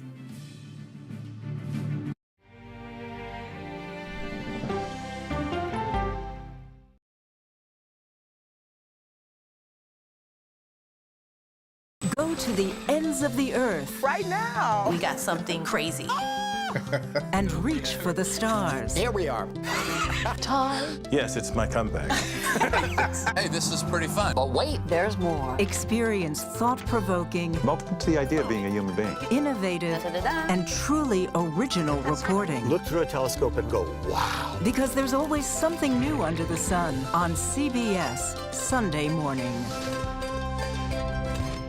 At this moment, terrorists could be plotting another attack. 9/11 triggered a counter-terrorist system that included a secret database. This person needs a closer look. A growing list of nearly 2 million people, including some Americans who say they're innocent. For 1 hour flight, I have to spend 6 hours to go and come back. CBS Reports explores the system, the people responsible for it, and those pushing for change. I'm not fighting against them. I'm fighting for them to do the right thing. The Watch List, now streaming on the free CBS News app. Don't miss true crime anytime you want, anywhere you go. With the 48 Hours podcast. Real crimes, real lives, real justice. There's some questions that have to be asked and need to be answered. Listen to 48 Hours on Apple Podcasts. An original documentary from CBS Reports. Imagine yourself in Manhattan with no police, no army, no mayor. The people of Haiti stare down poverty, corruption, natural disasters, and violence. 90% of the guns that are used by gangs in Haiti are American guns. But with an unbreakable spirit and eternal optimism. There are days where I cry, but we can't be discouraged. We still believe in Haiti. They're still able to look ahead with hope. Haiti is on the brink of transformation, a radical shift. Nations are coming together and saying things must change. Fighting for Haiti, now streaming on the free CBS News app. Hey there, welcome to The Uplift. I thought she was a groom, and I stepped back and I went, oh, you're the queen. She's going to be with me every instant that I'm alive. I just wanted to see if you'd go to Disneyland with me today. I look over at him and he's smiling. I'm going to remember that the rest of my life. They told us when he was going to be born, he was only going to live for 30 minutes. It's really a miracle that he's with us today. The Uplift. Stream now on the free CBS News app.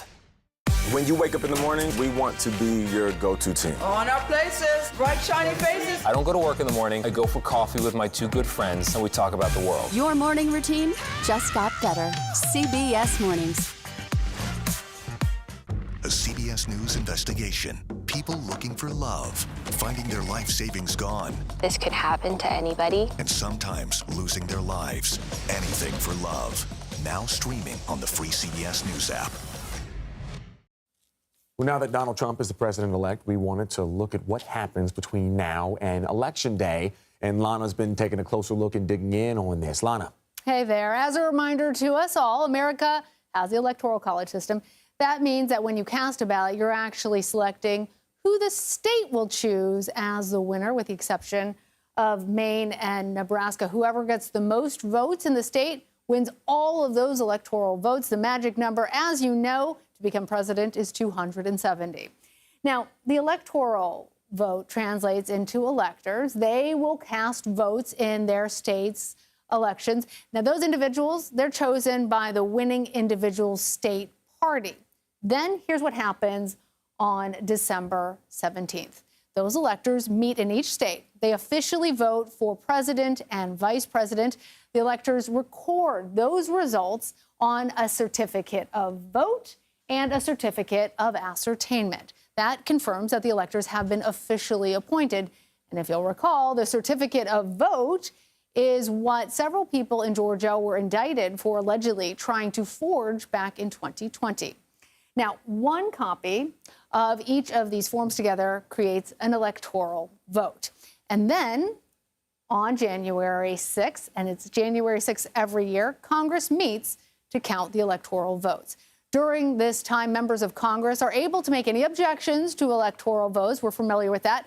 Those objections are then considered by each chamber separately before they come back together. And once those are all resolved, the president of the Senate, who is currently Vice President Kamala Harris, declares the individuals elected president and vice president of the United States. And all of this takes us up to Election Day, Inauguration Day, rather, on January 20th. And when the vice president, president-elect, take their oaths of office, officially, they will start a new administration. All right, and that does it here for me and Lana, but we have more election coverage ahead on this special edition of America Decides. Here's a live look right now at Howard University. We are moments away from remarks from Vice President Kamala Harris, where she is expected to publicly concede the election to now President-elect Donald Trump. We're going to bring you there live when she starts speaking. As soon as it happens, that's coming up in just minutes. You're streaming CBS News 24/7.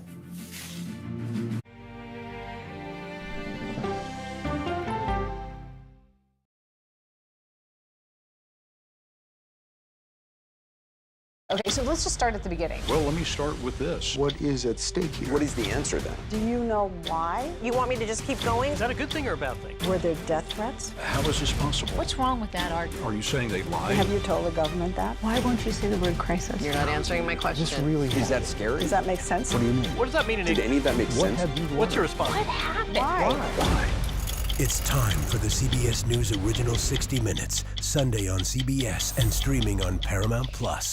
There is no more room in our city. New York City is receiving record numbers of migrants. Today, we're going to have more than 500 adults and children come through that door. Tensions rise as shelters reach max capacity. We don't have to take care of them. CBS Reports goes inside a crisis cities and families are facing as they fight to survive. The United States still has that glimmer of hope for people to come here. Fighting for a future. Now streaming on the free CBS News app.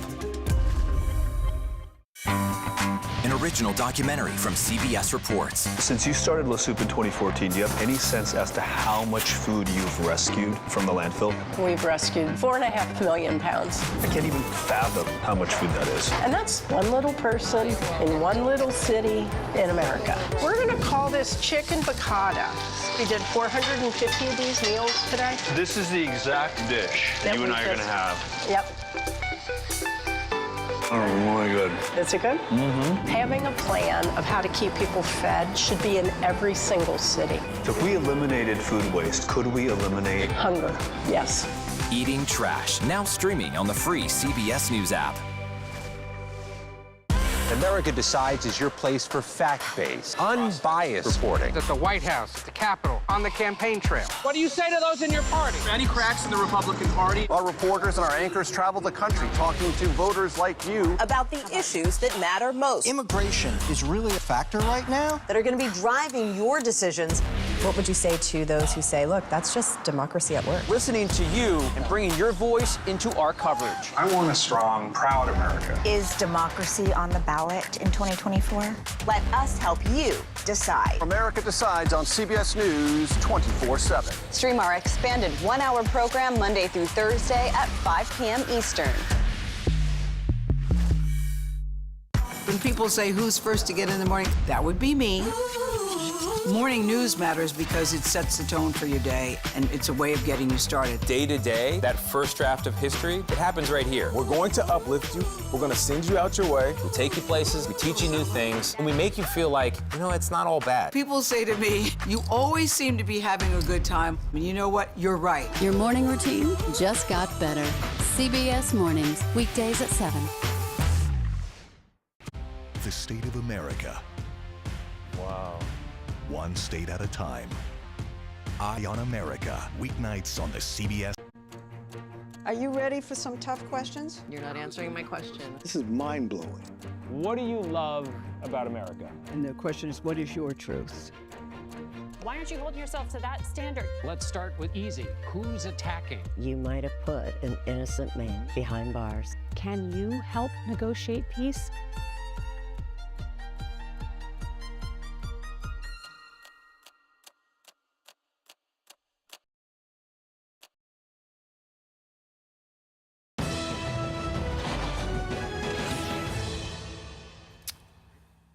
Hello, everyone. Thanks for joining us here on CBS News 24/7. I'm Doug Williams. And I'm Lindsay Reiser. Good to be with you on this day after Election Day. It's 4 p.m. Eastern at the White House, which former President and now President-elect Donald Trump will once again call home after an unexpectedly convincing victory in the 2024 presidential election. We're going to give you a live look at Howard University in Washington, D.C. Vice President Harris set to speak for the first time after her election loss.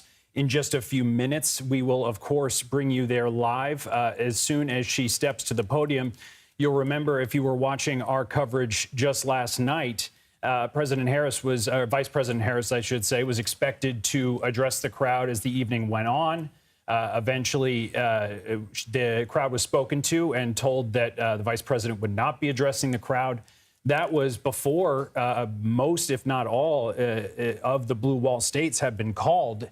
And it was viewed at that point that potentially they just needed more time, that the campaign believed they would need throughout the night to be able to call those states. But clearly, with the results we've heard today, it was quite a convincing victory for the Trump campaign. And we know that Vice President Harris called President-elect Trump to congratulate him, as did President Biden. Now, I believe we want to go ahead, if we have, to Nydia Cavazos, who's been covering the Harris campaign all cycle long, going to campaign event after campaign event. She is there right now on the quad at Howard University.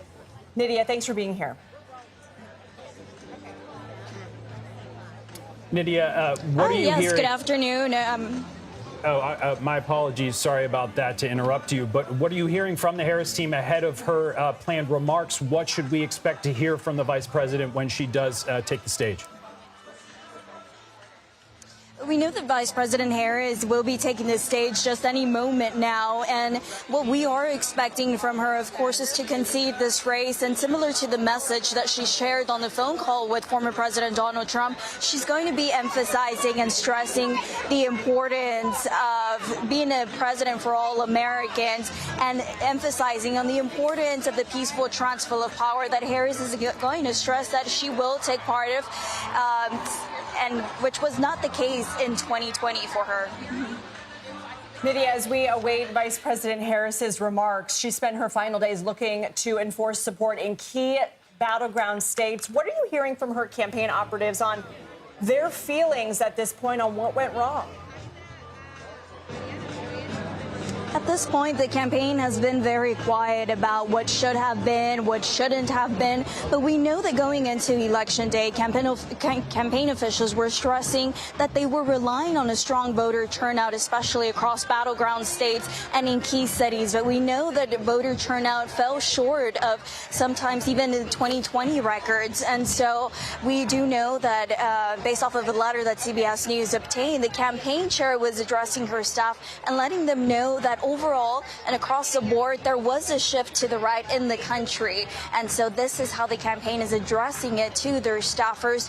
But campaign chair Jen O'Malley Dillon also took a moment to thank her staff, given that this was a historic race that was pretty much put together and ran in the last 90 days. And so, Nydia, you mentioned that the campaign has been quiet for the most part as we get set to hear from Vice President Harris on the stage behind you. Throughout the night, it seemed like things changed. We saw the letter that had been sent inside the Harris campaign that said, you know, we still believe that there are votes in several places across the blue wall, that when they're counted, we're still confident. As the night went on, did their rhetoric clearly change? When do you think they realized things were going Trump's way? I'm going to base it off of the conversations that I was having with campaign officials, the communication. There was a steady communication, but it wasn't up until approximately 10 p.m. at night that we stopped hearing from campaign officials.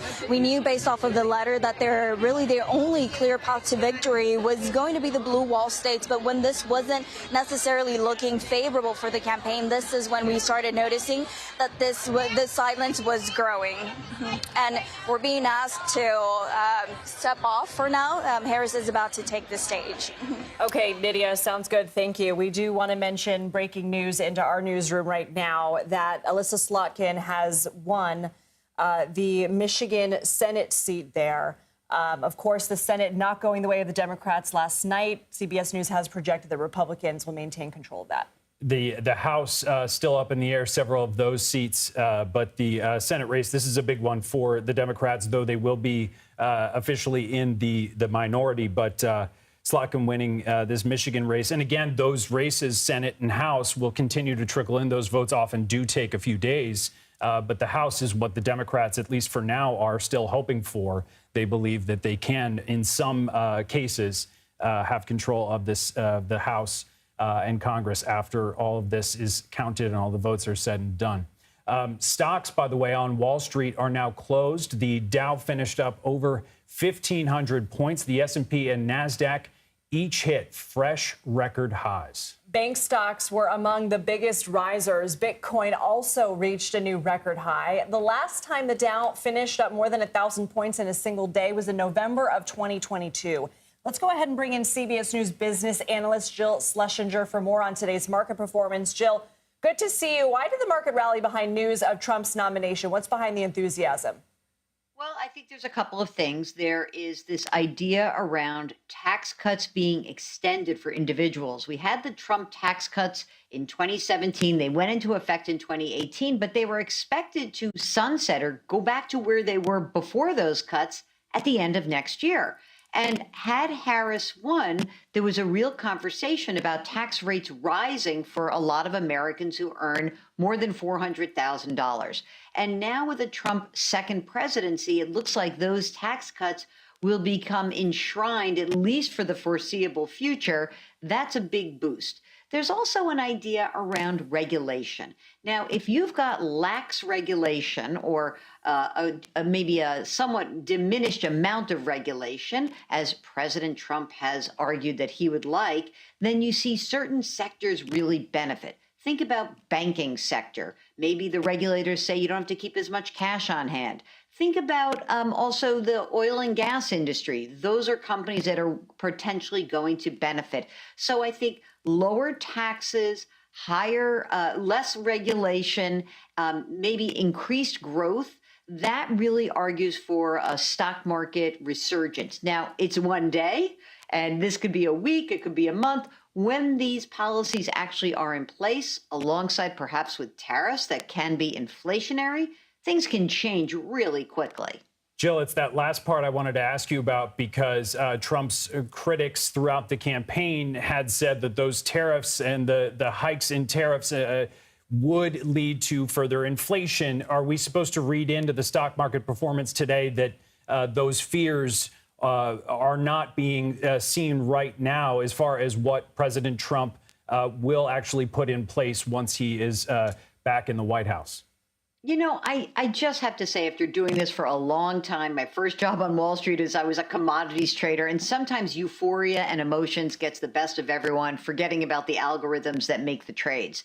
And I think that there is this generalized sense like it's all going to be great. And you know what? Sometimes that first day reaction is spot on, and oftentimes it's not. And we really need to see what the impact of what proposed tariffs would be. Generally speaking, I think it will absolutely shock consumers if there are broad-based tariffs and the price of goods starts to rise more dramatically. And secondarily, if we have strong growth and we do see inflation stick around a little bit longer, that means the Federal Reserve is not going to cut interest rates as aggressively or as quickly as originally thought. So a lot of things at play here. Again, it's a one-day reaction. I hope that people are not trading based on what they think is going to happen. We are going to know what happens. And importantly, if you're a long-term investor, you look through days and weeks, even administrations, and you are long-term in nature. You stick to your game plan. You don't mess around with it, and don't try to pick bottoms or tops.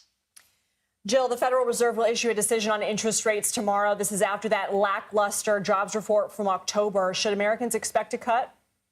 I think that there's likely to be a 0.25 percentage point cut. Maybe they skip December, though, because the December meeting, that's one that could be a little bit live here. I think that most people thought that the Fed would like to do a 0.25 percentage point at a time. Maybe they won't. Maybe they're going to wait to see more data. We'll have to wait and see. Very interested in seeing the Jerome Powell press conference that will come after that decision. You know that all of our colleagues are going to be peppering the Federal Reserve Chair about a lot of things around tariffs, a lot of things around the election, and maybe even his own job, because President-elect Trump has said that he would dump Jerome Powell as the chair of the Federal Reserve at the next chance possible. Jill Schlesinger, thank you so much for your expertise this afternoon. We appreciate it. And of course, we are watching live images on our screen from the quad at Howard University, where Vice President Harris has invited students, faculty, and staff back to address the nation shortly. We are expecting those remarks. Remember, they were expecting to hear from her last night. That didn't happen. Instead, we heard from one of her campaign advisors who at the time said that they held out hope for a path. And we know that in the early hours of the morning, that path dwindled. We are going to take a quick break. You're streaming CBS News 24/7.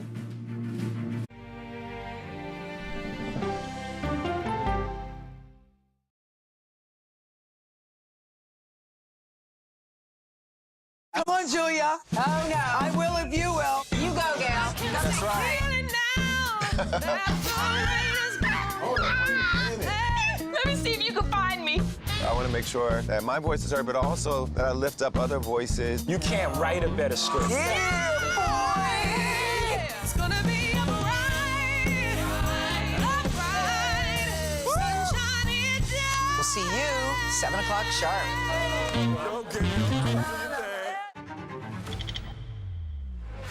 How fast do you think you were going? 195 miles an hour. This is incredible. How close did you actually come to being killed? That close. Is this brain surgery without a knife? It is. What risk do these children pose to Russia? I'm not sure the world is prepared for this change. Definitely not. Who's the best coach in college football today? Let me see a mirror. It's time for the CBS News original 60 Minutes, Sundays on CBS and streaming on Paramount Plus. Go to the ends of the earth. Right now. We got something crazy. And reach for the stars. Here we are. Time. Yes, it's my comeback. Hey, this is pretty fun. But wait, there's more. Experience thought-provoking, I'm open to the idea of being a human being. innovative, and truly original reporting. Look through a telescope and go, wow. Because there's always something new under the sun on CBS Sunday morning. I'm a voracious consumer of information and constantly curious. I want to know the basic facts of every issue and to press into the heart of the matter. Information is the currency of democracy, and that's what we bring to the table every Sunday. When you need your sports news all the time, We've got breaking news to bring to you. CBS Sports HQ gives you a snapshot of all the sports that matter to you. Big news coming out of the NFL. A lot of movement in the rankings this week. With highlights What a finish at the final round of play. and in-depth analysis. Can they three-peat? Tony Romo joins the conversation. What can you say about this game? When you need your sports in a snap, We're bringing you that breaking news right here on HQ. find it on CBS Sports HQ. Streaming free anywhere you are. At this moment, terrorists could be plotting another attack. 9/11 triggered a counter-terrorist system that included a secret database. This person needs a closer look. A growing list of nearly 2 million people, including some Americans who say they're innocent. For 1 hour flight, I have to spend 6 hours to go and come back. CBS Reports explores the system, the people responsible for it, and those pushing for change. I'm not fighting against them. I'm fighting for them to do the right thing. The Watch List, now streaming on the free CBS News app. A CBS News investigation. People looking for love, finding their life savings gone. This could happen to anybody. And sometimes losing their lives. Anything for love. Now streaming on the free CBS News app. Welcome back. This is a live look at Howard University in Washington, D.C., the alma mater of Vice President Kamala Harris. She's set to speak for the first time since her election loss in just a few minutes. We will, of course, bring you there live as soon as she steps up to the podium. Since CBS News projects that Republicans have taken control of the Senate after flipping several key seats, we wanted to take a look at what kind of legislation a Republican-controlled Senate would prioritize. But first, let's break down the results so far. So as of right now, Republicans have 52 seats after defeating 3 Democratic incumbents. Democrats have 42 seats, and CBS News has not yet projected the results of 6 House races. Meanwhile, control of the House is still up for grabs as we await results in several of those races. As of now, neither Republicans nor Democrats have secured a majority. And for more, we want to bring in CBS News political reporter Hunter Woodall. He joins us here in Studio 57. So, Hunter, how significant is this Senate flip for the Republicans? Were any of these races in particular surprising to you? Well, I mean, the Senate was one of those things where Democrats always had a tough map. We saw this, they were defending so many seats in difficult places, red states, Montana, West Virginia. We thought those were likely to flip, West Virginia especially. But losing in Ohio, that was a big setback for Democrats. And as you saw the night go on, the fact that they were having so many struggles in these battleground states, now it looks like we're projecting, obviously, Democrats winning the Michigan Senate race, the Wisconsin Senate race. Democrats can breathe a sigh of relief there, but it's, they might still lose the Nevada Senate race. This has been a tough map for them. So that said, what agenda do you think Congress will focus on, given the new Senate Republican majority, and if they end up flipping or keeping the House as well? I think what you're going to see is, this is a much more friendly GOP for Trump than he had when he came into office in early 2017. This is a GOP very much molded in his image. When we saw what happened in 2017, this is very much almost like, okay, they're trying to work together at a time where they didn't really get along, congressional Republicans and Trump.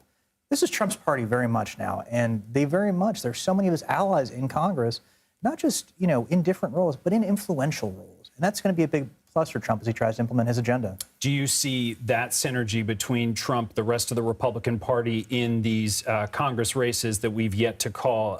Do you see that as being the deciding factor? Where do you think those races stand right now in terms of the Republicans getting control of the House? Absolutely. And it's fascinating when you look at we haven't called races or projected for races in Arizona and California. And in 2 of those races, there are Republicans who objected to certifying the 2020 presidential election. Those are key Trump allies. They're in competitive races. They've already proven that they've sided with the president, former President Trump, President-elect Trump, in a major moment. They're likely to do so again. Hunter Woodall, always appreciate you. Good to see you in New York. Thank you.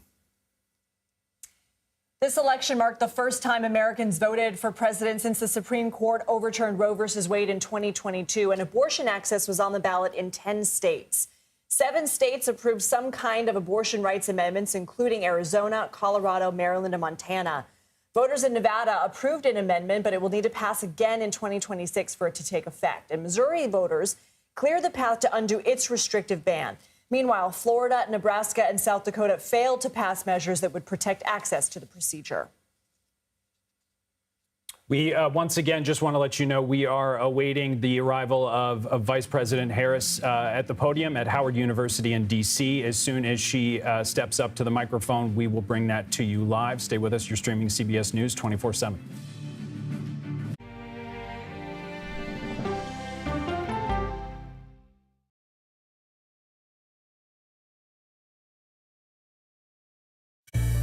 An original documentary from CBS Reports. It was genocide, a deliberate effort by the United States government to eliminate the food source that was relied upon by Native American tribes. American bison were slaughtered and Native Americans displaced. And that's how tribes were subjugated to reservations and our lands were taken. But now, through conservation efforts at Yellowstone, Buffalo provided everything that we needed. Now they need help. a herd grows We need to step up and help them. and a culture is reborn. When the buffalo return and come back, that's when our tribe will begin to heal. Yellowstone Bison Revival, now streaming on the free CBS News app. Oh, wow. Look at this. Let 60 Minutes take you on a private tour of the National Archives. So there may be treasures like this buried in boxes. Historical secrets from America's past. So this is original from 1778?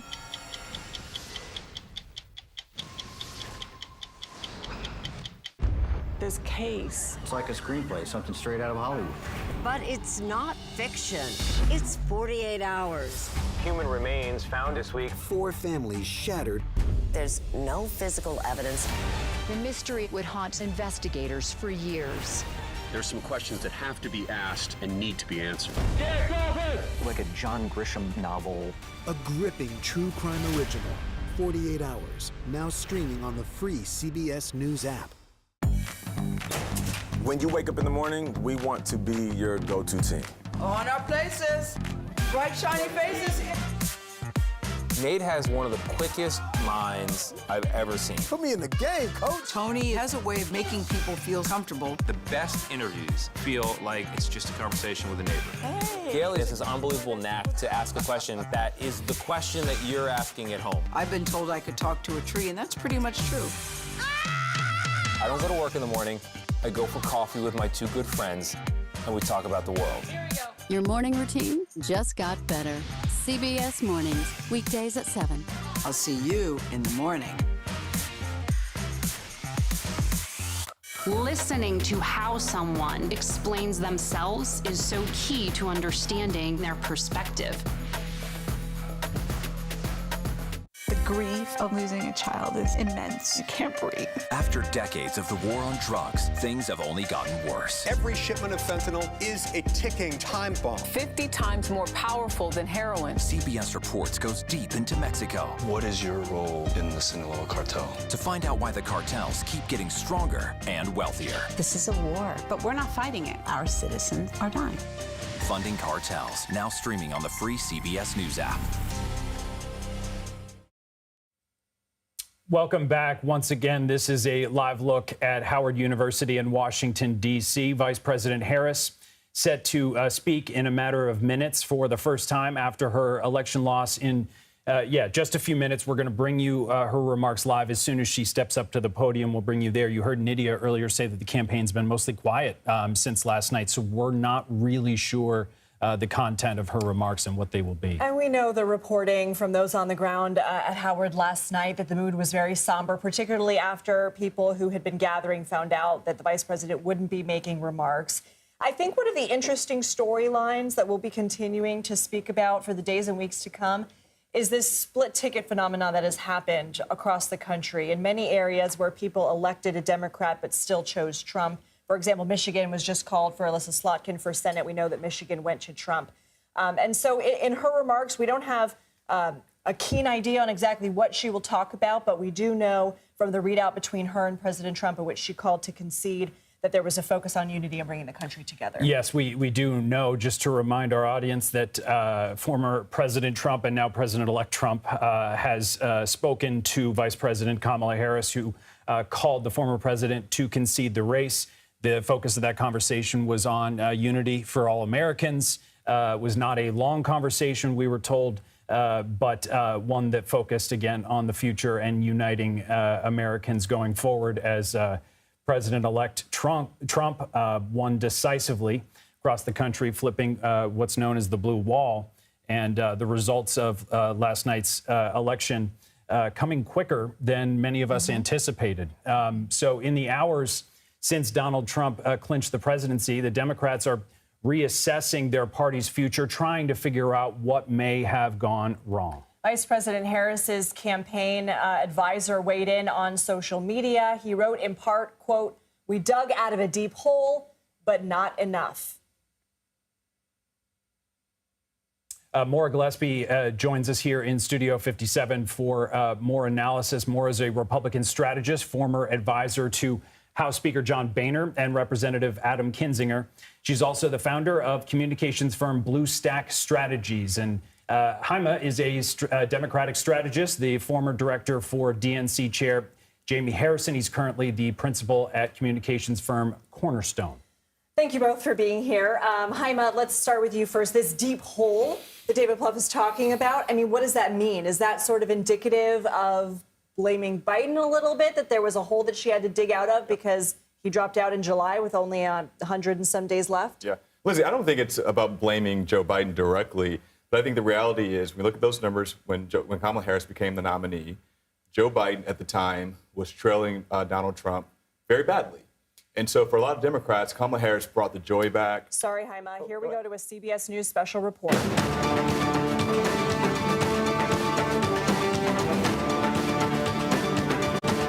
This is a CBS News special report. I'm Norah O'Donnell, and we are coming out in the air as we are about to hear from Vice President Kamala Harris. See her now walking to the stage. She had hoped to become the country's first female president by delivering a victory speech at her alma mater. Now that is a speech of defeat, coming just 12 hours after Donald Trump declared victory. Trump cruised to a resounding victory over Harris. They had to have spoken on the phone. We are told that the vice president conceding and that it was a conciliatory call. Let's listen in.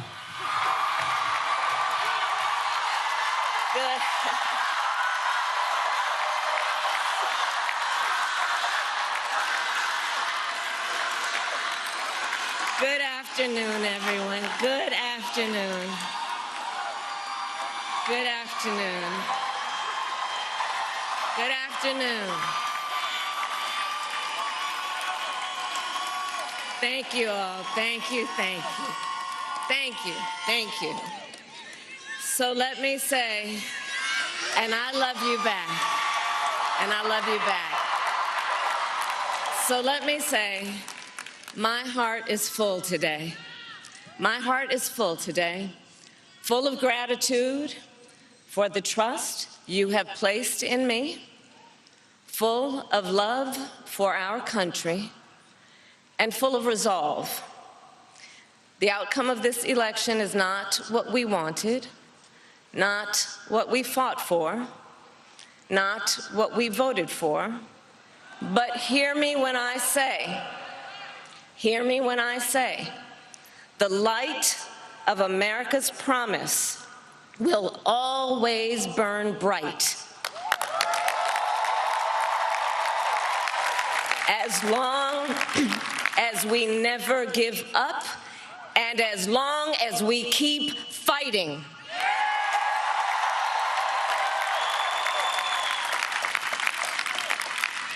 To my beloved Doug and our family, I love you so very much.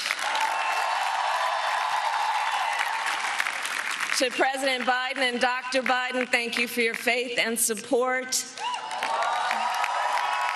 To Governor Walz and the Walz family, I know your service to our nation will continue.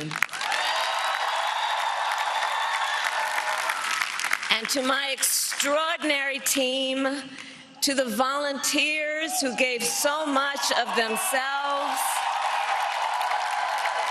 to the poll workers and the local election officials,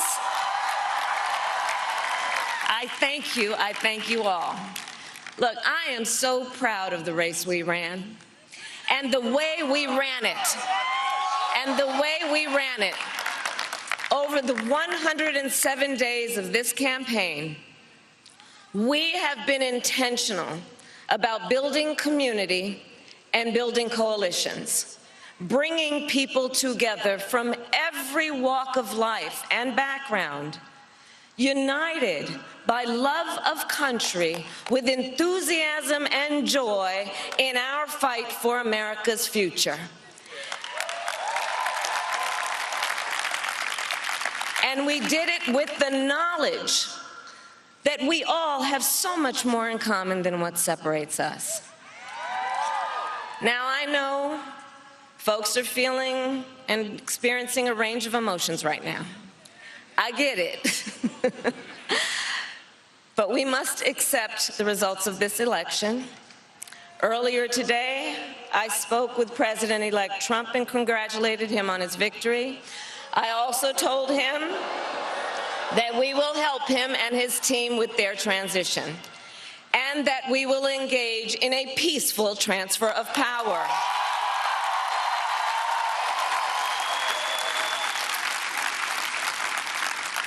A fundamental principle of American democracy is that when we lose an election, we accept the results.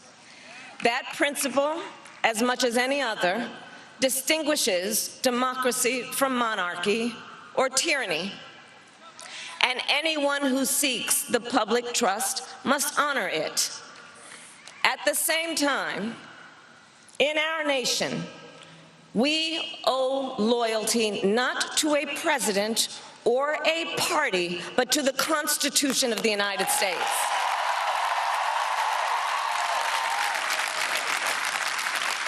And loyalty to our conscience and to our God. My allegiance to all three is why I am here to say, while I concede this election, I do not concede the fight that fueled this campaign.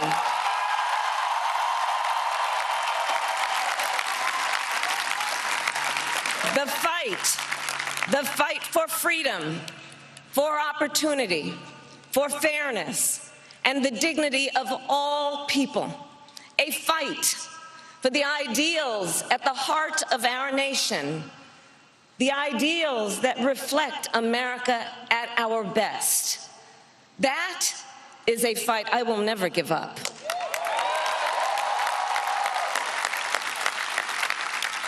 I will never give up the fight for a future where Americans can pursue their dreams, ambitions, and aspirations, where the women of America have the freedom to make decisions about their own body and not have their government telling them what to do. We will never give up the fight to protect our schools and our streets from gun violence. And America, we will never give up the fight for our democracy, for the rule of law, for equal justice, and for the sacred idea that every one of us, no matter who we are or where we start out, has certain fundamental rights and freedoms that must be respected and upheld.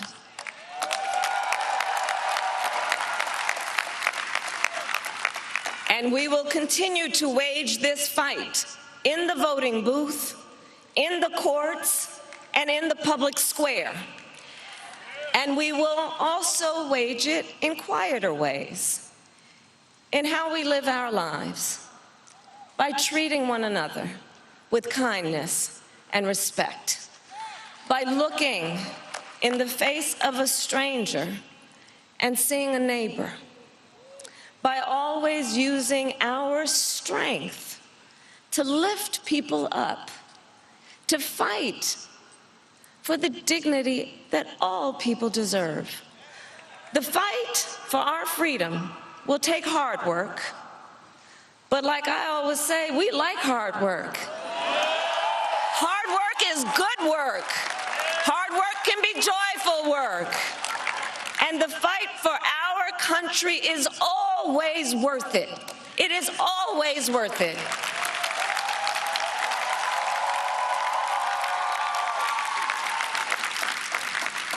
To the young people who are watching, it is,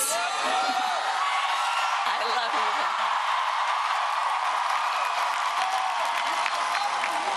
you. To the young people who are watching, it is okay to feel sad and disappointed, but please know it's going to be okay. On the campaign, I would often say, when we fight, we win. But here's the thing. Sometimes the fight takes a while. That doesn't mean we won't win. That doesn't mean we won't win. The important thing is don't ever give up. Don't ever give up. Don't ever stop trying to make the world a better place. You have power. You have power. And don't you ever listen when anyone tells you something is impossible because it has never been done before.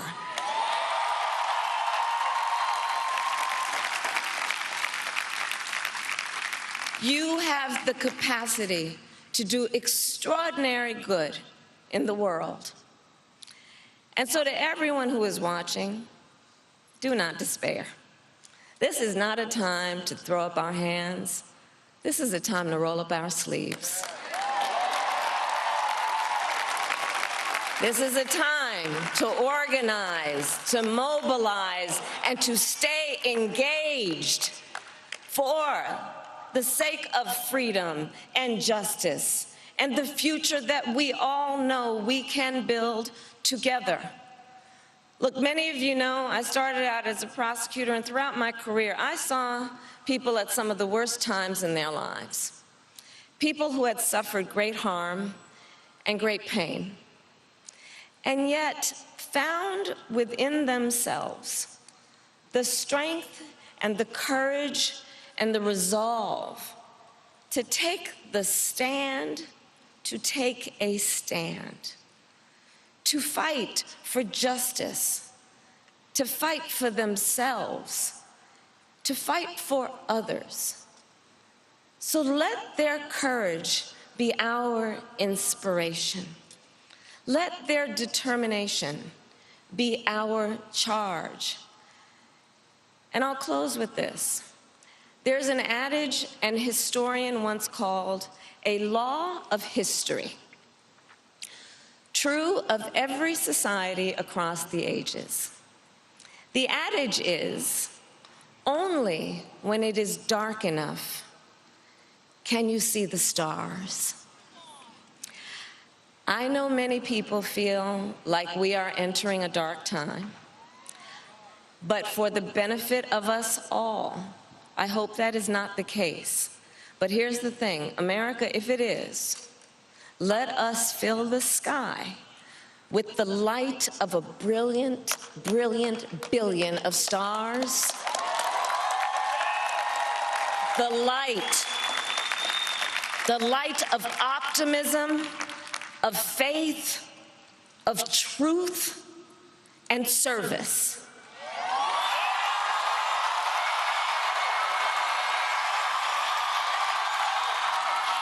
HU.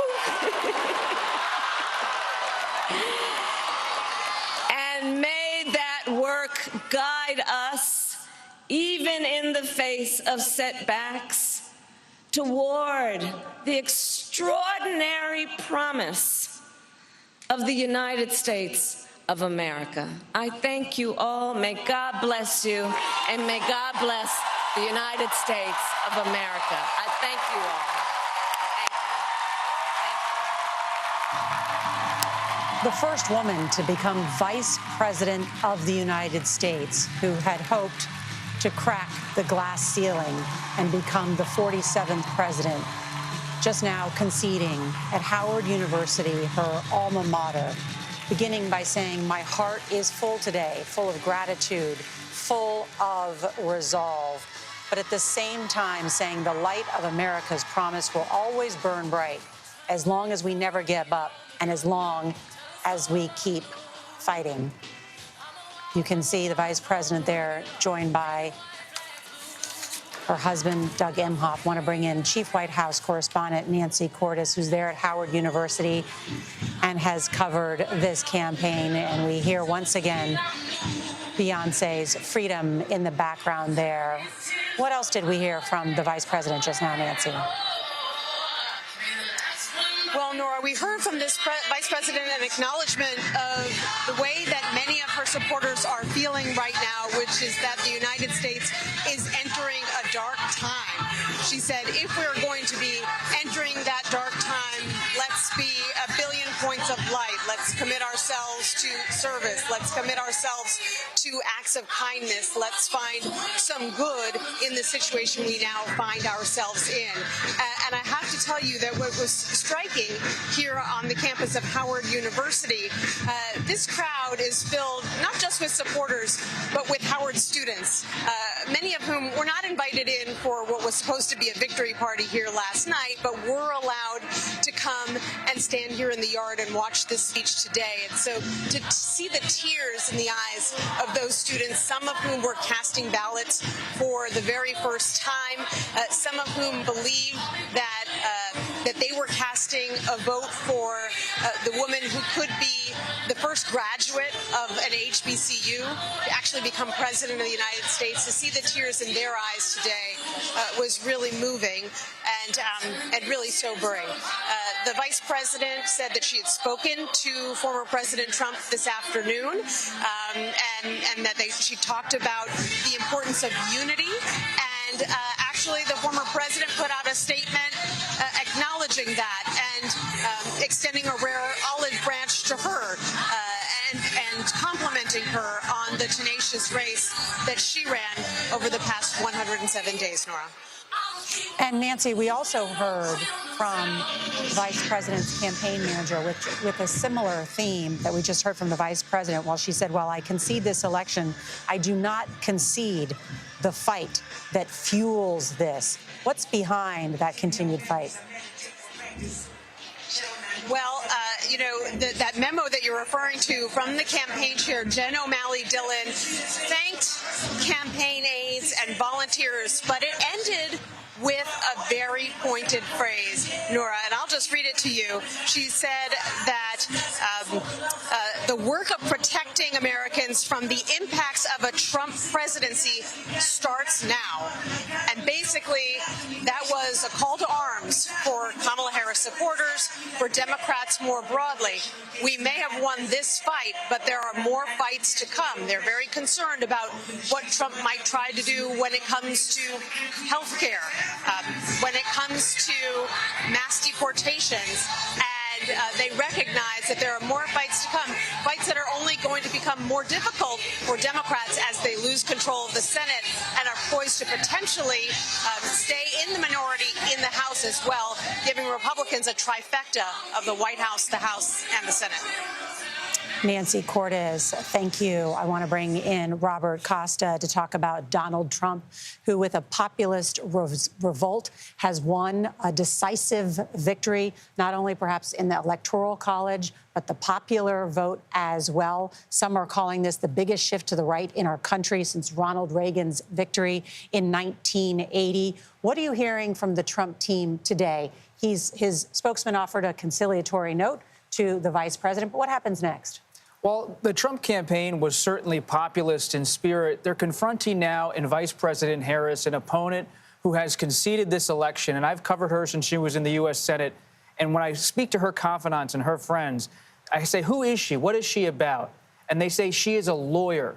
At the end of the day, she believes in the rule of law, in constitutional order. And you see in her tone, in her speech today, not some kind of populist fervor.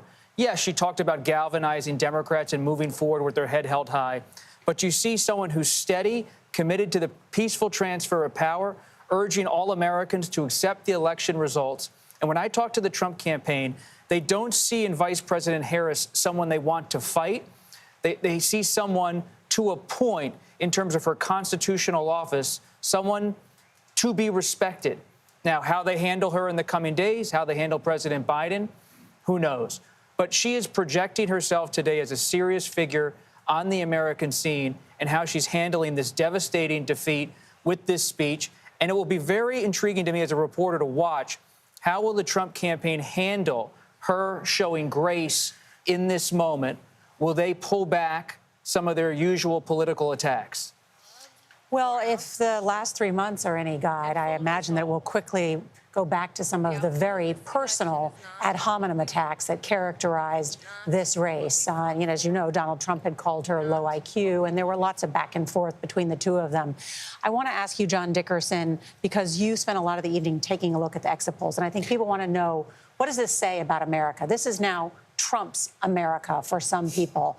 In the last 11 of 13 elections, people have voted for change. The exit polls show 73% of voters thought that Trump was more likely to bring about change. Yeah. Can I just do one quick remark on what Harris said? A couple of things. One, it's not a throwaway line when she says we must accept the results of this election. That would be in normal traditional American politics, just something you say, you move on. It got applause. She lingered on it. That's obviously still making those distinctions with Donald Trump. And there was also some self-help in here. We wage this campaign in quieter ways, in the ways we treat each other as individuals. That's also implicit in that as a criticism of Donald Trump. It felt very much like Ted Kennedy's speech at the 1980 convention when he lost, which is the hope still lives and the dream shall never die, which is a kind of formula for a Democratic concession speech, giving everybody something to fight for in the future. What this election was about, to your question in the exit polls, it was an election that changed. Donald Trump was able to appeal to parts of what were the traditional Democratic coalition by making a case about the economy, particularly to people at the lower end of the economic scale. But so what Democrats used to think were ironclad separations on race, he broke through those with Latino voters. He didn't do it so much with black voters. And he was able to hold on to his own voters. Kamala Harris, by contrast, was not able to do as well with women voters as she had hoped. And I think at the end of the day, what Donald Trump's success and the success of other Republican candidates up and down the line is that there was a group of voters out there who felt unseen, unheard during the economic crisis, but also when you listen to J.D. Vance's speech at the convention, they felt unheard and unseen going back to the financial crisis of 2007, 2009, and back to the wars after 9/11. And we should throw COVID in there, too. And so that's, and here we have the exit polls showing how it actually happened. There you see the victory among Latino voters. Donald Trump doing better than in 2020. He did well with young voters. This is the Democratic coalition. Most important number there is at the bottom. Women, 53% turned out for Kamala Harris. It was 57 for Joe Biden, and that's really the most important part of the race, that not turning out those women as part of her coalition. I want to bring in Caitlin Huey-Burns. She is with the president-elect Donald Trump in West Palm Beach, Florida. And Caitlin, what are we hearing about potential presidential transition plans? Yeah, that's right, Nora. This team is already getting to work, working on that transition. Just the former president and president-elect now is just a couple of miles away from here at his resort in Mar-a-Lago. Today, he has been taking calls from world leaders. He had a 25-minute phone call with French President Emmanuel Macron, and they talked about a lot of different issues according to the readout, and most importantly, of course, the issue of Ukraine will be center stage of some of those key relationships with foreign leaders. In terms of the transition, it's notable that Trump's two sons, Don Jr. and Eric Trump, are among those leading this transition team. This has been a family affair, this campaign, from the beginning, and will continue to be through the transition. Also leading that transition is Linda McMahon, the former CEO of WWE Wrestling, and also served as the in his cabinet before, and Howard Lutnick, who is a close friend of Trump and a former CEO of Cantor Fitzgerald, leading that transition. But Nora, we're really looking at not only all the jobs that have to be filled, but specifically his cabinet. He's mused about a role for RFK Jr. as someone who could be involved in health policy, for example. But remember, all of the criticisms that came for Donald Trump from former members of his cabinet in his administration were kind of key centerpiece, center stage of this campaign. So he has noted that he will pick people differently than he has before. So keeping an eye on that. But this is a team getting prepared to go to Washington. And also, as Donald Trump mentioned in his acceptance speech last night, feeling like they have a mandate for governing. Not only their defeat in the Electoral College, they're also on track for a narrow win in the popular vote. And they're also going to come to Washington with a Senate majority, and we're keeping an eye on the House majority as well. So this is a former president, now president-elect, feeling like he has a mandate and broad Republican support in Congress. Nora. Excellent reporting there, Caitlin Huey-Burns in West Palm Beach. Want to turn to our senior White House and political correspondent, Ed O'Keefe. And that is an important point, that he will see this election as a mandate. It was a resounding victory for him. And then he will have that majority in the Senate. So he will have some leeway about who he puts in his cabinet. Not only who he puts in his cabinet, but potentially who he can stack the Supreme Court with, should some of the older justices decide to retire. Can fill the federal judiciary as well across the country, the appeals and district court level. It gives him almost total control of the federal government, and especially its personnel. There's a few things going on in Washington and across the country we should reflect on. First of all, we know now at the Justice Department there are active discussions about starting to wind down some of those investigations and the cases involving him. Jack Smith, the special prosecutor's office, in discussions with the Attorney General about winding down the election-related allegations. The classified documents case was already dismissed. We'll see if they can do that by the inauguration.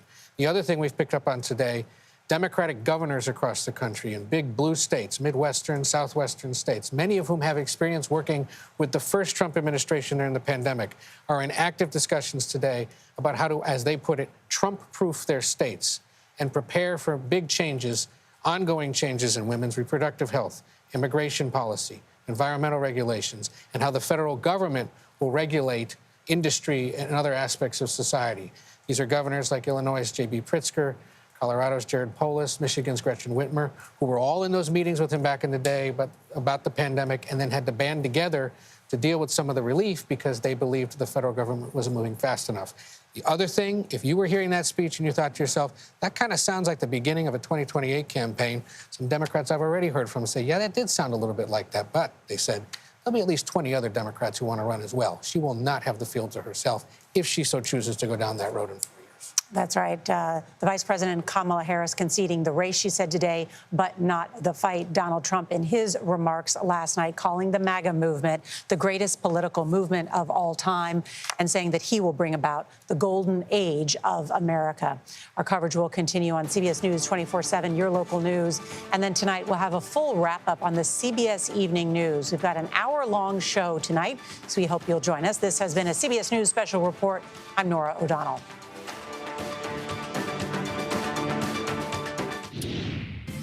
And you've been watching a CBS News special report. Vice President Harris delivered her concession speech following former President Trump's win of the presidency last night. She told a crowd of supporters she was proud of the campaign she ran. Harris also urged her supporters to keep fighting. Here's part of that. While I concede this election, I do not concede the fight that fueled this campaign.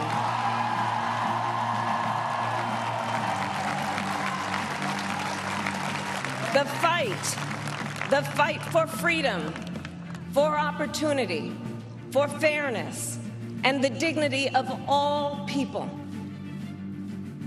CBS News Chief White House correspondent Nancy Cordes is still there after the vice president's remarks. Nancy, the vice president started her remarks saying the light of America's promise will always burn bright, reminiscent of her speech the night before Election Day. She also said, quoted an adage, only when it is dark enough can you see the stars. What stood out to you about the speech? Well, it almost seemed like a bit of a therapy session for not just the Democratic supporters who were here in the yard, as it's known, at Howard University, but for Democrats across the nation who are shocked and devastated today, who thought that Kamala Harris was going to become the first female president of the United States. She told them, yes, the outcome is not what we wanted, but I'm so proud of the race we ran, the way we ran it. She said it is not the time for despair. And she mentioned, as you noted, that there are many people who feel that the nation is now entering a dark time. But she urged her supporters to find some light in the darkness, if that's how they feel, through service, through becoming politically active, or even just being kind to one another. Nancy Cordes, thank you so much. Let's bring in our political panel, Haima Moore and Maura Gillespie. Haima is a Democratic strategist who served as the director of the Office for DNC Chair Jamie Harrison. Maura previously served as an advisor to former Republican House Speaker John Boehner and former Republican Congressman Adam Kinzinger. Thank you both for being here so much. Maura, the vice president talked about there being a peaceful transfer of power. We heard John Dickerson say, you know, in ages past, that would sort of be a throwaway line. She lingered on it. What did you make of her remarks? That was an important point to make to people, is just to remind them what happened 4 years ago when we didn't have a peaceful transfer of power. And again, I think that was a positive message to remind them that, because again, you know, the country was so divided. If you talk to people before the election, so many people were afraid of the outcome, whether you talk to a Trump supporter or a Harris supporter. They were so afraid of what the outcome was going to be. And so to bring it back to the fact that we are a country that will survive this moment, no matter if you wanted her to win or wanted her to lose, we'll survive this moment. We will continue on. Our democracy will continue because we do have adults in the room here who are going to give the peaceful transfer of power, who are going to help during a transition. And reminding the American people that they're going to do that, I think was honestly top notch. And Jaime, you mentioned to us on the set as we were watching that the speech that Vice President Harris gave reminded you of one that Hillary Clinton made. What were some of the similarities there? Yeah, Doug, and look, I worked for Hillary Clinton in 2016. And so last night was very tough for a lot of us, and this morning's been very tough for us. But Hillary Clinton gave a speech the Friday after the election in 2016 that was two things. One, to assure us as campaign staffers that, like Kamala Harris said, life goes on, we can pick up ourselves and keep going. And then secondly, she felt very, very strongly about making sure people understood that every 4 years this happens. And it doesn't matter if it's Donald Trump or if it's Bill Clinton or if it's Barack Obama. We've got to have this change of power. And when you're in this fight, it's okay to lose sometimes, but you got to figure out how to pick yourself back up, put the pieces back together, and move forward. I think that's what Kamala did today. And real quick, you did not see that speech as setting up for a 2028 run. No, I don't think so, Lindsay. I think this is too. Look, Vice President Harris ran a really great campaign. I'm very proud of her, and I'm proud to call her a friend. I think she was tremendous. But it's too soon to say. We have some fantastic candidates who will emerge in 2027 and 2028. A bunch of governors, a bunch of members of Congress, a bunch of senators, mayors. And so I think it's too soon to say the vice president's going to prepare to run again. And I don't think that's fair for our party to say that right now. Maura, were you struck by just the detail with which Vice President Harris went into the importance of a transition of power, as if almost to use the Hillary Clinton, they go low, we go high. And by not mentioning what she was really referencing, she made sort of a grander point, as John Dickerson pointed out, that needed to be made. I just think it was to kind of quell the concerns that so many people have. Again, the emotions were so high going into Election Day. Fear was one of the prominent things that was being played upon during this entire election cycle. And so to try and remind people that that's not going to change, that we are going to move on, and the transfer of power is important to our democracy. Jaime Moore, Maura Gillespie, thank you both so much for being here. We appreciate it. We're going to take a quick break, and you can join us at the top of the hour for a special edition of America Decides. You're watching CBS News 24/7.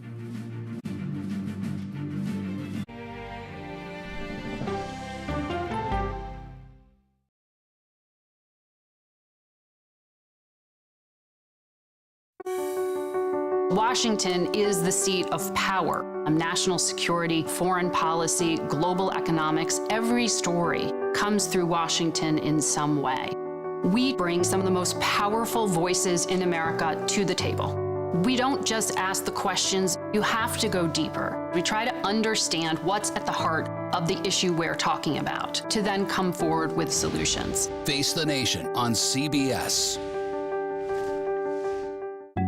The justices ruled that Harvard and the University of North Carolina violated the Constitution. In the aftermath of the Supreme Court decision to end affirmative action in college admissions, uncertainty sets in for some students of color. Affirmative action really gave us an equal opportunity. CBS Reports explores the historic decision and what it means for those chasing an opportunity to change their lives. I knew that college was the ticket to break this cycle. The end of affirmative action, now streaming on the free CBS News app. America Decides is your place for fact-based, unbiased reporting. At the White House, at the Capitol, on the campaign trail. What do you say to those in your party? Any cracks in the Republican Party? Our reporters and our anchors travel the country talking to voters like you about the issues that matter most. Immigration is really a factor right now that are going to be driving your decisions What would you say to those who say, look, that's just democracy at work? Listening to you and bringing your voice into our coverage. I want a strong, proud America. Is democracy on the ballot in 2024? Let us help you decide. America Decides on CBS News 24/7. Stream our expanded one-hour program Monday through Thursday at 5 p.m. Eastern. An original documentary from CBS reports. AI is among the most world-changing technologies ever. Curing diseases, scientific breakthroughs, making lives better. They can help us with medical discoveries, scientific discoveries, doing better agriculture, having cures for things like Alzheimer's. It's also going to really transform the way we work. The uplifting potential of artificial intelligence is limitless. It gives you a friend, somebody to chat with 24/7 that is non-judgmental. He makes me feel loved and desired. And so are its downfalls. The problem with all this AI is that it's unpredictable and uncontrollable. The choices we make now will have lasting effects for decades, maybe even centuries. The ChatGPT revolution, now streaming on the free CBS News app. We are about to see American weapons in the hands of Mexican cartels. A gun pipeline to Mexico. We are arming the cartels. 100%, no doubt about it. Happening right under our noses. Who's doing something about this? Nobody. A CBS Reports exclusive. Most Americans have no idea that we are effectively arming the enemy next door. This is the story the American people need to know. Arming cartels, now streaming on the free CBS News app. Superstar approaching, superstar approaching. Just get your popcorn and get ready. Come on, Julia. Oh, no. I will if you will. You go, gal. Yeah.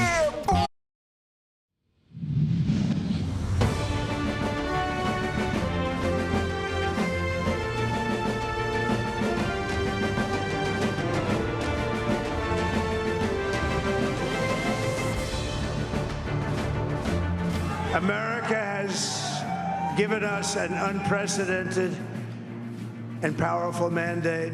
I think that we just witnessed the greatest political comeback in the history of the United States of America. We must accept the results of this election. We will engage in a peaceful transfer of power.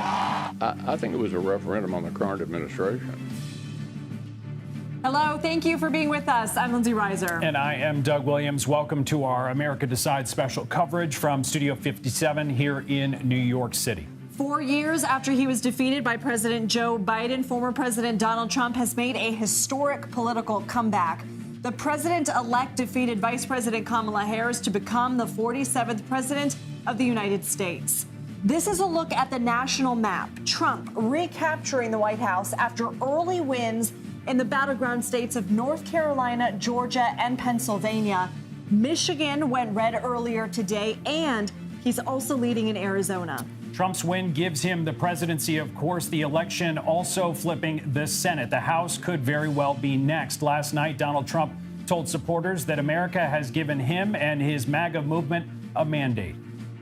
I will not let you down. America's future will be bigger, better, bolder, richer, safer and stronger than it has ever been before. Vice President Harris called President-elect Trump to concede the race. A senior aide tells us she discussed the importance of a peaceful transfer of power and Trump being a president for all Americans. She also spoke to supporters a short time ago at her alma mater, Howard University in Washington. While I concede this election, I do not concede the fight that fueled this campaign.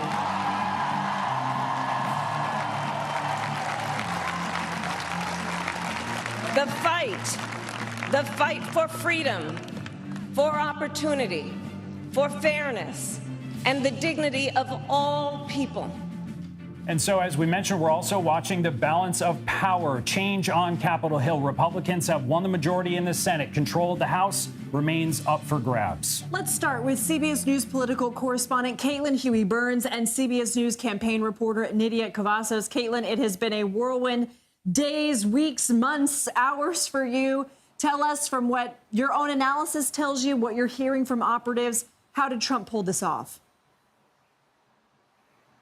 Hey, Lindsay, great to be with you. It has been a whirlwind. As you know, we've been traveling with the former president as he's been crisscrossing these battleground states, especially in those final hours, making every last push that he could to turn out the vote.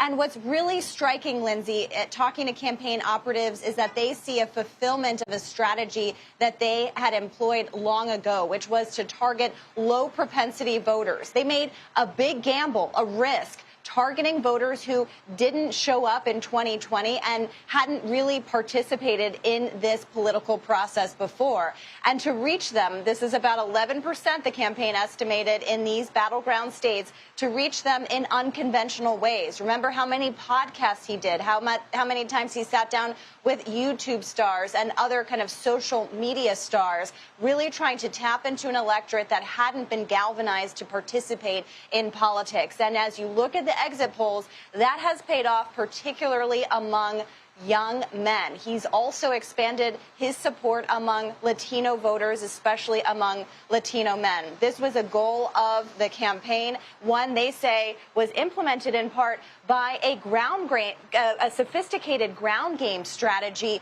and a data collection effort that was allowed them to find and target these voters and make sure they turned out. So the former president is now the president-elect, having expanded his base of support in ways that the Republican Party had been hoping to for the past several years. And it's notable, too, that this is a candidate who not only went through a criminal trial, is going to be the first president with a federal conviction, but he also survived 2 assassination attempts and has transformed the Republican Party in his image. And so he is going to Washington with what he calls a mandate, not only given to him, in his view, by an electoral college win, but also he's on track for a narrow win in the popular vote and an expanded Republican majority in the Senate. And as you mentioned, we're keeping an eye on the House as well.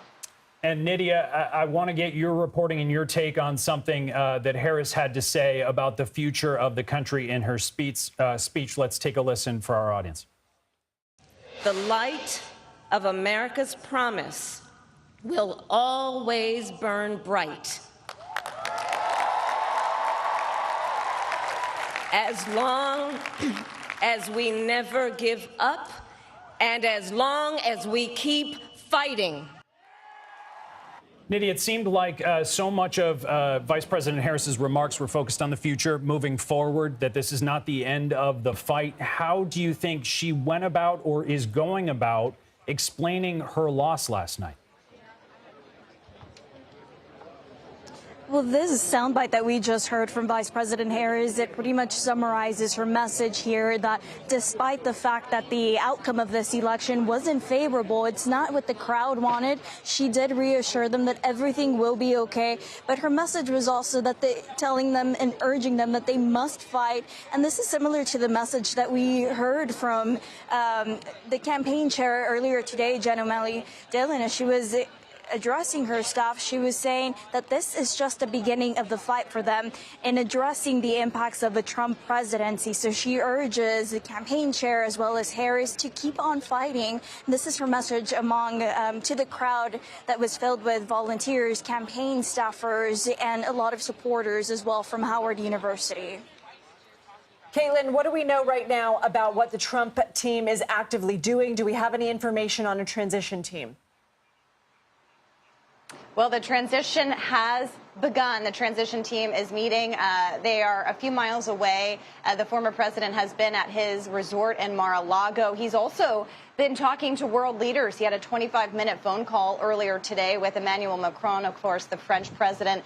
Topic of conversation, according to a readout from the French president, was that they focused obviously on their relationship before, but of course, Europe and the future of Ukraine is at center stage here. Remember, this is a candidate in Donald Trump who was very opposed to sending further U.S. military assistance to the region. He is also working with the transition team. That team includes his two sons, Don Jr. and Eric Trump. They are playing a big role. J.D. Vance, his vice presidential nominee, now the vice president-elect, is also serving on that transition team, along with Linda McMahon, who's the former CEO of WWE Wrestling, and she also had served in his cabinet before, and Howard Lutnick, who is the former CEO of Cantor Fitzgerald, a close friend of the former president, has been traveling with him also in recent days. But what I'm watching is how they build out this government, not only those thousands of positions in the government, but especially his cabinet, because remember, that center stage of this campaign was the criticisms that he had received from those who had served with him in office, his former chief of staff, others who had served in high-level cabinet positions, questioning his fitness for office. That was something that the Harris campaign had seized on, and Donald Trump has said before that he will pick people differently. So we'll be watching to see as he's making all those phone calls. Caitlin Huey-Burns and Nydia Cavazos, thank you both so much for being part of our coverage. We appreciate it. Let's now bring in CBS News chief election and campaign correspondent Robert Costa. And Bob, I know you spoke with the now president-elect's team and Donald Trump himself on Tuesday afternoon. Of course, the campaign is going to project confidence at that hour. But do you think the campaign expected this level of success? Great to be with you, Doug and Lindsay.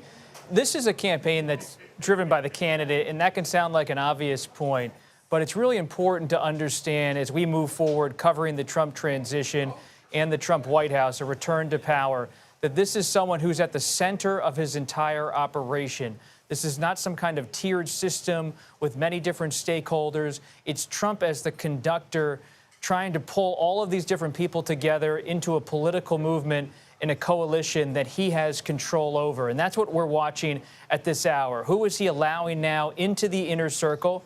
Caitlin Huey-Burns mentioned Robert F. Kennedy Jr., and that is true, based on my reporting as well. RFK Jr. will have a seat at the table. So will Elon Musk, one of the world's richest men. And we're looking for a potential expanded circle for Trump at this point. One thing that's always true of Trump is as long as someone is willing to pledge loyalty to him and show that they're willing to be someone serving him while he's president or candidate, he's willing to listen.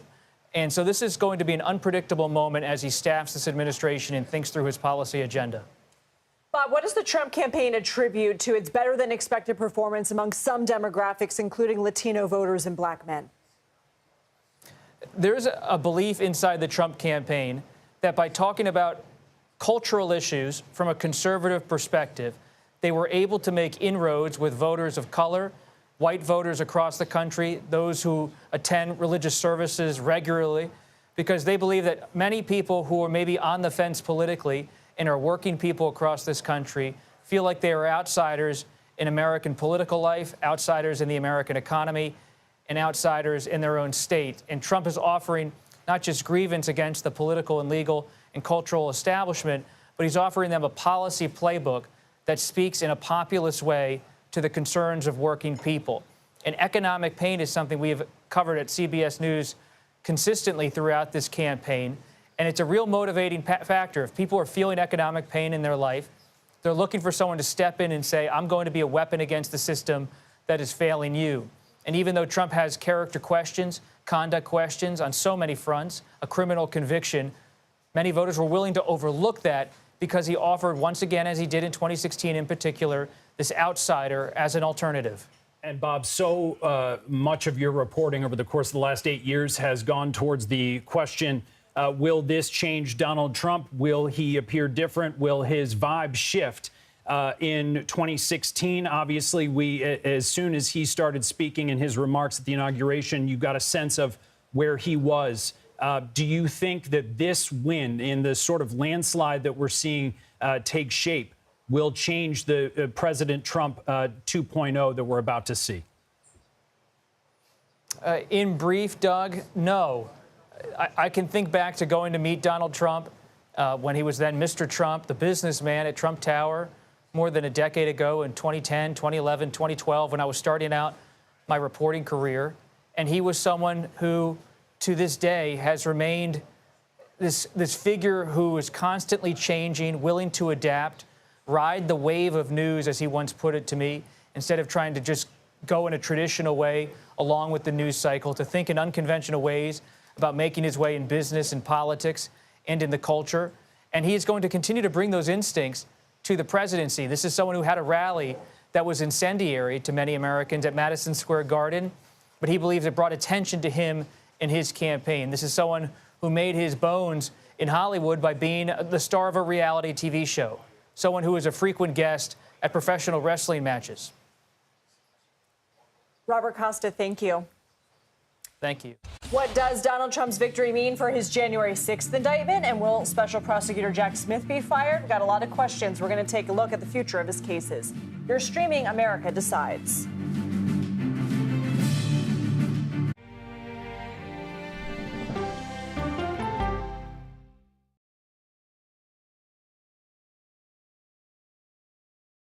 Come on, Julia. Oh, no. I will if you will. You go, gal. That's right. Let me see if you can find me. I want to make sure that my voice is heard, but also that I lift up other voices. You can't write a better script. Yeah, boy. It's gonna be a ride. Sunshine it down. We'll see you 7 o'clock sharp.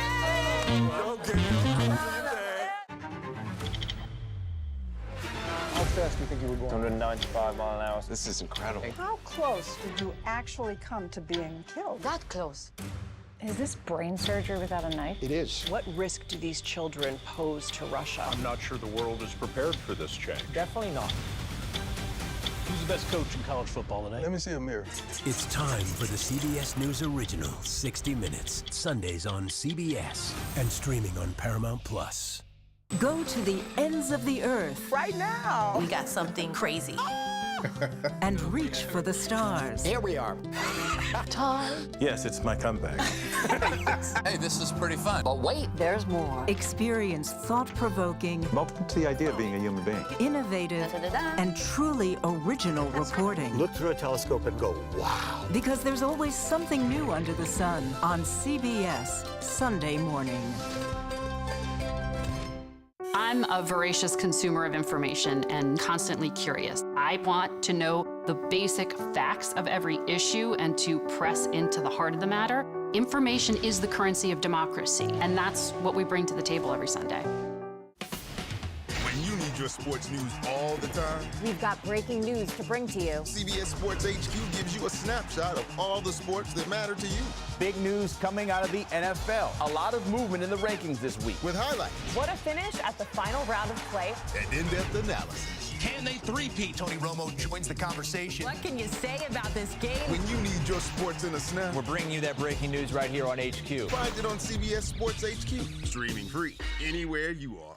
At this moment, terrorists could be plotting another attack. 9/11 triggered a counter-terrorist system that included a secret database. This person needs a closer look. A growing list of nearly 2 million people, including some Americans who say they're innocent. For 1 hour flight, I have to spend 6 hours to go and come back. CBS Reports explores the system, the people responsible for it, and those pushing for change. I'm not fighting against them. I'm fighting for them to do the right thing.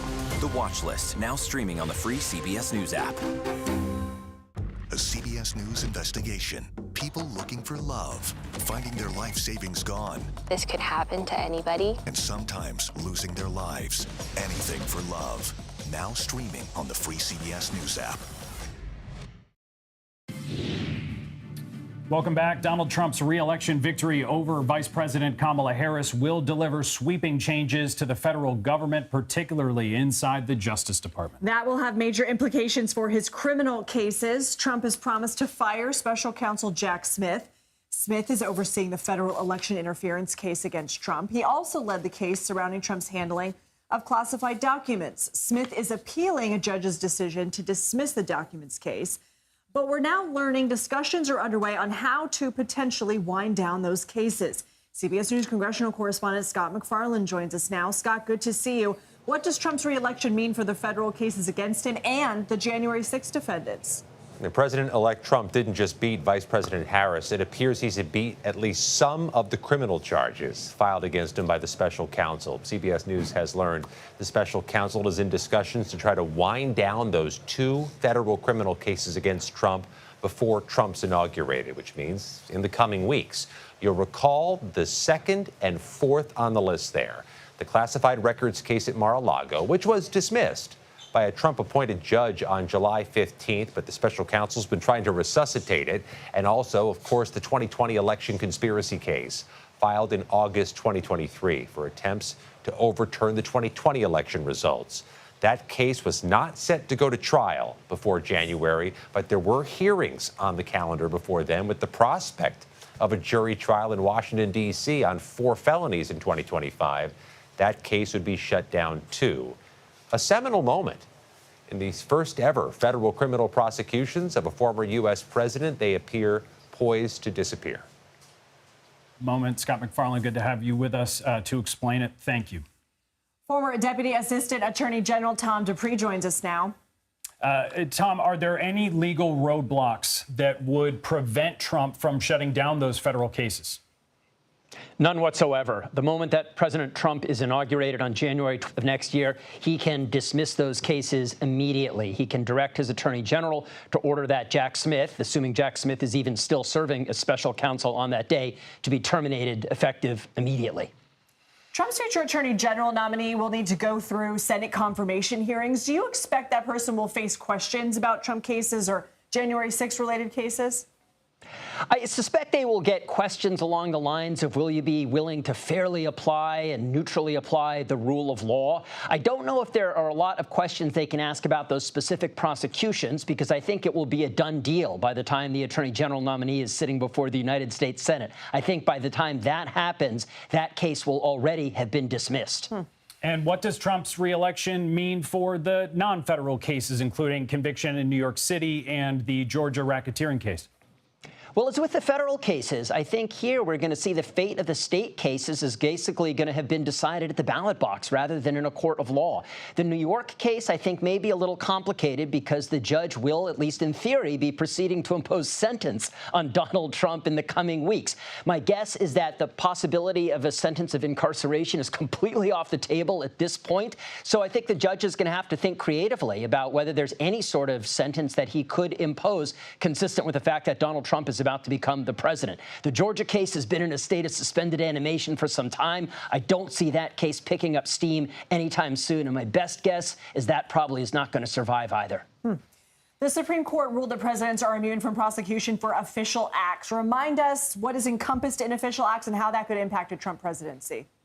Sure. Well, an official act is basically, as the Supreme Court explained it, any action that the president takes in exercising his official constitutional powers, exercising the powers of the presidency of the United States. I think what this means going forward is that President Trump will know that he is immune from criminal prosecution for any acts that are official. But I will say this, the Supreme Court definitely acknowledged that there is a gray area for acts that might be partially official or acts that are not official at all. And in those types of cases, there at least is the potential for criminal prosecution. So I think it would be overstating it to say the Supreme Court eliminated any guardrails, but they certainly have given the president more or less free rein on the criminal prosecution front, so long as he remains confined within the scope of exercising his official duties. Tom Dupree, thank you so much. Thank you. As Donald Trump gets ready to retake his presidential power, Republicans win a majority in the Senate. Now we're watching the House. Could Washington be controlled entirely by Republicans? We will take a look at the races still to be decided. You're streaming America Decides.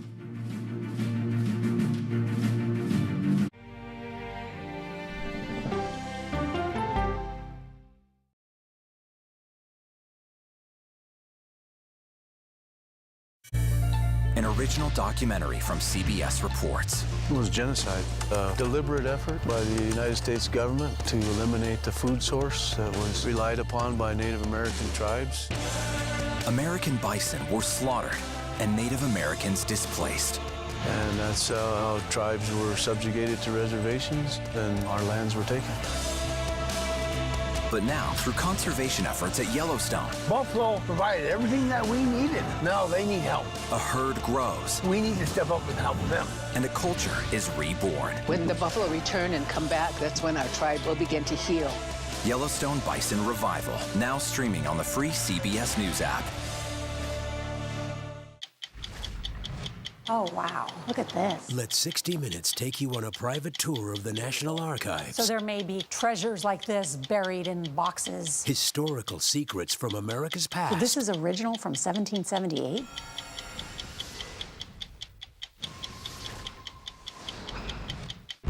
This case. It's like a screenplay, something straight out of Hollywood.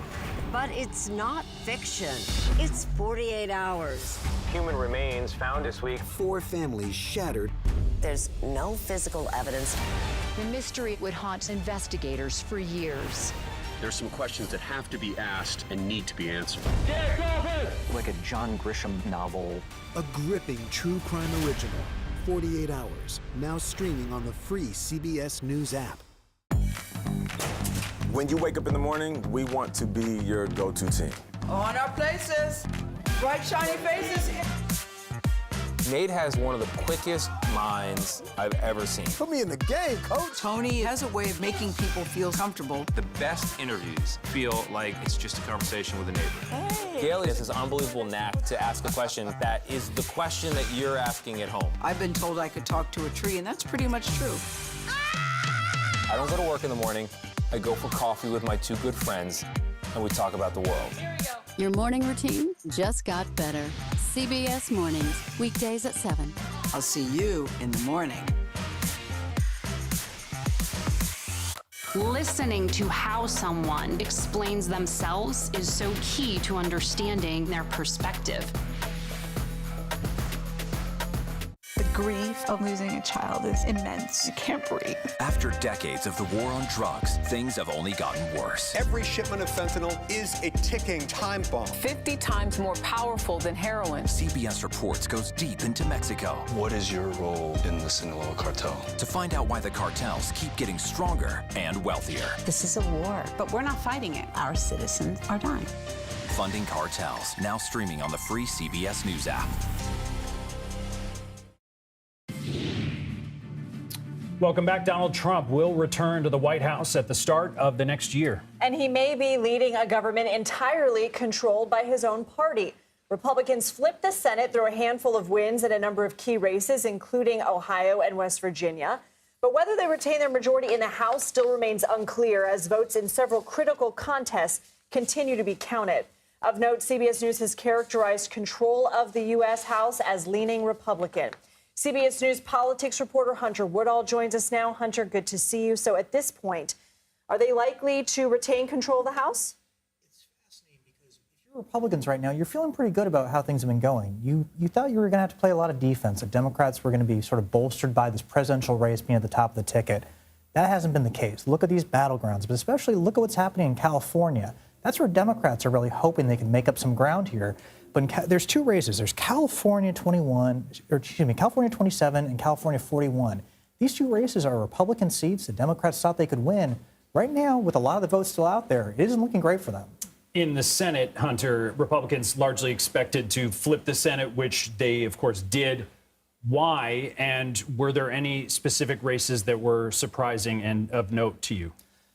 This environment, was so much better for Republicans than it was for Democrats in terms of, Republicans didn't have to defend that many seats. Democrats were defending a lot of seats. And in these red states where Democrats still had office, Ohio, West Virginia, Montana, Republicans cleaned up.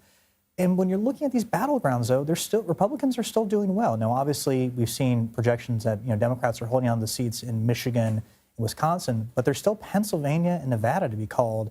Races there could really keep adding to Republican Senate majority and really make life easier for Trump and congressional Republicans. I feel like you wear many hats here at CBS News, and I'm going to have you sort of put on a historian hat. You compile so much research for all of our teams. You have this breadth of knowledge. Put us into context of history and where we are in American politics that he really has launched this great comeback story. I mean, there's really nothing quite like it because I've noted before, and I appreciate the compliment about the research, but, the only time Republicans ever nominated somebody 3 times was Richard Nixon. Now Trump was nominated 3 consecutive times, breaking tradition in a major way. And obviously the comeback he had after what we saw, with the January 6th Capitol riot, with the falsehoods about the 2020 election, and Republicans really pulling back from him. I did some reporting on this earlier this year. Republicans, had condemned that riot, condemned that attack, distanced themselves from Trump. Now, they rush to endorse him. at a certain point, and that really showed. He was taking over the party once again, and that was more than complete what we saw last night. Hunter Woodall, thank you not just for joining us, but for the encyclopedia brain that you provide everyone at CBS News every day. Thank you. Well, we're already seeing comparisons between Hillary Clinton's 2016 loss to Vice President Kamala Harris's defeat last night. One moment that felt eerily similar was the speeches given by both campaigns' co-chairs. It's been a long night, and it's been a long campaign. We still have votes to count.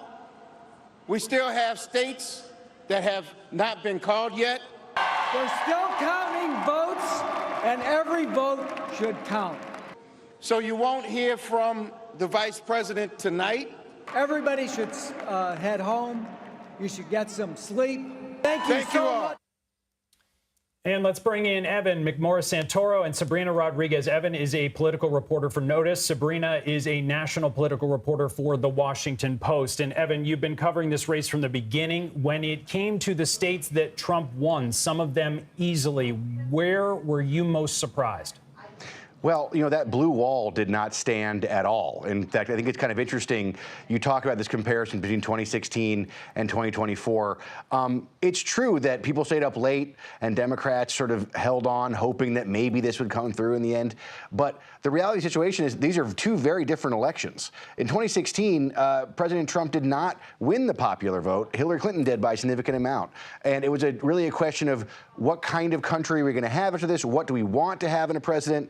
It led to a lot of conversations after that. This election last night was America wants Trump, and they got him. It's a very, very different race. Sabrina, what did you make of where Harris fell short, particularly among certain demographics? I mean, I think the most notable one that's being talked about today is Latino voters and where Harris ultimately landed. She got a majority of Latino voters, at least based on preliminary exit polls, and we'll have more data, obviously, in the days and weeks to come. But there has been this question about, her performance specifically with Latino men and men more broadly. It's not a complete surprise for those of us that have been covering this for months. I mean, this was a challenge that her campaign was having. The thought was that women were going to help, deliver the presidency for Kamala Harris. And sort of there was this challenge around her messaging toward them, whether it was Latino men, Black men, white men overall. But I think we saw it come to fruition. I mean, exit polls are showing us on Latino men specifically that it could be as much as, a majority and more than 50% having supported Donald Trump. And that makes a difference in a lot of these battleground states where Latino voters, are a growing part of the electorate. Sabrina, it's interesting. We maybe don't mention enough the fact that this campaign, the Harris campaign, was crammed into an amount of time that we overlook sometimes. It feels like these two candidates have been facing off against each other forever. They have not. How much of what went wrong do you think is a Kamala Harris problem, the Democratic Party problem, or is it partially the fact that she didn't have as much time to campaign as an incumbent would have? People spend longer planning weddings. They sure do. But, I think that this predates Kamala Harris. I mean, this election, he may not have been on the ballot, but this election was also a rejection of Joe Biden. Americans did not want to see him on the ballot. We saw in polls time and time again before he dropped out and ended his reelection bid. We saw that Americans did not want him to be running for reelection. They didn't like the choices that they had between him and Donald Trump. But Kamala Harris, joining the ticket and becoming the nominee didn't take away those concerns that people had. She was at the end of the day, Biden's vice president. And I think that, of course, put her in a difficult position, running this campaign as the vice president of the United States to Joe Biden. She struggled clearly early on in the campaign with how to differentiate herself between him. I mean, to this day, even last night at the polls, voters were mentioning to me how, when she answered a few times about how there wasn't a difference between her and Joe Biden. So I think that was a huge challenge. And just the fact that this did not go through the standard process. We didn't have a primary. There wasn't, multiple candidates fighting out for what the prevailing, message and vision was going to be for the Democratic Party. And I think that is something that Democrats are going to have to really reckon with now after this loss. Evan, there's always a blame game after a campaign fails. There was a lot of talk of closet Harris voters, people secretly voting for Harris and not telling their friends and loved ones. Maybe the story actually is the closet Trump voter. What are you hearing from high-profile Democrats? You know, it's interesting you bring that up. I spent a lot of time at the end of the election cycle with their Democrats who are trying to get those Republican women to sign on and sign up. You know, Liz Cheney out there with the vice president trying to get these people. They really, really did believe that there was this hidden, angry Republican woman that was going to come out for them, and it didn't really happen. If you go to notice.org right now, where I work, we have a ton of stories about what high-level Democrats are saying to each other about what to do next for their party and what went wrong. One of the most interesting ones that I had a conversation with somebody that I had today was a guy that works a lot with union workers and labor voters, and they said actually, you know, the way that they do their organizing there, obviously we remember from this election cycle, a bit different than usual.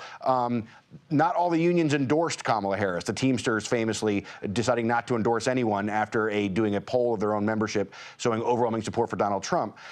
But this activist was telling me that one of the things that unions do is they do a lot of one-on-one conversations with union members. Union member talking to a union member, that can kind of change things around and bring people to their side. They feel like they made their targets, actually, that they actually did very well with those conversations.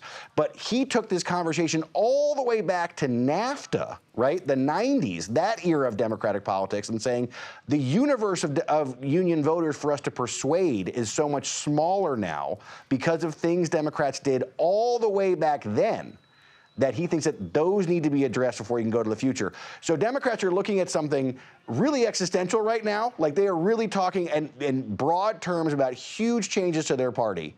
And, you know, we're going to have a lot of conversations about that going forward. But I was just fascinated to hear this guy talk about something that happened, you know, 20 years ago, 30 years ago, as the trigger for what happened last night. Yeah, it's such interesting stuff. Sabrina, Obama's just put out a statement and said in part, quote, "In a country as big and diverse as ours, we won't always see eye to eye on everything, but progress requires us to extend good faith and grace, even to people with whom we deeply disagree. That's how we've come this far, and it's how we'll keep building a country that is more fair and more just, more equal and more free." What do you make of that? I mean, I think that's the right message that we're going to hear from, that we've now heard from Obama and from Harris, and we'll be hearing from some Democrats in the days to come. You know, the reality is that Washington in January is going to be a very different one. We already know, of course, Trump winning the presidency and Republicans having a Senate majority. It's possible that Republicans will also, you know, take control of the House. So Democrats being in a position to work in good faith with Republicans is going to be a challenge, but is going to be a very necessary one in a Washington that is dominated by Republicans. Evan McMorris-Santoro and Sabrina Rodriguez, thank you. Vice President Harris had just about 100 days to convince voters to elect her as commander-in-chief. We'll break down how some of the biggest factors in her campaign may have affected the result.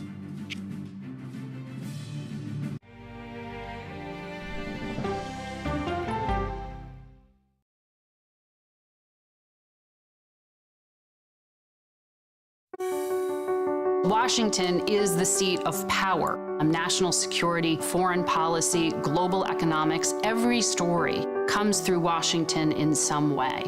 We bring some of the most powerful voices in America to the table. We don't just ask the questions, you have to go deeper. We try to understand what's at the heart of the issue we're talking about, to then come forward with solutions. Face the Nation on CBS.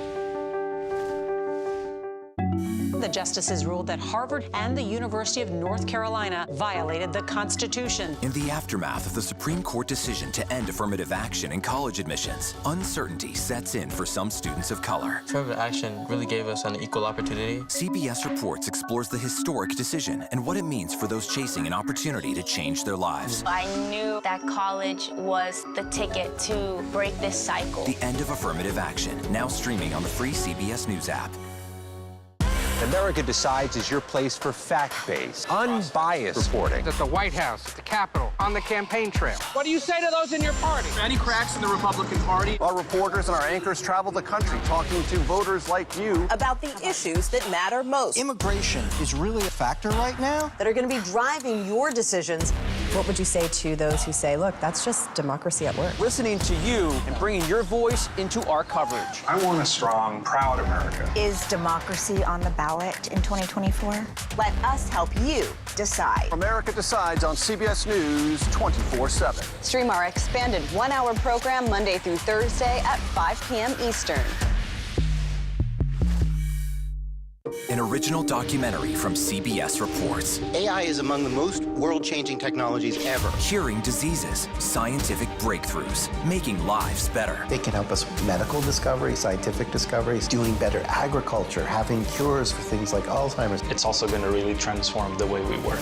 The uplifting potential of artificial intelligence is limitless. It gives you a friend, somebody to chat with 24/7 that is non-judgmental. He makes me feel loved and desired. And so are its downfalls. The problem with all this AI is that it's unpredictable and uncontrollable. The choices we make now will have lasting effects for decades, maybe even centuries. The ChatGPT revolution, now streaming on the free CBS News app. We are about to see American weapons in the hands of Mexican cartels. A gun pipeline to Mexico. We are arming the cartels. 100%, no doubt about it. Happening right under our noses. Who's doing something about this? Nobody. A CBS Reports exclusive. Most Americans have no idea that we are effectively arming the enemy next door. This is the story the American people need to know. Arming cartels, now streaming on the free CBS News app. Kamala Harris has conceded the election to Donald Trump after running a short but historic but ultimately unsuccessful presidential campaign. And many Americans might now be wondering if the vice president had become the Democratic presidential nominee sooner, could the election have had a different result? Let's bring in our political panel. Maura Gillespie previously served as an advisor to Speaker John Boehner and Congressman Adam Kinzinger. Chuck Rocha worked on Senator Bernie Sanders' presidential campaigns. I feel like we're asking both of you to look into your magic crystal balls of hypotheticals. But OK, Chuck, let's talk about this. People are blaming President Biden for not stepping down sooner. Democrats as a whole for not realizing how dissatisfied the electorate was. Do you agree with those sentiments? Do you see more factors? There's lots to blame when you lose an election. I'm going to say it was too dang hot here in New York and other places, and folks we didn't want to get out in the heat to vote. You'll find any excuse when you lose. The goal of this whole thing, though, is to actually do some deep soul searching for Democrats. I mean, on a serious note, like last night, we lost this election, and we didn't lose it by a little and underperformed in every county. That means we should step back, look at it, and realize what we did wrong, learn from it. And now when he has to govern and Republicans in the Senate, maybe in the House have to govern, we have to now be able to do a real contrast and get the American people to see what's the difference between Democrats and Republicans. I mean, how about the fact that viewers last night were watching in real time a combination of, on the big boards across every network, the improvement and better numbers from Biden in 2020, combined with the fact that it was his unwillingness to step aside that was causing Kamala Harris's numbers to be lower than those. So I'm fascinated by the idea, Maura, that that's a big part of the story here, the lack of time, the lack of a primary process for Kamala Harris. Do you think any part of this is simple and related to the lack of time? I do think that there's something to be said about the fact that it wasn't through a democratic process that she became the nominee. But again, Joe Biden had said that he was going to be a one-term president and then reneged on that promise by staying in. And I do think that a lot of people saw that as arrogance. And I don't mean to name call or anything like that, but that's what that was to me. That's just someone who didn't want to step aside from being in the power. And that's also an inner circle that kept the circle too close and wasn't willing to tell people what was really going on. And then you left the Harris team essentially on an island by themselves trying to scramble at the last minute. And so I don't think that they had, really thought through what that would mean. And again, when the majority of the country, as Chuck pointed out, felt like the country was going in the wrong direction, less than 30% thought it was going fine, that says something. And you really can't, it's almost an insurmountable thing to overcome. And hindsight being 2020, however, the period of time, Chuck, where we knew President Biden was going to step aside, and then we knew it seemed like Kamala Harris was going to be the Democratic nominee to replace him. That was about 5 minutes. Should the Democrats have taken more time to evaluate their options? It's a hypothetical that I've thought about. I've run a presidential campaign. It is not easy to build an name ID and let the American people all know what you're going to do. She raised $1 billion with a B over that time period, and she inundated the airways, but it still was not enough to distinguish herself from being different than Joe Biden. That's why she lost last night, because the American people didn't see her as an agent of change. They saw, even though it's changing chaos, in my opinion, they did see Donald Trump as something that was different and tied her back to the old administration. So 100 days was not enough.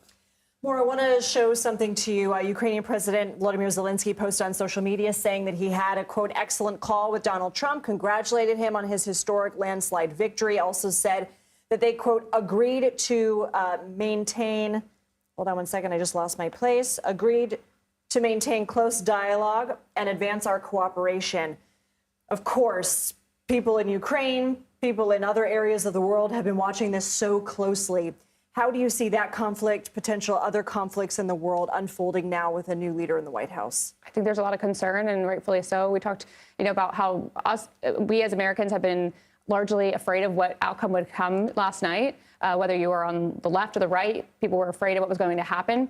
But around the world, people were also afraid of what was going to happen, largely because of the unknown. I think in a lot of ways, Donald Trump has proven to be very unpredictable. And when it comes to our foreign policy, that's hard to plan for other countries to figure out where we're going to go next and where Donald Trump may decide to throw his support or not. And I think that now we're seeing how much power he may really have. And it's going to be up to those in the Senate and those in the House to push back in areas where they can. Chuck, 65%, according to exit polls, 65% of voters believe abortion should be legal, but only 14% of them labeled it their most important issue. Democrats going into this election, and correct me if I'm wrong, believed this was a winning issue for them. Why did it not turn out to be?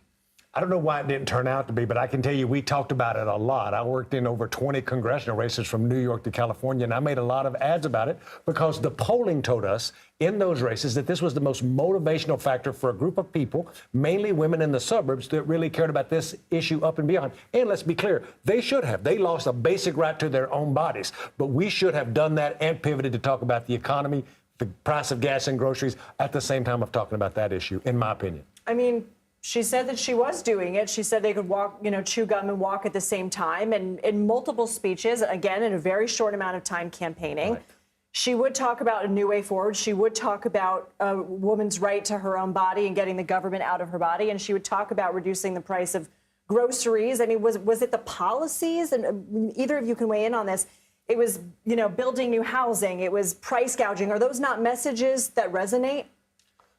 When you get messages coming at you from a fire hydrant all at once in 99 days with $1 billion behind it, you need a moment to be a little bit, not that she's not credible. Even Donald Trump, who is crazy in my opinion, people thought he was an agent of change and thought that it was, even though he may break some things, they knew who he was and folks didn't really know exactly everything about her.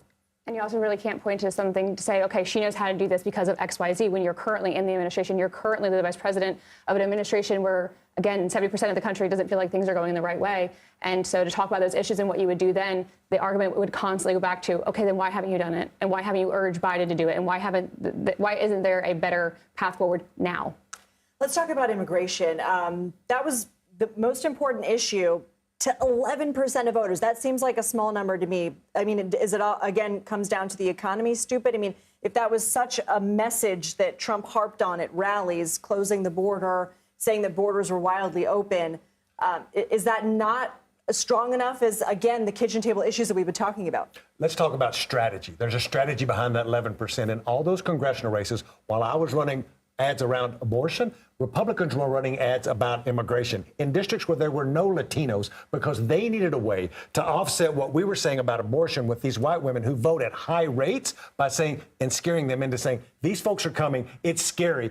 Crime, punishment, we got to make sure, because they needed to get percentages of them to move their way. And guess what? The numbers, let's not say that white women voted with them, so they got them to move that way. And also, one of the things that the Trump campaign focused on doing was combining the issues of immigration and the border with the economy.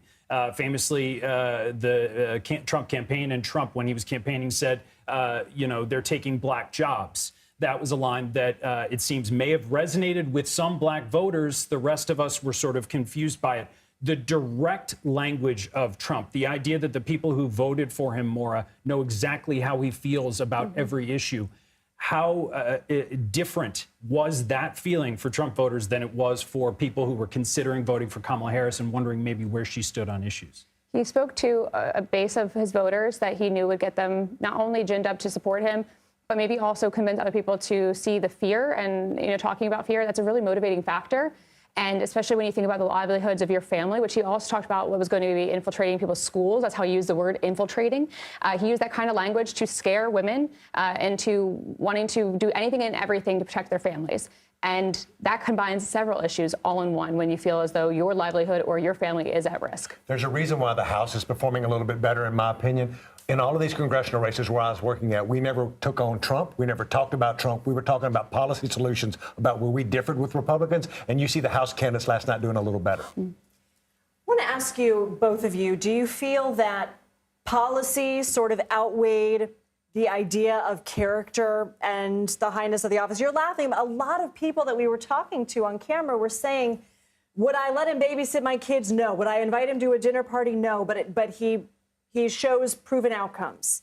Look, I'm laughing because when you get in these focus groups with these voters, like Donald Trump ain't got no policy book. He's got a red hat that says he's going to make America great again, which, as a strategist, is brilliant branding. And I wish I would have thought of it. We'd have had a blue hat saying, we're better. No. Whatever it is, it worked because it was simple. People go like, yes, change, make America great, whatever that means. Remember when he said he had a concept of a plan? And that even worked. Like, this is, America don't need the abs. They just need somebody who feels like they're fighting for them. And that's the argument that I feel like we lost.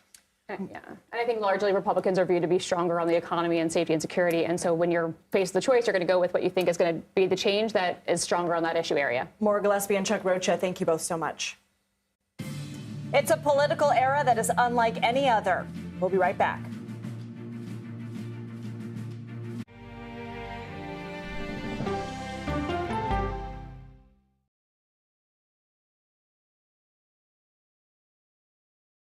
Go to the ends of the earth. Right now. We got something crazy.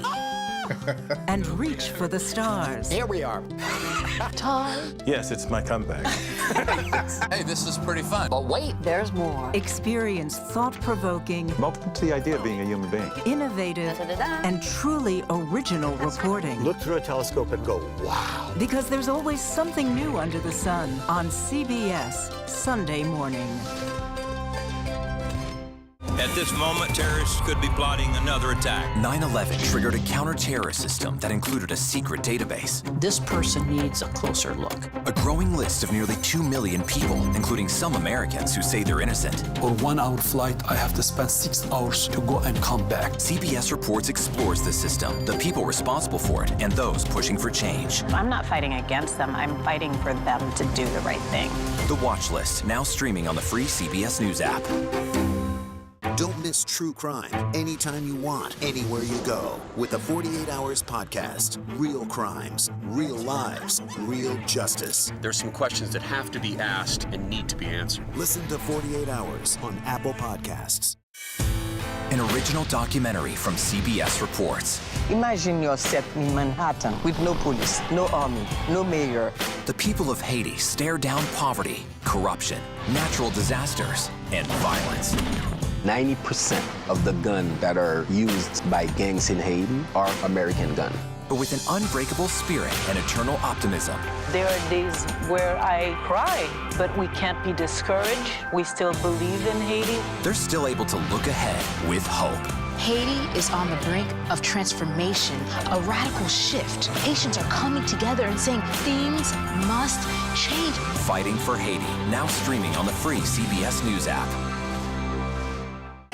Hey there, welcome to The Uplift. I thought she was a groom, and I stepped back and I went, oh, you're the queen.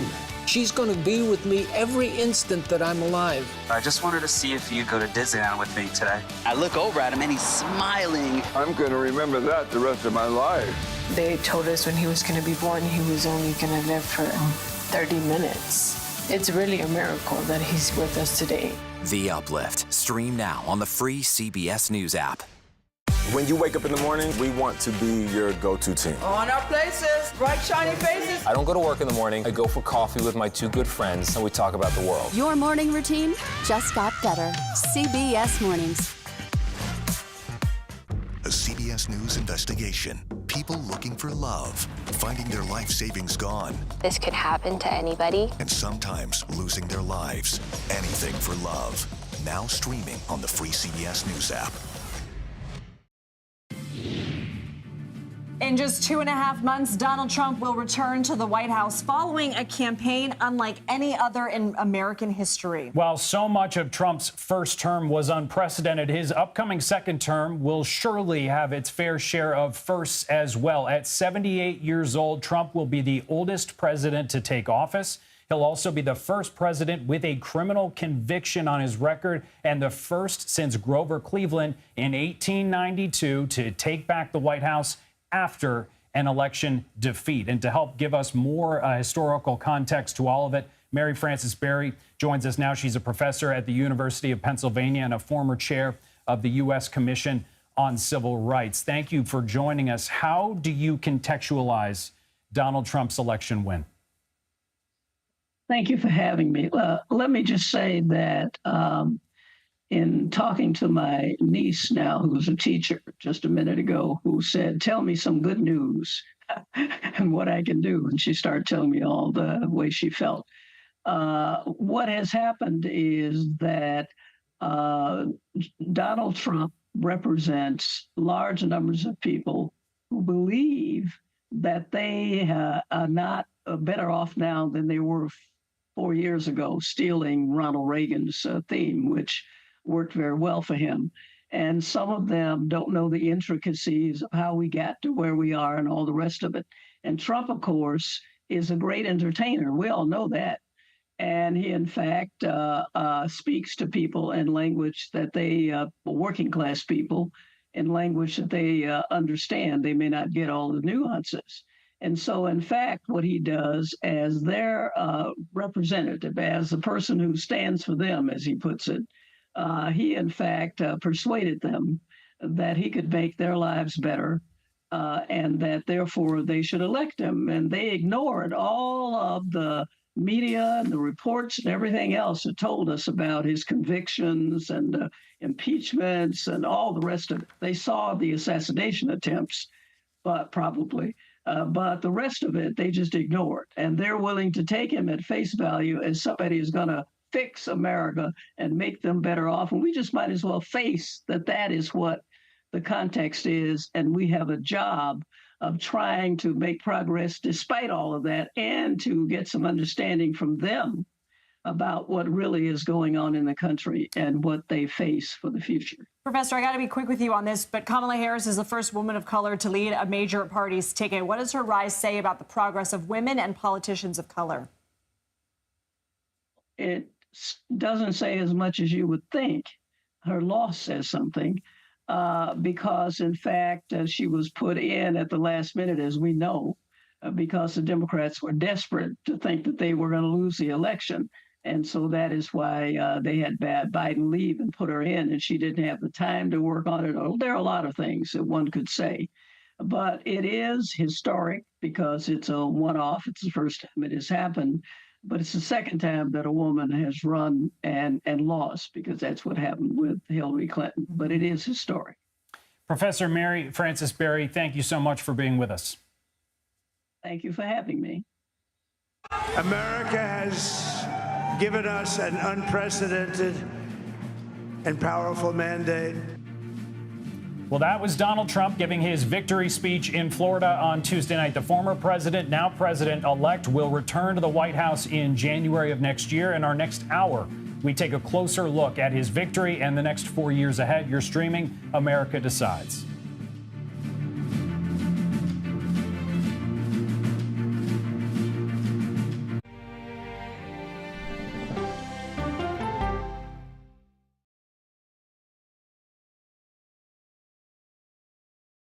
Okay, so let's just start at the beginning. Well, let me start with this. What is at stake here? What is the answer then? Do you know why? You want me to just keep going? Is that a good thing or a bad thing? Were there death threats? How is this possible? What's wrong with that argument? Are you saying they lied? Have you told the government that? Why won't you say the word crisis? You're not answering my question. This really is that scary? Does that make sense? What do you mean? What does that mean in Did any of that make sense? What's your response? What happened? Why?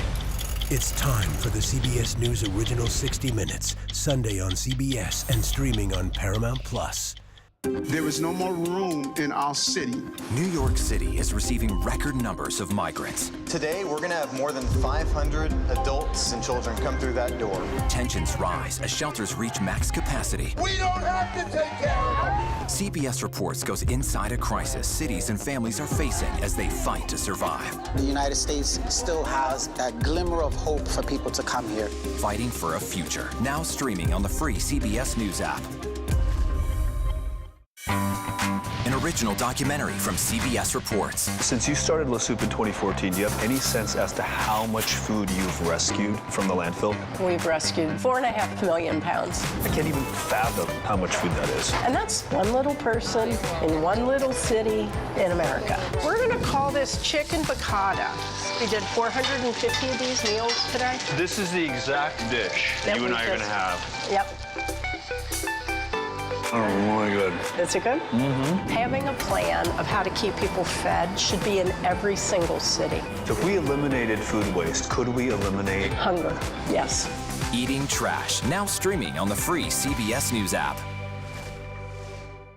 America Decides is your place for fact-based, unbiased reporting. At the White House, at the Capitol, on the campaign trail. What do you say to those in your party? Any cracks in the Republican Party? Our reporters and our anchors travel the country talking to voters like you about the issues that matter most. Immigration is really a factor right now that are going to be driving your decisions. What would you say to those who say, look, that's just democracy at work? Listening to you and bringing your voice into our coverage. I want a strong, proud America. Is democracy on the ballot in 2024? Let us help you decide. America Decides on CBS News 24/7. Stream our expanded one-hour program Monday through Thursday at 5 p.m. Eastern. When people say who's first to get in the morning, that would be me. Morning news matters because it sets the tone for your day, and it's a way of getting you started. Day to day, that first draft of history, it happens right here. We're going to uplift you. We're going to send you out your way. We take you places, we teach you new things, and we make you feel like, it's not all bad. People say to me, you always seem to be having a good time. And you know what? You're right. Your morning routine just got better. CBS Mornings, weekdays at 7. CBS News, 60 Minutes, Sunday on CBS. Superstar approaching, superstar approaching. Let's get your popcorn and get ready. Come on, Julia. Oh, no. I will if you will. You go, gal. Yeah, boy!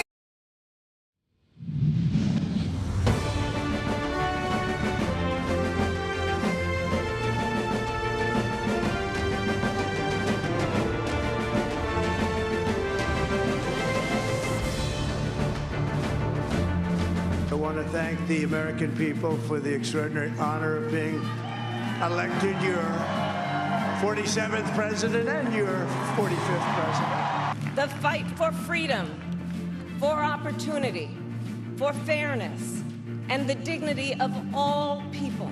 That is a fight I will never give up. Hey, everybody, thanks for joining us. I'm Doug Williams. And I'm Lindsay Reiser. Welcome to our continuing America Decides special coverage from Studio 57 here in New York City. Former President Donald Trump will soon be able to drop the former from his title. He has passed the 270 Electoral College votes needed to secure the White House and become the 47th president of the United States.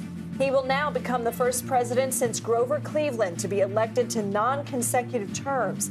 Trump will also become the oldest president ever sworn into office when he takes the oath on January 20th, 2025. The race was not as close as many predicted. Trump not only topped Vice President Kamala Harris in key battleground states, he also unexpectedly won the popular vote.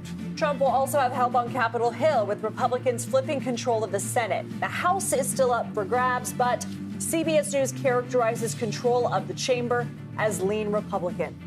Let's start with CBS News campaign reporters Olivia Rinaldi and Aaron Navarro. And Olivia, we'll start with you. What has made Trump's campaign so effective this time around, in your opinion and in your reporting?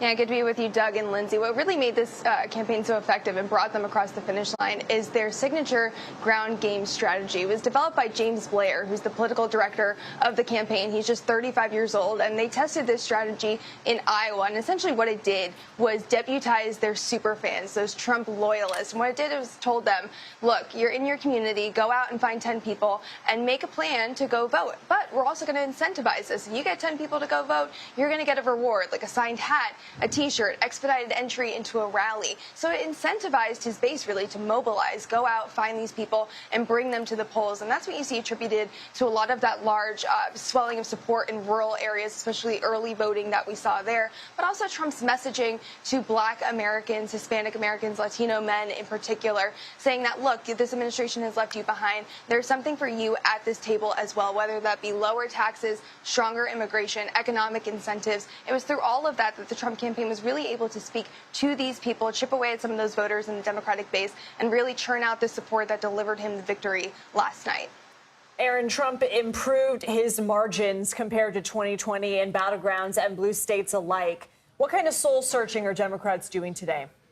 Harris struggled to recreate the winning coalition that President Biden had in 2020, in part because there were less people, less Democrats that turned out. And those that did not swing towards Harris. You saw young men, a group of voters that Trump really had access to and really pitched himself to, that swung his way, that cut into the youth vote for Harris, and Latino working class male voters. And that is a bigger, it spells a bigger problem with the Democratic Party, the campaign, and how they read the electorate when it comes to the economy. Harris was unable to distance herself from President Biden, who had received poor marks on the economy and his handling of it in the past 4 years. And that led to a lot of working class voters deciding to vote red instead. Olivia, in terms of what's next for the Trump transition, what do you expect from that period of time and sort of the vibe of the shift in Washington? Well, we already know that those conversations as far as transition are underway. The campaign tells me they're going to make quick work of this, starting today even, having those conversations about who would be involved, what this administration would look like, you know, the people on the campaign who worked with the former president, if they even want to be in Washington, and what that would mean. So a lot of work being done here in West Palm Beach, where we're told a lot of the transition will be happening. And on his transition team, not only is it his two sons and his running mate, J.D. Vance, but also Robert F. Kennedy Jr. He will be part of the transition team, along with former Democratic Representative Tulsi Gabbard. So they'll be going through personnel and policy leading up to the next Trump administration. We heard from RFK in recent weeks that fluoride is something that's on the top of his list as far as a policy agenda, removing that from the water. So conversations already about what this second Trump administration could look like, and policies that are underway being discussed right now. Aaron, we know that Harris called Trump today to concede. What can you tell us of some top lines from that call and her speech that she gave in front of students and staff at Howard today? Vice President Harris called former President Trump today to congratulate him on the win, but also emphasize that she's participating in a, quote, peaceful transfer of power. It's a subtle dig that she included in her concession speech, saying, when you lose an election, you concede. All of that subtext being Trump after 2020. Now, the other notable bit is President Biden, who has already invited Trump to begin the transition process. Olivia Rinaldi and Aaron Navarro, thank you.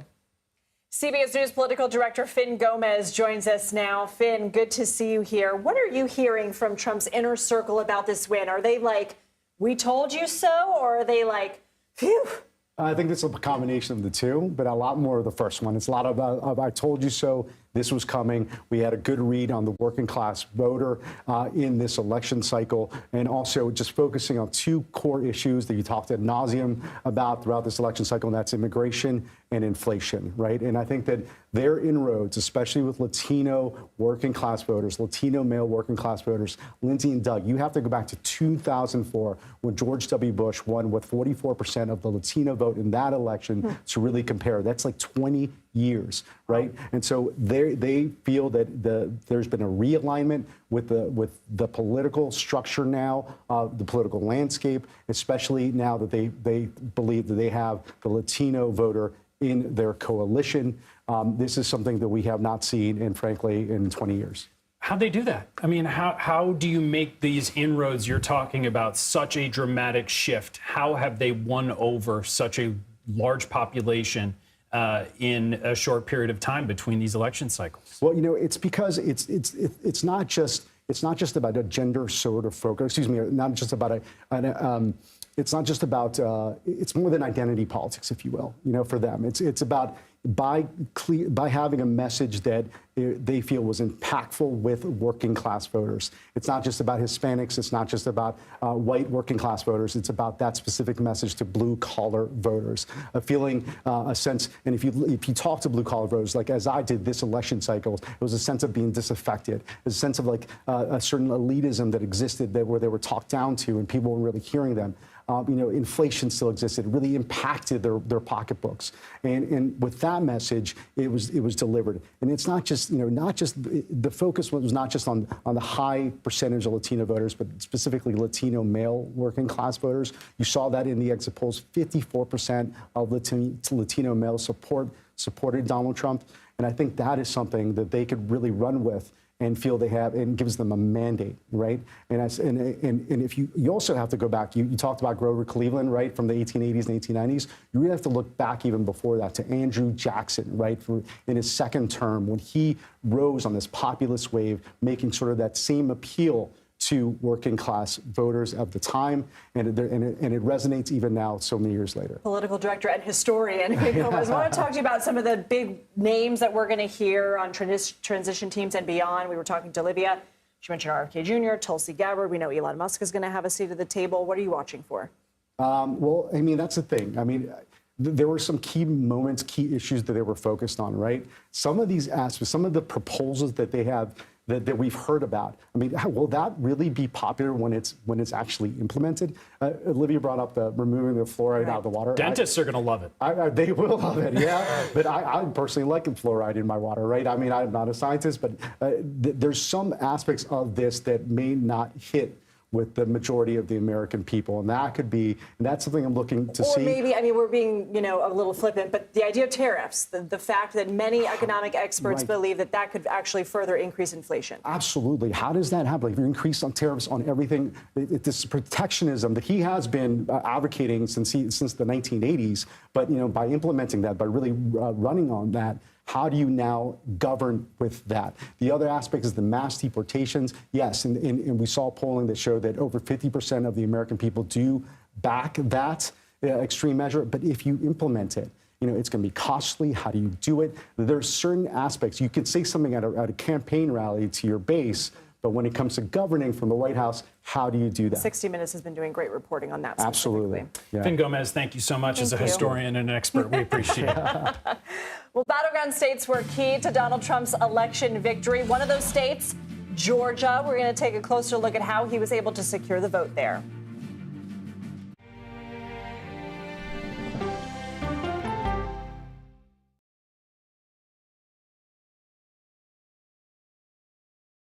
Come on, Julia. Oh, no. I will if you will. You go, gal. That's right. Let me see if you can find me. I want to make sure that my voice is heard, but also that I lift up other voices. You can't write a better script. Yeah, boy. It's gonna be a ride.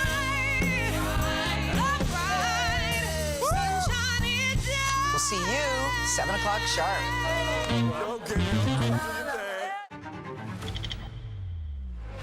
How fast do you think you were going? 195 mile an hour. This is incredible. How close did you actually come to being killed? That close.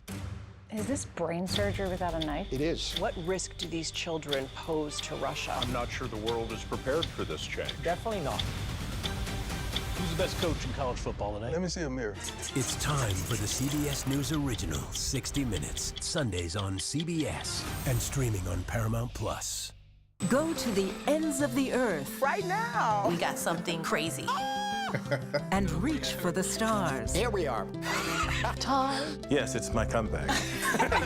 Hey, this is pretty fun. But wait, there's more. Experience thought-provoking, I'm open to the idea of being a human being. innovative, and truly original reporting. Look through a telescope and go, wow. Because there's always something new under the sun on CBS Sunday morning.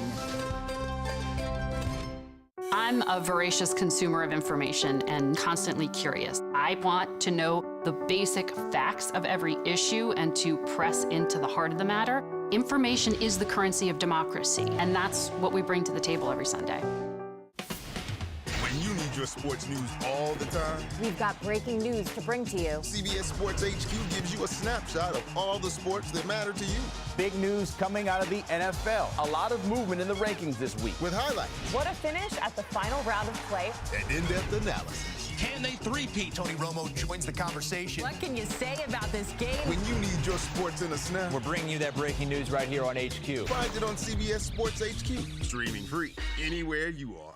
At this moment, terrorists could be plotting another attack. 9/11 triggered a counter-terrorist system that included a secret database. This person needs a closer look. A growing list of nearly 2 million people, including some Americans who say they're innocent. For 1 hour flight, I have to spend 6 hours to go and come back. CBS Reports explores the system, the people responsible for it, and those pushing for change. I'm not fighting against them. I'm fighting for them to do the right thing.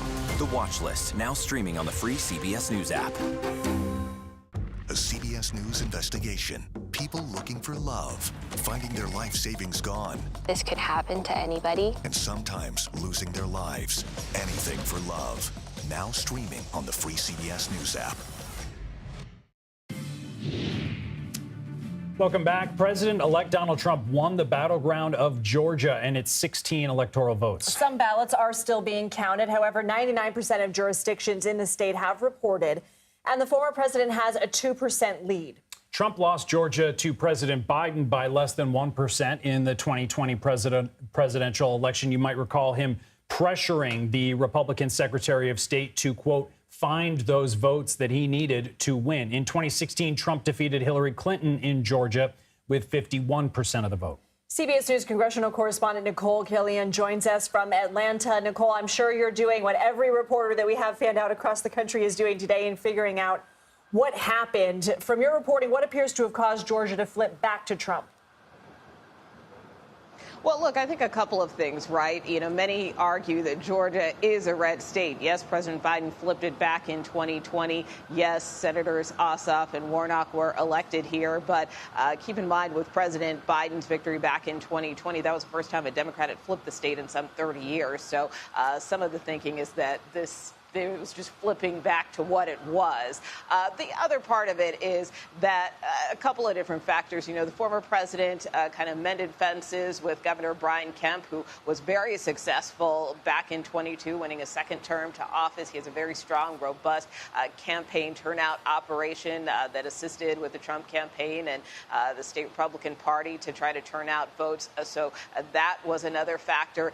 And then, of course, just the dynamics on the ground. You know, what Trump campaign operatives told me is that, look, you know, they felt that their ground game here was underestimated. They held some 2,000 events here in Georgia in the last couple of months leading up to the election.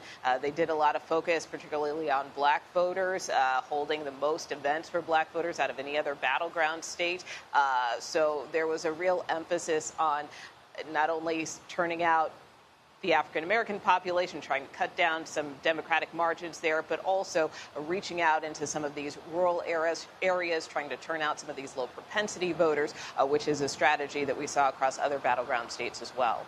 And Nicole, Democrats have long focused on where you are in Atlanta, and your point is well taken, an important one, Georgia's place in terms of battleground states. We may need to reevaluate which states are battleground states entirely in our next election without Trump in it. But did all the big counties vote Republican in Georgia?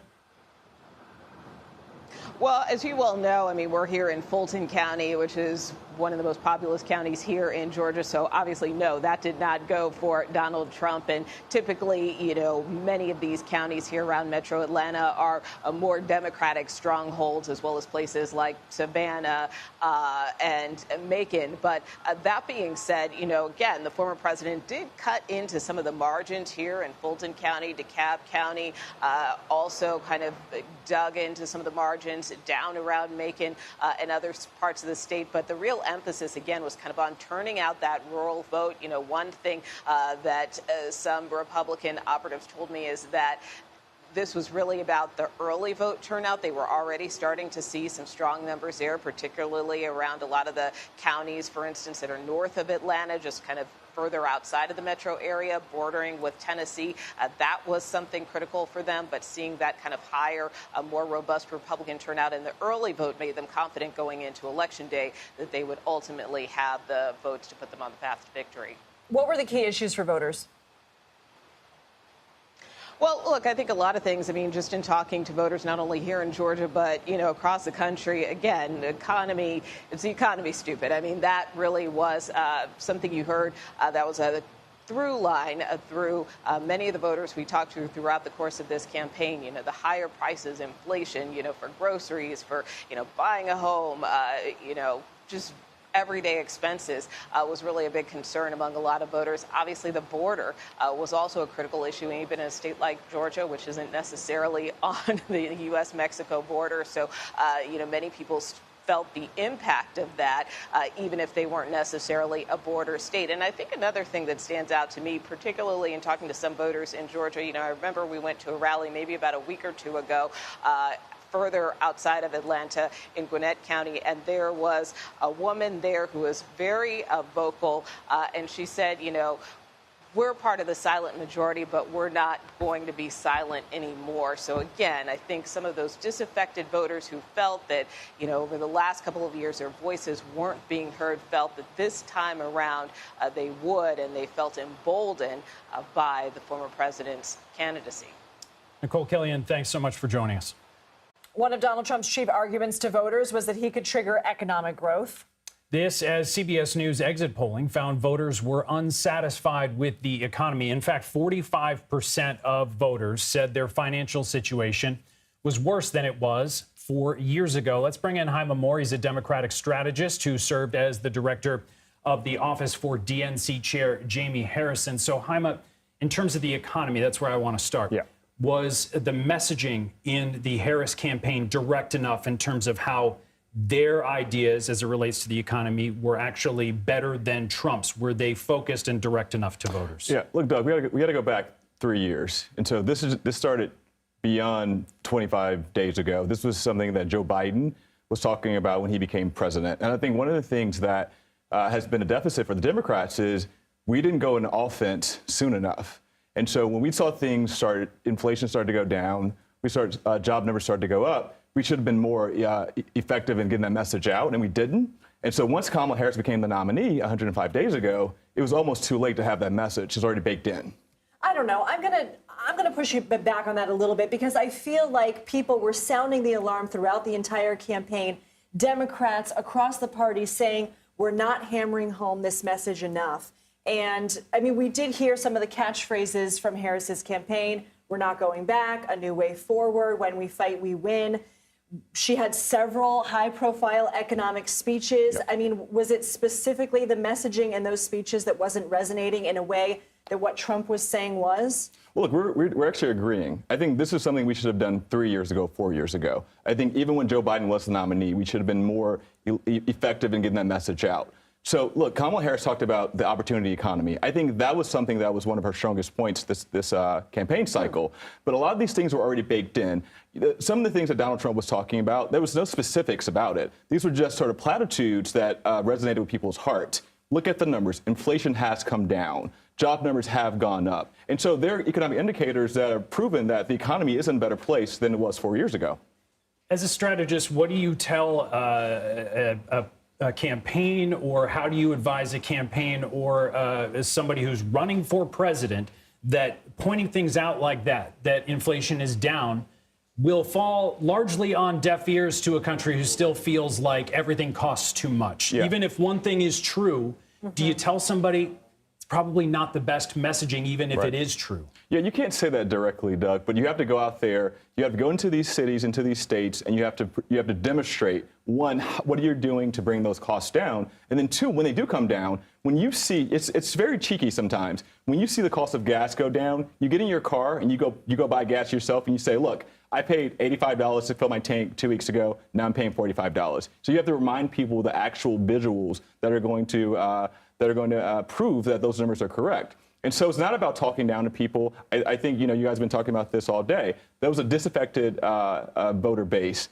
that felt like they were not getting better. But I think there were some realities that were just true that we were just not able to articulate soon enough. Do you think that this election repositions both of the political parties, in which a majority of the electorate now sees Republicans as for the working class and Democrats as for the coastal elites? Yeah, I mean, look, this has been happening for quite some time. I mean, think about, look at black men, look at Latino men, look at Hispanic. These erosions have been happening for over a decade in the Democratic Party to the Republican Party. And so there's been a realignment that's been happening for quite some time. But I do think that this election is probably the clearest picture that's been drawn for us, particularly those of us who are Democrats. But I mean, I think that's fine. You can't expect just because someone is a working class person that they should be a Democrat. I think the spectrum is a much larger than we thought in the past. Jaime Moore, thank you. Thank you. Well, immigration also became a key election issue for Donald Trump and his campaign. We're going to speak with our immigration and politics reporter Camilo Montoya Galvez about some of the potential policies under a Trump presidency. You're watching America Decides.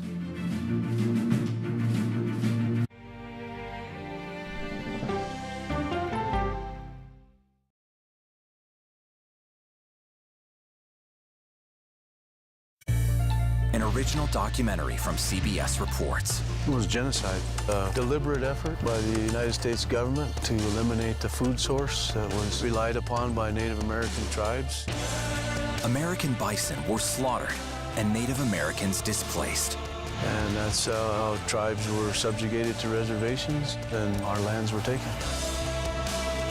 But now, through conservation efforts at Yellowstone, Buffalo provided everything that we needed. Now they need help. a herd grows We need to step up and help them. and a culture is reborn. When the buffalo return and come back, that's when our tribe will begin to heal. Yellowstone Bison Revival, now streaming on the free CBS News app. Oh, wow. Look at this. Let 60 Minutes take you on a private tour of the National Archives. So there may be treasures like this buried in boxes. Historical secrets from America's past. So this is original from 1778?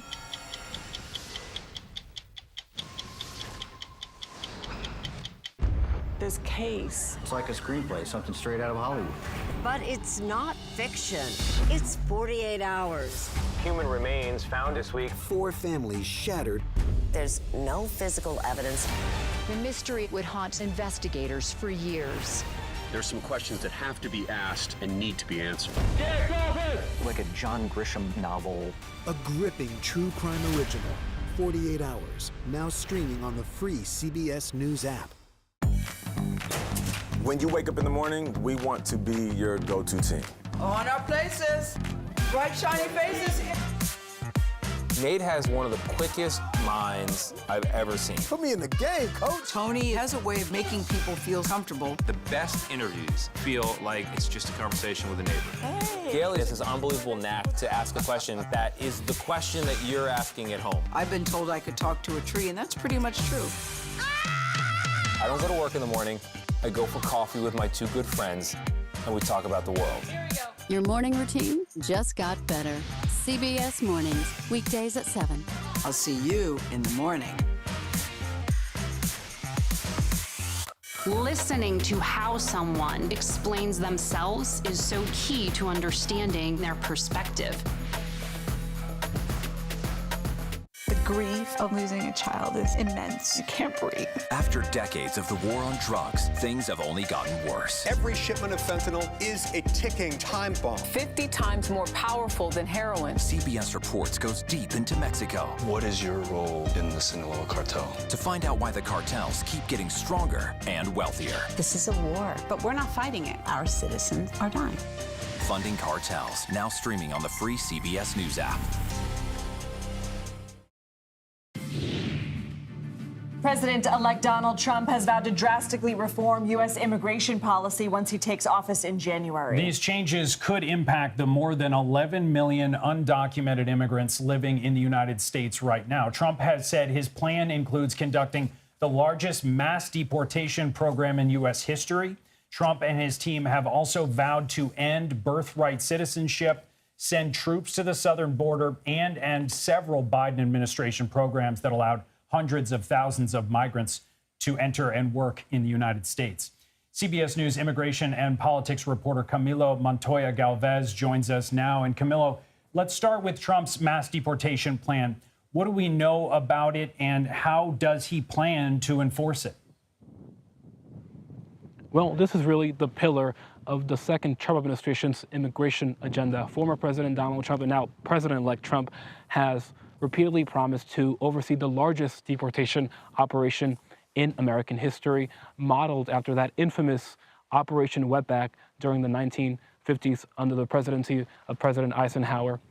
And he has said that he will start with migrants who have committed criminal convictions and who have committed crimes here, and also national security threats. But we spoke to former ICE official Tom Homan, who was very likely to join a second Trump administration, and he told us and told 60 Minutes for that project that this operation will move beyond criminals and national security threats, that it will also target migrants who are not criminals but who are otherwise in the U.S. illegally. And that would be a seismic shift in policy, because under current Biden administration policy, Immigration and Customs Enforcement, ICE, is largely only focused on arresting and deporting serious criminals and national security threats, not grandmas, families, and other populations who are in the country illegally but have otherwise been law-abiding immigrants in the U.S. So that would be a major change in policy.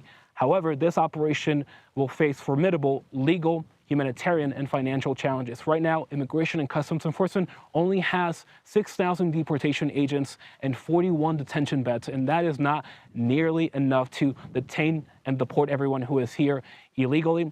And there's also the question of what happens to mixed status families. These are families that include undocumented immigrants, but also permanent residents and U.S. citizens. We have a lot of families in the U.S., about 4 million children who live with an undocumented parent. What happens to those children? Do they get returned to their home countries together?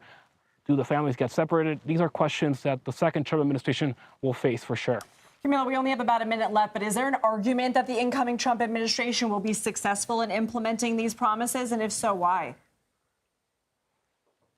Yes, certainly, because the incoming Trump administration believes that they have a mandate to carry out these policies in a way that really they did not have back in 2016, when obviously former President Trump won the election but lost a popular vote. And now, not only is he winning the popular vote, but many of his signature immigration pledges, including that mass deportation promise, have been garnering increasing support among the public. Poll after poll has shown that, including among Latino voters. And so they believe the public is now behind them on the issue of immigration, and that they have a mandate to carry out the largest deportation operation in American history. Camilo Montoya Galvez, thank you for joining us. Former President Trump clinches the presidency again. Next, the CBS Evening News with Norah O'Donnell will have reaction to his historic win and what the next 4 years might have in store. And Doug and I will be back at 7:30 Eastern with more America Decides. You're streaming CBS News 24/7.